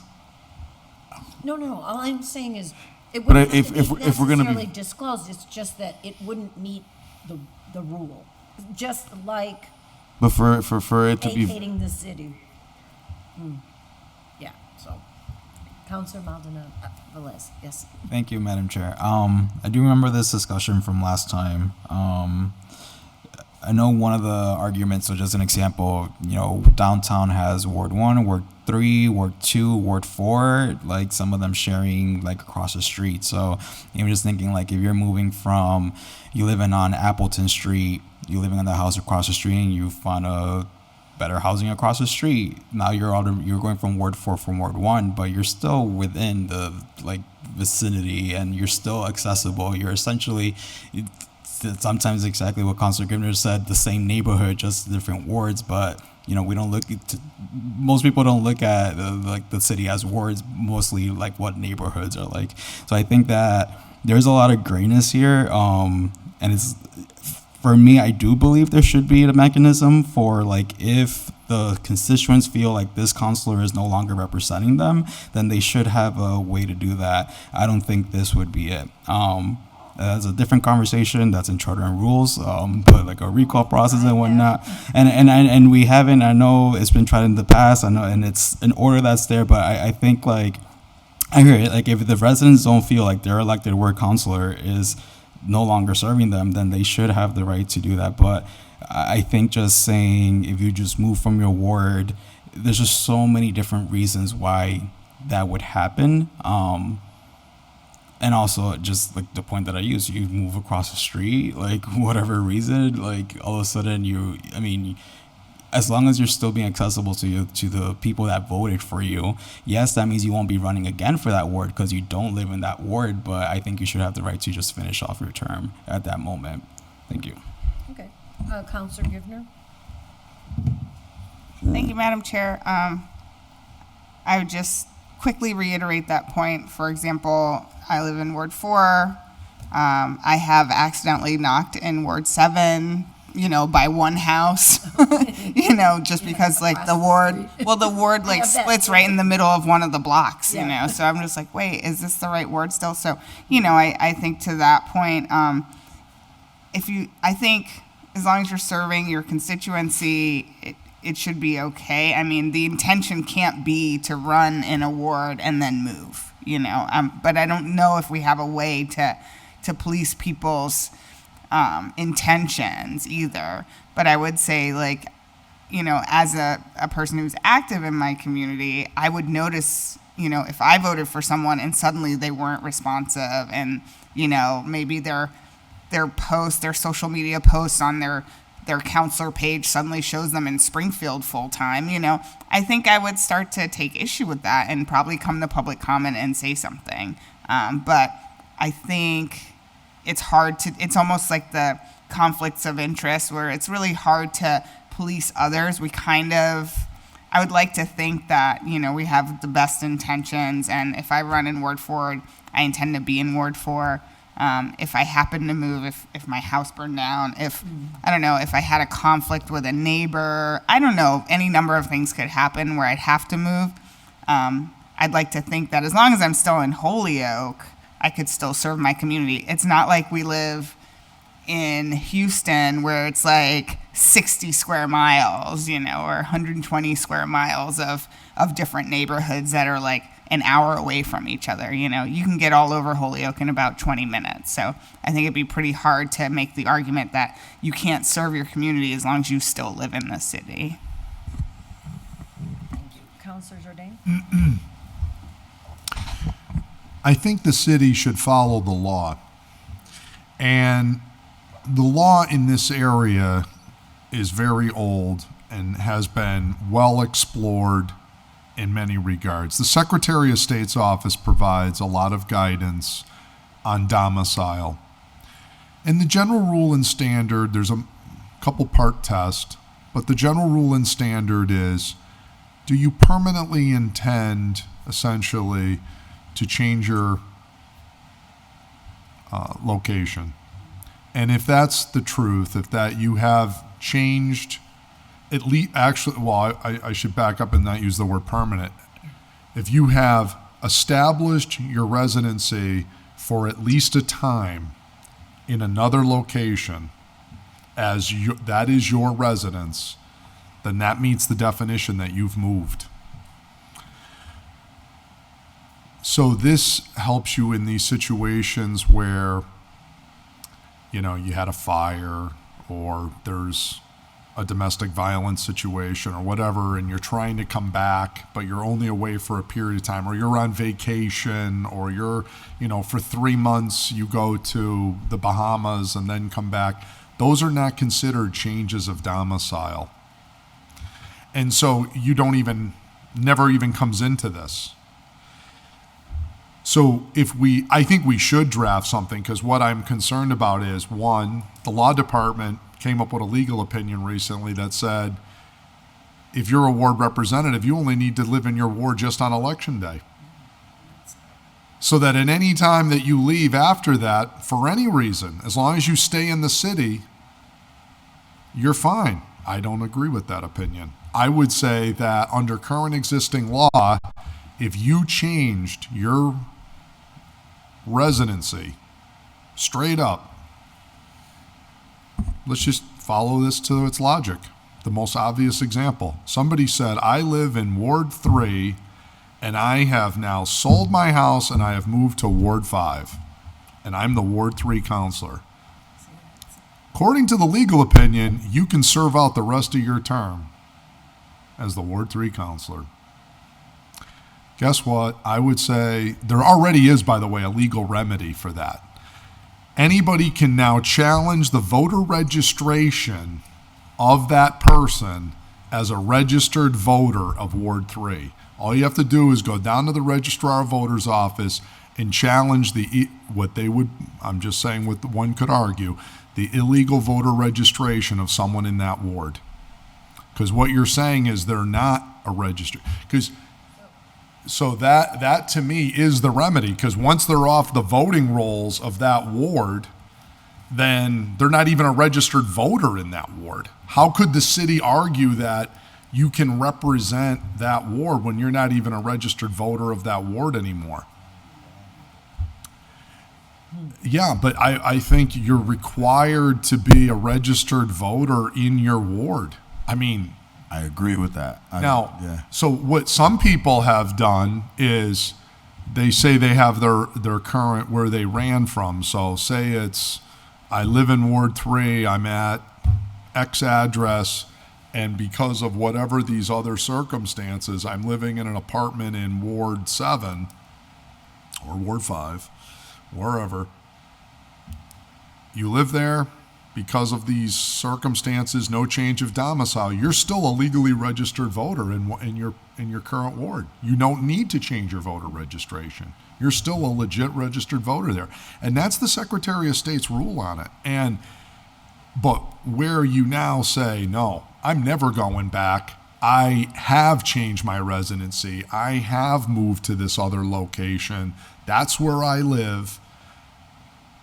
In that case, then yes, you should have vacated your seat in that point, because you're not even legally a registered voter in that ward anymore. You're a registered voter in that ward. At that point, you should be vacant. What I don't like about the legal opinion of the law department is they don't address any of that nuance. And they don't address the secretary, and I think they should revisit the opinion because they should take into consideration what the Secretary of State's rules are on domicile, and you should be a registered voter in your ward. And under all the different, what if scenarios, you maintain your voter registration. It's when you lose that. And the only reason you lose that is because you've made a decision not to live there anymore. What if So we put that language in? that to me is already current law. But I'll stop there. Counselor GIVNER, and I see Counselor Murphy-Ramboletti. I'll recognize you after Counselor GIVNER. If the mechanism already exists, why do we need to Because write the it law, in? right, because If the law now, exists. I agree. I think the mechanism is already, but what is creating some confusion, again, with all due respect to the law department, is this legal opinion that came out and said, you only have to live there on election day. They've now created, in my opinion, a rule other than the Secretary of State rule, which is that you have to be a registered voter of your ward. During the election. Huh? During the election.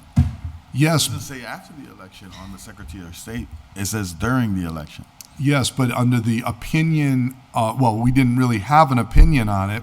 I think the spirit of it has always been that if you changed your domicile, you were out. I agree. And if you didn't change your domicile, you stay in. The problem now is the law department opinion is seeming to suggest that even if you do act affirmatively change, I don't live there anymore. Okay? And I'm not going back. I'm never going back. But as long as I stay in the city, I'm good for the remainder of my term. And I think that's going too far. I think the healthy balance between the two is if you don't change your domicile and you stay a legit registered voter, you continue in that ward. But if you actually change your domicile for a permanent decision that you make, then you should vacate. That's my basic position on it. Counselor Murphy-Ramboletti. Thank you, Madam Chair. A few things that I just wanted to chime in on. I will try to be brief because I'm exhausted, you're exhausted. I just think, while I understand some of the points that folks are making, I think what's important is that residents are able to access and communicate with their representatives, right? So yes, I understand if the fact that someone has moved means they are no longer living in the ward. I get that. That's not convenient. But I will also say that as someone who is trying to buy a house, And I hear from my colleagues on the council how important it is to be a taxpayer who owns property. Thankfully, I am elected at large. So I am open to moving anywhere in the city. I will tell you though that the housing market is wild and there is nothing on the market. So would you rather that I own a house, or would you rather that I have to move into a different ward before my time is up in that ward? I don't think that if I had to move, I should be allowed to run for office again. I do think that, you know, you should live in the ward. When you're running for an elected office, you should be living in the ward that you have signed up to represent when you're running for that position. Absolutely. If circumstances change, and I will say, I am someone who has had to move unexpectedly for a variety of reasons that is not the business of the public to know or understand. And I should be allowed to do that. And so I think these kinds of orders are you know, just divisive. And I think we should all, like, we shouldn't be naive about why this order was filed. And I just think that it's super political. The discourse is unfortunate. I'm glad we're having conversations, but the intentions behind this, it's just sad the way this is rolling out. So the other thing that no one's really mentioned, what happens when that person's vacated? They're out. So now does that ward no longer have a representative? No one's talked about what happens when that person is vacated. Are we gonna do a special election? Because I've gotten pushback on special elections. I've been told that special elections are expensive and that it's not realistic to have happen within 2 years. So what happens if the seat is considered vacant? What's the plan? Because I would rather have someone who maybe doesn't necessarily live in my ward anymore, but they're super responsive to my requests and my needs. And we know why this was filed, right? And I've never heard anyone say that city councilor is not responsive. So I'd rather have someone who's responsive to my needs than have a vacant seat where no one's representing me, which is what has happened in the past when other councilors were not accessible to their constituents. So those are all my thoughts. I would love to hear what folks think about how we fill a vacant seat if someone is no longer in that seat. So thank you so much, all of you. I am not envious of your position tonight, so I appreciate that we're all hanging in there until 11 and beyond. Thank you. Nice. Councilor Jourdain.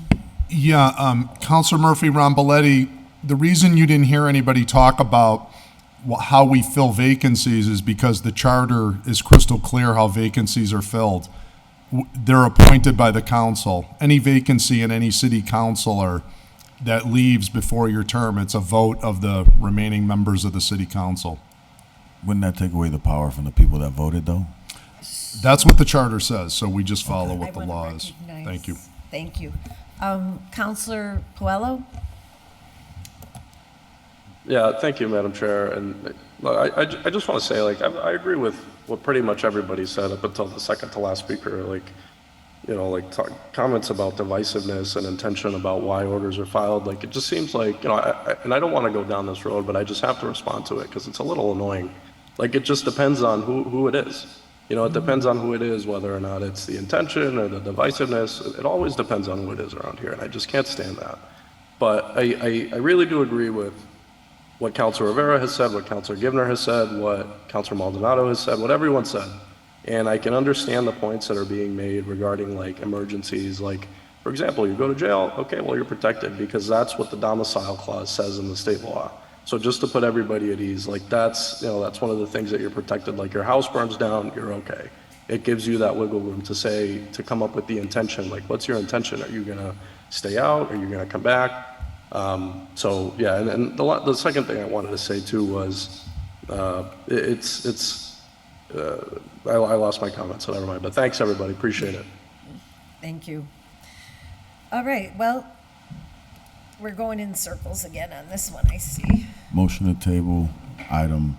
Well, What are we going to table and talk about it like every meeting? I mean, Should we have something drawn into legal form that considers a review of the Secretary of State's domicile law because the Secretary of State actually has a whole set of guidelines on all of this topic, and I think maybe we incorporate that and have it come back to us and then review it from there, and at least we're making progress one way or the other. So to further the discussion. I would hope the committee would at least let us send it to legal to have them come back to us about the state law relative to moving and when a seat is vacated. So I would still table until the legal department can give us that information with regards to that. Of course. Right. So, and again, when they look at these laws, it's looking about after you've been elected and after you've been in your seat, not during the process.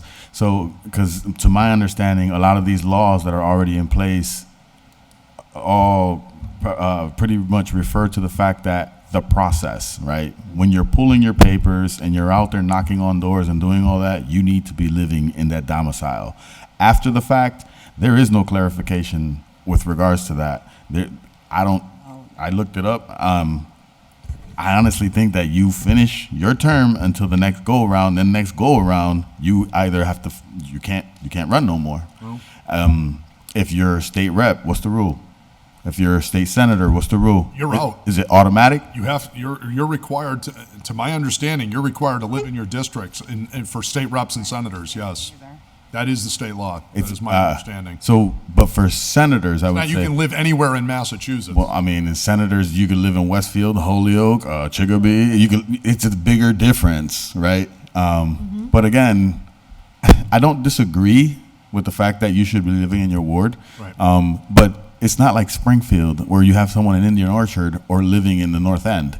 It's a very big different concept here in Holyoke. We're kind of all in the same area and we cover each other's grounds. Again, it's only for me for extenuating circumstances. If someone wants to get up and move their house because they don't like their neighborhood or they don't like the way their house looks, yeah, you should have to give up your seat. Okay. But at the end of the we're saying the same thing. We are. It kind of sounds like it's not though, because right now this is like, I guess we could agree to disagree, right? On some But we're topics. not disagreeing. Sometimes we are though, but But it's not fine. on this topic. Okay. All right, so Thank you. am I hearing correctly that we're asking legal to give us clarification relative to moving and what constitutes moving and vacating the seat and what constitutes that, and they'll come back to us? Yeah. And we'll table it? Yeah. There was one already. Well, they apparently didn't consider, They only looked at the question of the city charter and what they felt was meant by, representing the ward. I think that's the question. And then it goes to, should we have something that changes that if that's what we're looking to do? But in the meantime, the question is there something that we can do to address this domicile question, have them consider the Secretary of State's guidance on it, Right. and send something back to us to right, consider. and on the other question, we had our council president send an order over to create an ordinance on the voting. So, I mean, it's not out of order to send an order on the matters that are in question. That's fine. I think so. I guess going back to one of the earlier orders, it's almost like that should be what we're asking of the legal opinions. Every time the solicitor's office provides a legal opinion, they have to reference charter, ordinance, state law, federal law. It almost feels like that should be the request, because once we get all that information, then we don't have to worry about lots of legal opinion, because at the end of the day, like, we literally get all the information that we need. So I guess this is a side point to this. And I'll second Councilor Rivera's motion as to which was get the legal opinion with more information, table it to the next meeting. Okay. Yeah. All in favor? Aye. Aye. So, Attorney Degnan, this is coming over to you on that question, I guess, right? I've taken notes and. Okay. Yep, so I got it. Okay, we're getting a little bleary-eyed here. Are we having fun yet? And this last order, I have no expectation whatsoever that we are going to be making a motion on this. So what I would ask the members to do is look over this 6-page document that we all got from DPW. How did I miss that? We'll start looking that over. So we'll keep 13 Look that on the over table. for the next meeting, and bring your budget book that talks about what their budget is, so that we can hopefully have a good, meaty discussion and maybe even come up with a recommendation. We'll see. All right, but this is the only information we have before us, and certainly we will be inviting DPW in. Now, housekeeping. So because we have tabled so many things tonight, they are going to be moving to a future meeting. The only future meeting we have scheduled within 2 months is August 22nd. We already have 5 public hearings on that day, and we just continued 2 tonight to that date. Well, bring your So- sleeping bag. Well, so I just want to check in with committee if you want me to add a meeting. No, I'm good. I'm checking in, because I mean, we're getting, Just keep it to August 22nd. We'll just rough it. I'll say when I started on the console, my thought was that ordinance meant twice a month. So a year and a half ago, I was ready to meet twice a month. The fact that we're meeting once a month, and especially with such a committee that has so much information, I agree. I think with what we're feeling, like we don't want to meet that much, but maybe we should have 2 meetings in September, since we already not have 1 city council meeting in September. September's So that's hard. my It's opinion. Celebrate Holyoke at the thing over there. Celebrate Holyoke's not happening. No, not Celebrate Holyoke. Celebrate Holyoke at the whatever it's called. No. So we have that. We have we might have a primary. the Labor Day That primary. too. So my suggestion is I mean, we should have another meeting. And if we do 2 meetings in September, I'm okay with that. We don't want to take the summer off. I feel that, but we have a lot of stuff. Yeah, In our and it's too long.